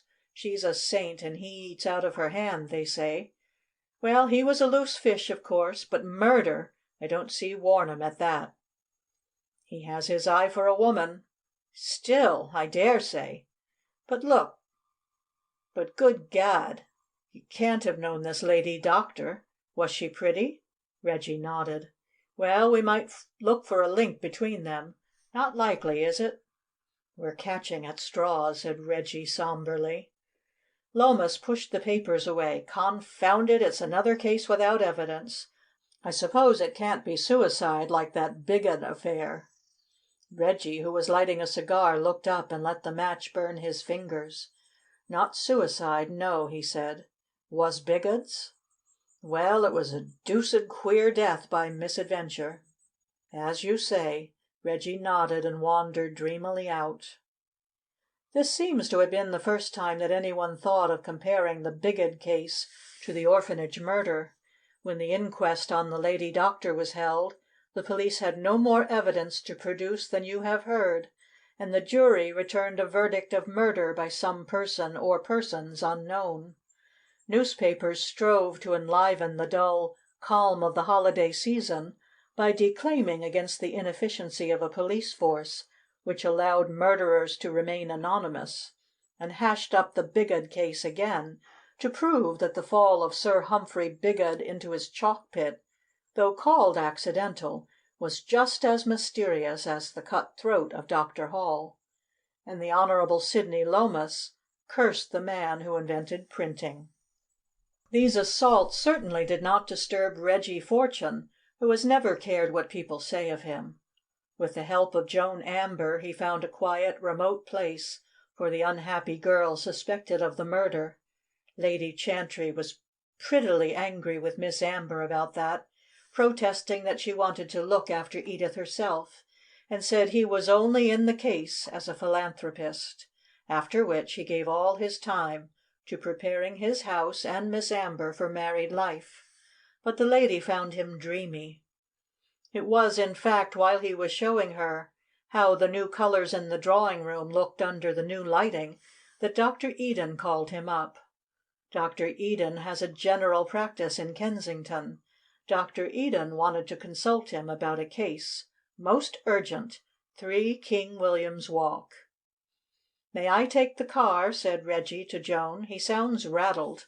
You can go on home afterwards. It's not far from you, either. I wonder who lives at 3 King William's Walk." "But it's Mrs. Warnham!" she cried. "Oh, my aunt!" said Reggie Fortune, and said no more. And Joan Amber could not call him out of his thoughts. She was as grave as he. Only when he was getting out of the car, "Be good to her, dear," she said gently. He kissed the hand on his arm. The door was opened by a woman in evening dress. "It is Mr. Fortune, isn't it? Please come in. It's so kind of you to come." She turned to the maid in the background. "Tell Dr. Eden, Maggie. It's my little boy, and we are so anxious." "I'm very sorry, Mrs. Warnham." Reggie took her hand and found it cold. The face he remembered for its gentle calm was sternly set. "What is the trouble?" "Gerald went to a party this afternoon. He came home gloriously happy and went to bed. He didn't go to sleep at once. He was rather excited. But he was quite well. Then he woke up crying with pain and was very sick. I sent for Dr. Eden. It isn't like Gerald to cry, Mr. Fortune. And—" A hoarse voice said, "Catherine, you oughtn't to be out there in the cold." Reggie saw the gaunt face of Captain Warnham looking round a door at them. "What does it matter?" she cried. "Dr. Eden doesn't want me to be with him, Mr. Fortune. He is still in pain. And I don't think Dr. Eden knows." Dr. Eden came down in time to hear that. A large young man, he stood over them looking very awkward and uncomfortable. "I'm sure Dr. Eden has done everything that can be done," said Reggie gently. "I'll go up, please." And they left the mother to her husband, that flushed, gaunt face peering round the corner as they kept step on the stairs. "The child's 7 years old," said Eden. "There's no history of any gastric trouble. Rather a good digestion. And then this, out of the blue." Reggie went into a nursery where a small boy lay huddled and restless with all the apparatus of sickness by his bed. He raised a pale face on which beads of sweat stood. End of Section 9. Recording by Nan Dodge. Mr. Fortune's Practice by H.C.Bailey. The Unknown Murderer. Continued. "Hello, Gerald," Reggie said quietly. "Mother sent me up to make you all right again." He took the child's hand and felt for the pulse. "I'm Mr. Fortune. Your Fortune. Good Fortune." The child tried to smile, and Reggie's hands moved over the uneasy body, and all the while he murmured softly nonsense talk. The child did not want him to go, but at last he went off with Eden into a corner of the room. "Quite right to send for me," he said gravely, and Eden put his hand to his head. "I know. It's horrible when it's a child. One of the irritant poisons. Probably arsenic. Have you given an emetic?" "He's been very sick, and he's so weak." "I know. Have you got anything with you?" "I sent home, but I didn't care to." "I'll do it. Sulphate of zinc. You go and send for a nurse, and find some safe milk. I wouldn't use the household stuff." "My God, Fortune! Surely it was at the party." "Not the household stuff," Reggie repeated, and he went back to the child. It was many hours afterward that he came softly downstairs. In the hall husband and wife met him. It seemed to him that it was the man who had been crying. "Are you going away?" Mrs. Warnham said. "There's no more pain. He is asleep." Her eyes darkened. "You mean he's dead?" the man gasped. "I hope he'll live longer than any of us, Captain Warnham, but no one must disturb him. The nurse will be watching, you know. And I'm sure we all want to sleep sound, don't we?" He was gone, but he stayed a moment on the doorstep. He heard emotions within. On the next afternoon Dr. Eden came into his laboratory at St. Saviour's. "One moment, one moment." Reggie was bent over a notebook. "When I go to hell they'll set me doing sums." He frowned at his figures. "The third time is lucky. That's plausible, if it isn't right. Well, how's our large patient?" He's doing well, quite easy and cheerful." Reggie stood up. "I think we might say, thank God." "Yes, rather. I thought he was gone last night, Fortune. He would have been without you. It was wonderful how he bucked up in your hands. You ought to have been a children's specialist." "My dear chap, oh, my dear chap, I'm the kind of fellow who would always ought to have been something else.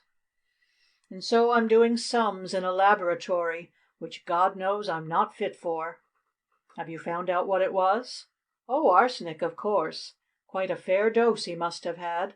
It's queer how they always will use arsenic." Eden stared at him. "What are we to do?" he said in a low voice. "Fortune, I suppose it couldn't have been accidental." What is a child likely to eat in which he would find grains of accidental arsenic? "Yes, but then, I mean, who could want to kill that child?" "That is the unknown quantity in the equation. But people do want to murder children, quite nice children." Eden grew pale. "What do you mean? You know he's not Warnham's child. Warnham's his stepfather." "Yes, yes. Have you ever seen the two together?" Eden hesitated. Well, he didn't seem to take to Warnham, but I'd have sworn Warnham was fond of him." "And that's all quite natural, isn't it?" "Well, well, I hope he's in." "What do you mean to do?" "Tell Mrs. Warnham, with her husband listening." Dr. Eden followed him out like a man going to be hanged. Mrs. Warnham indeed met them in her hall. "Mr. Fortune," she took his hand. She had won back her old calm, but her eyes grew dark as she looked at him. "Gerald has been asking for you, and I want to speak to you." "I shall be glad to talk over the case with you and Captain Warnham," said Reggie gravely. "I'll see the small boy first, if you don't mind." And the small boy kept his Mr. Fortune a long time. Mrs. Warnham had her husband with her when the doctors came down. "I say, Fortune," Captain Warnham started up. "Awfully good of you to take so much trouble. I mean to say," he cleared his throat, "I feel it, you know. How is the little beggar?" "There's no reason why he shouldn't do well," Reggie said slowly. "But it's a strange case, Captain Warnham. Yes, a strange case. You may take it there is no doubt the child was poisoned." "Poisoned!" Warnham cried out in that queer, hoarse voice. "You mean it was something Gerald shouldn't have eaten," Mrs. Warnham said gently. "It was arsenic, Captain Warnham. Not much more than an hour before the time he felt ill, perhaps less, he had swallowed enough arsenic to kill him." "I say, are you certain of all that? I mean to say, no doubt about anything?" Warnham was flushed. "Arsenic, and the time, and the dose? It's pretty thick, you know." "There is no doubt. I have found arsenic. I can estimate the dose, and arsenic acts within that time." "But I can't believe it," Mrs. Warnham said. "It would be too horribly cruel. Dr. Fortune, couldn't it have been an accident? Something in his food?" "It was certainly in his food or drink, but not accident, Mrs. Warnham. That is not possible." "I say, let's have it all out, Fortune," Warnham growled. "Do you suspect anyone?" "That's rather for you, isn't it?" said Reggie. "Who would want to poison Gerald?" Mrs. Warnham cried. "He says someone did," Warnham growled. "When do you suppose he took the stuff, Fortune? At the party or after he came home?" "What did he have when he came home?" Warnham looked at his wife. "Only a little milk. He wouldn't eat anything," she said. "And I tasted his milk, I remember. It was quite nice." "That points to the party," Eden said.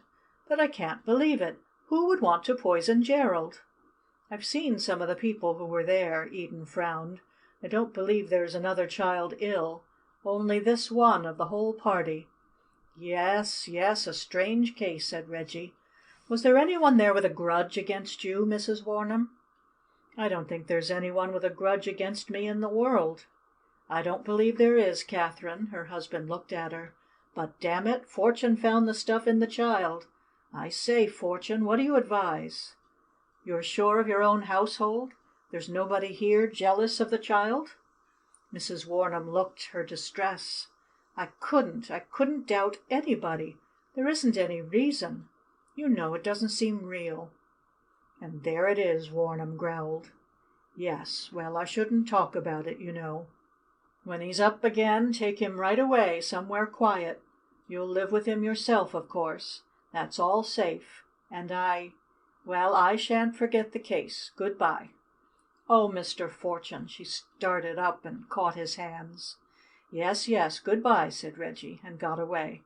But as Warnham let them out he felt Warnham's lean hand grip into his arm. "A little homely comfort would be grateful," Reggie murmured. "Come and have tea at the Academies, Eden. They keep a pleasing muffin." He sank down in his car at Eden's side with a happy sigh. But Eden's brow was troubled. "Do you think the child will be safe now, Fortune?" he said. "Oh, I think so. If it was Warnham or Mrs. Warnham who poisoned him." "Good Lord, you don't think that?" "They are frightened," said Reggie placidly. "I frightened 'em quite a lot. And if it was somebody else, the child is going away, and Mrs. Warnham will be eating and drinking everything he eats and drinks. The small Gerald will be all right. There remains only the little problem, who was it?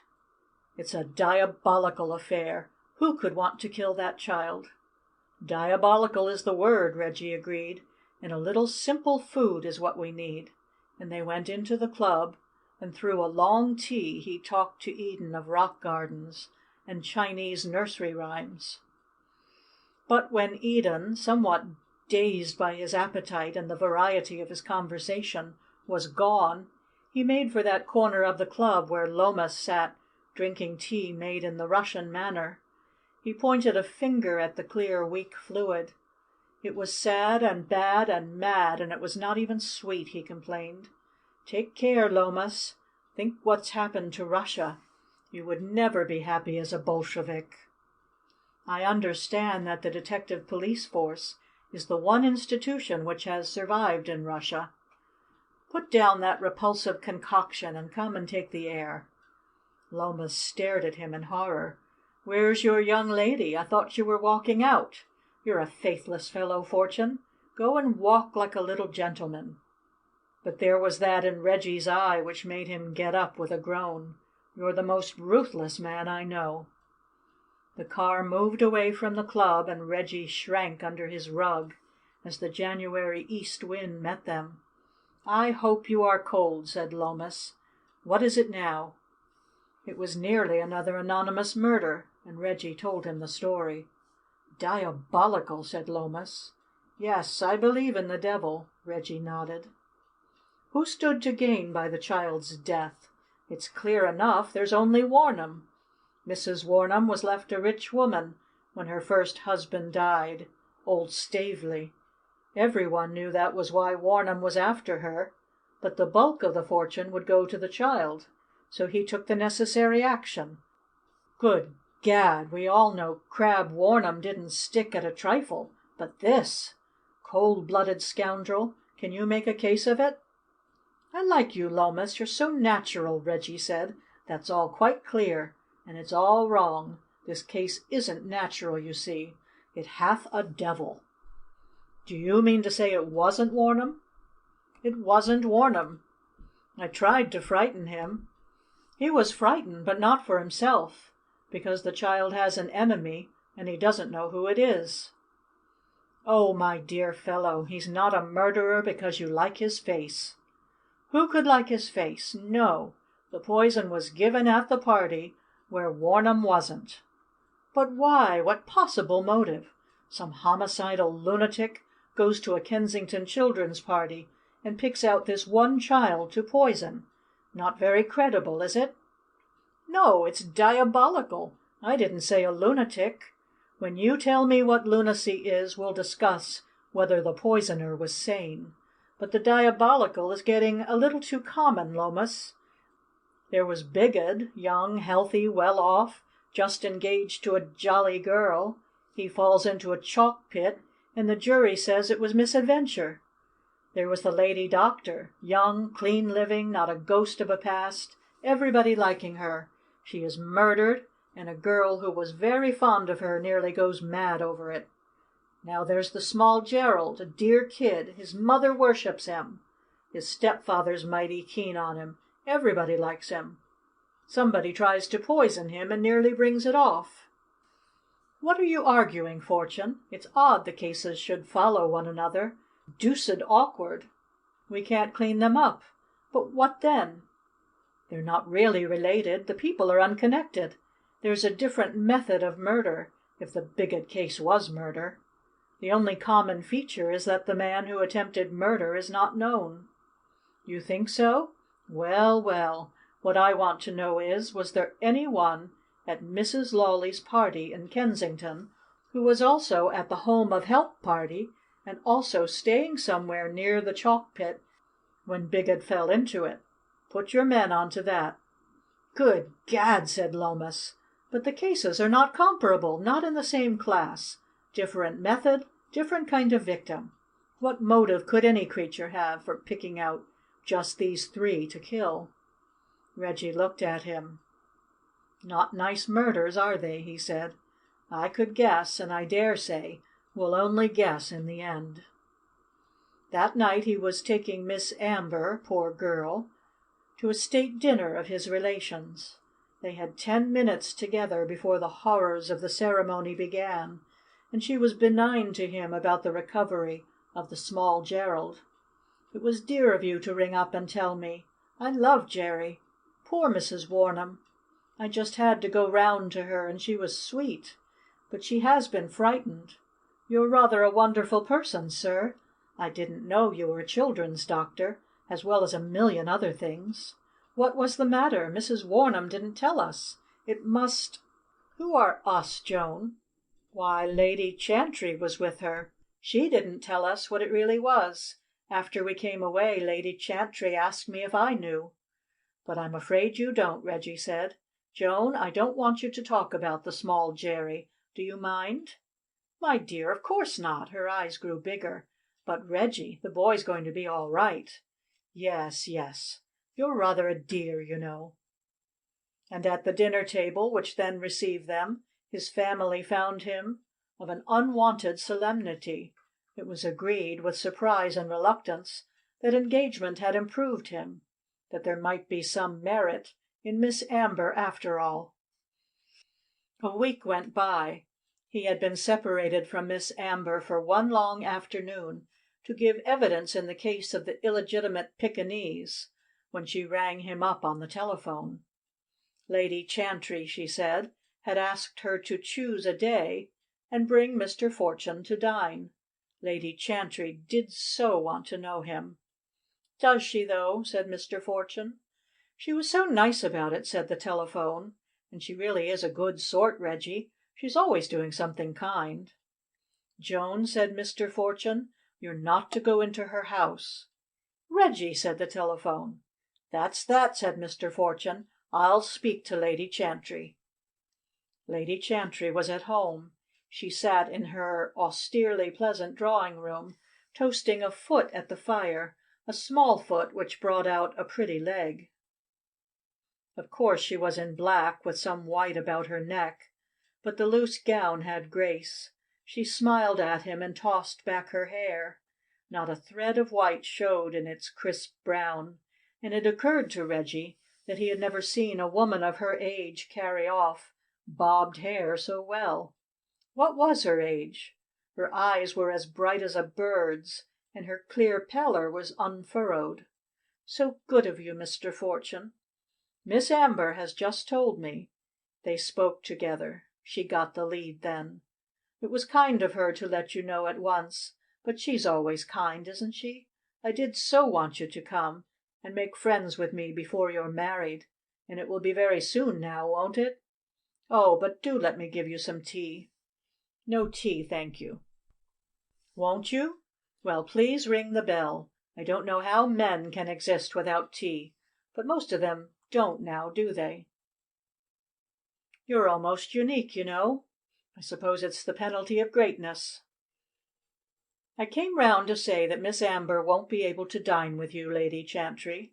It was a moment before she answered. "But that is too bad. She told me she was sure you could find a day." "She can't come," said Reggie sharply. "The man has spoken," she laughed. "Oh, of course, she mustn't go behind that." He was given a keen, mocking glance. "And can't you come either, Mr. Fortune?" "I have a great deal of work, Lady Chantrey. It's come rather unexpectedly." "Indeed, you do look worried. I'm so sorry. I'm sure you ought to take a rest, a long rest." A servant came in. "Won't you really have some tea?" "No, thank you. Good bye, Lady Chantrey." He went home and rang up Lomas. Lomas, like the father of baby Bunting, had gone a hunting. Lomas was in Leicestershire. Superintendent Bell replied. Did Bell know if they had anything new about the unknown murderer? "Inquiries are proceeding it, sir," said Superintendent Bell. "Damn it, Bell, I'm not the House of Commons. Have you got anything?" "Not what you'd call definite, sir, no." "You'll say that on the Day of Judgment," said Reggie. It was on the next day that he found a telegram waiting for him when he came home to dress for dinner. "Gerald ill again, very anxious. Beg you will come, sending car to meet evening trains. Warnham, Fernhurst, Blackover." He scrambled into the last carriage of the 6:30 as it drew out of Waterloo. Mrs. Warnham had faithfully obeyed his orders to take Gerald to a quiet place. Blackover stands an equally uncomfortable distance from two main lines, one of which throws out towards it a feeble and spasmodic branch. After 2 changes Reggie arrived, cold and with a railway sandwich rattling in his emptiness, on the dimly lit platform of Blackover. The porter of all work, who took his ticket, thought there was a car outside. In the dark station yard Reggie found only one.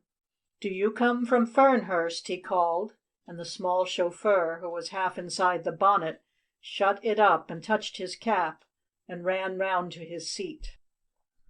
They dashed off into the night, climbing up by narrow, winding roads through woodland. Nothing passed them. No house gave a gleam of light. The car stopped on the crest of a hill, and Reggie looked out. He could see nothing but white frost and pines. The chauffeur was getting down. "What's the trouble?" said Reggie, with his head out of window, and slipped the catch and came out in a bundle. The chauffeur's face was the face of Lady Chantrey. He saw it in the flash of a pistol overhead as he closed with her. I will," she muttered, and fought him fiercely. Another shot went into the pines. He wrenched her hand round. The third was fired into her face. The struggling body fell away from him, limp. He carried it into the rays of the headlights and looked close. "That's that," he said with a shrug, and put it into the car. He lit a cigar and listened. There was no sound anywhere but the sough of the wind in the pines. He climbed into the chauffeur's place and drove away. At the next crossroads he took that which led north and west, and so in a while came out on the Portsmouth Road. That night the frost gathered on a motor car in a lane between Hindhead and Shottermill. Mr. Fortune unobtrusively caught the last train from Haslemere. When he came out from a matinee with Joan Amber next day, the newsboys were shouting, "Motor car mystery." Mr. Fortune did not buy a paper. It was on the morning of the second day that Scotland Yard sent for him. Lomas was with Superintendent Bell. The two of them received him with solemnity and curious eyes. Mr. Fortune was not pleased. "Dear me, Lomas, can't you keep the peace for a week at a time?" he protested. "What is the reason for your existence?" "I had all that for breakfast," said Lomas. "Don't talk like the newspapers. Be original." "Another mysterious murder," Reggie murmured, quoting headlines. "Scotland Yard baffled again. Police mandarins. No, you haven't a good press, Lomas, old thing." Lomas said something about the press. "Do you know who that woman chauffeur was, Fortune?" "That wasn't in the papers, was it? You haven't guessed?" Again Reggie Fortune was aware of the grave curiosity in their eyes. "Another of our mysterious murders," he said dreamily. "I wonder. Are you working out the series at last?" I told you to look for someone who was always present." Lomas looked at Superintendent Bell. "Lady Chantry was present at this one, Fortune," he said. "Lady Chantry took out her car the day before yesterday. Yesterday morning the car was found in a lane above Haslemere. Lady Chantry was inside. She wore chauffeur's uniform. She was shot through the head." "Well, well," said Reggie Fortune. "I want you to come down and look at the body." "Is the body the only evidence?" "We know where she bought the coat and cap. Her own coat and hat were under the front seat. She told her servant she might not be back at night. No one knows what she went out for or where she went." "Yes, yes. When a person is shot, it's generally with a gun. Have you found it?"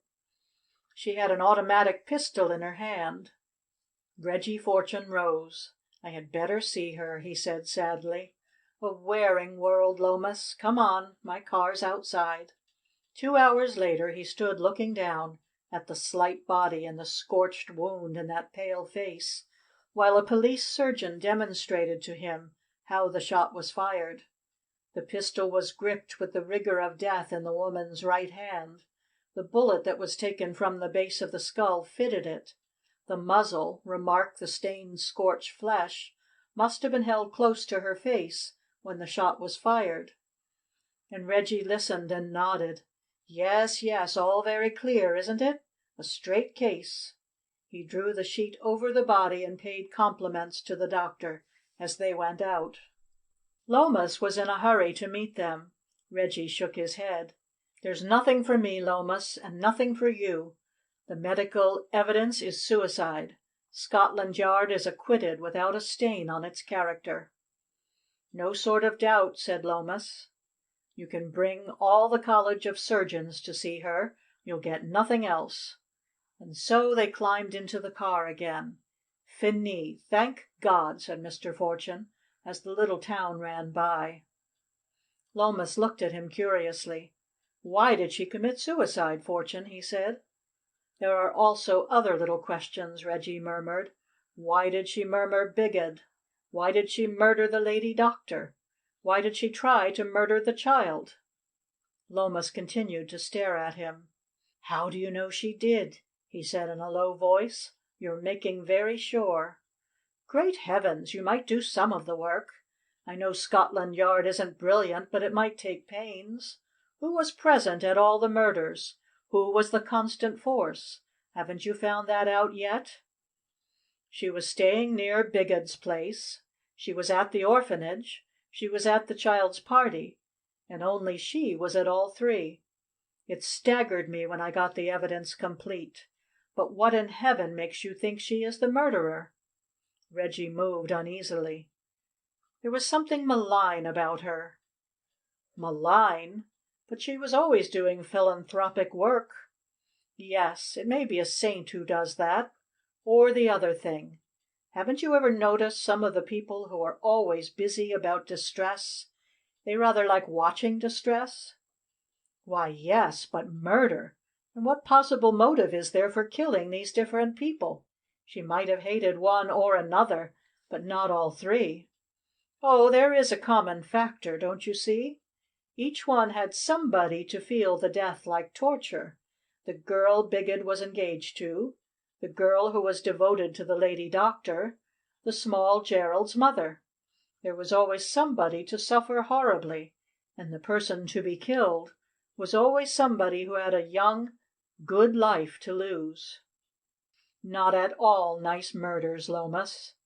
Genus diabolical, species feminine. Say that Lady Chantry had a devilish passion for cruelty, and it ended that night in the motor car." "But why commit suicide? Do you mean she was mad?" "I wouldn't say that. That's for the Day of Judgment. When is cruelty madness? I don't know. Why did she give herself away in the end? Perhaps she found she had gone a little too far. Perhaps she knew you and I had begun to look after her. She never liked me much, I fancy. She was a little odd with me." "You're an uncanny fellow, Fortune." "My dear chap! Oh, my dear chap, I'm wholly normal." I'm the natural man. End of section 10. Recording by Nan Dodge. End of Mr. Fortune's Practice by H.C.Bailey. Thanks for joining us. Don't forget to like, share, and subscribe for more captivating videos.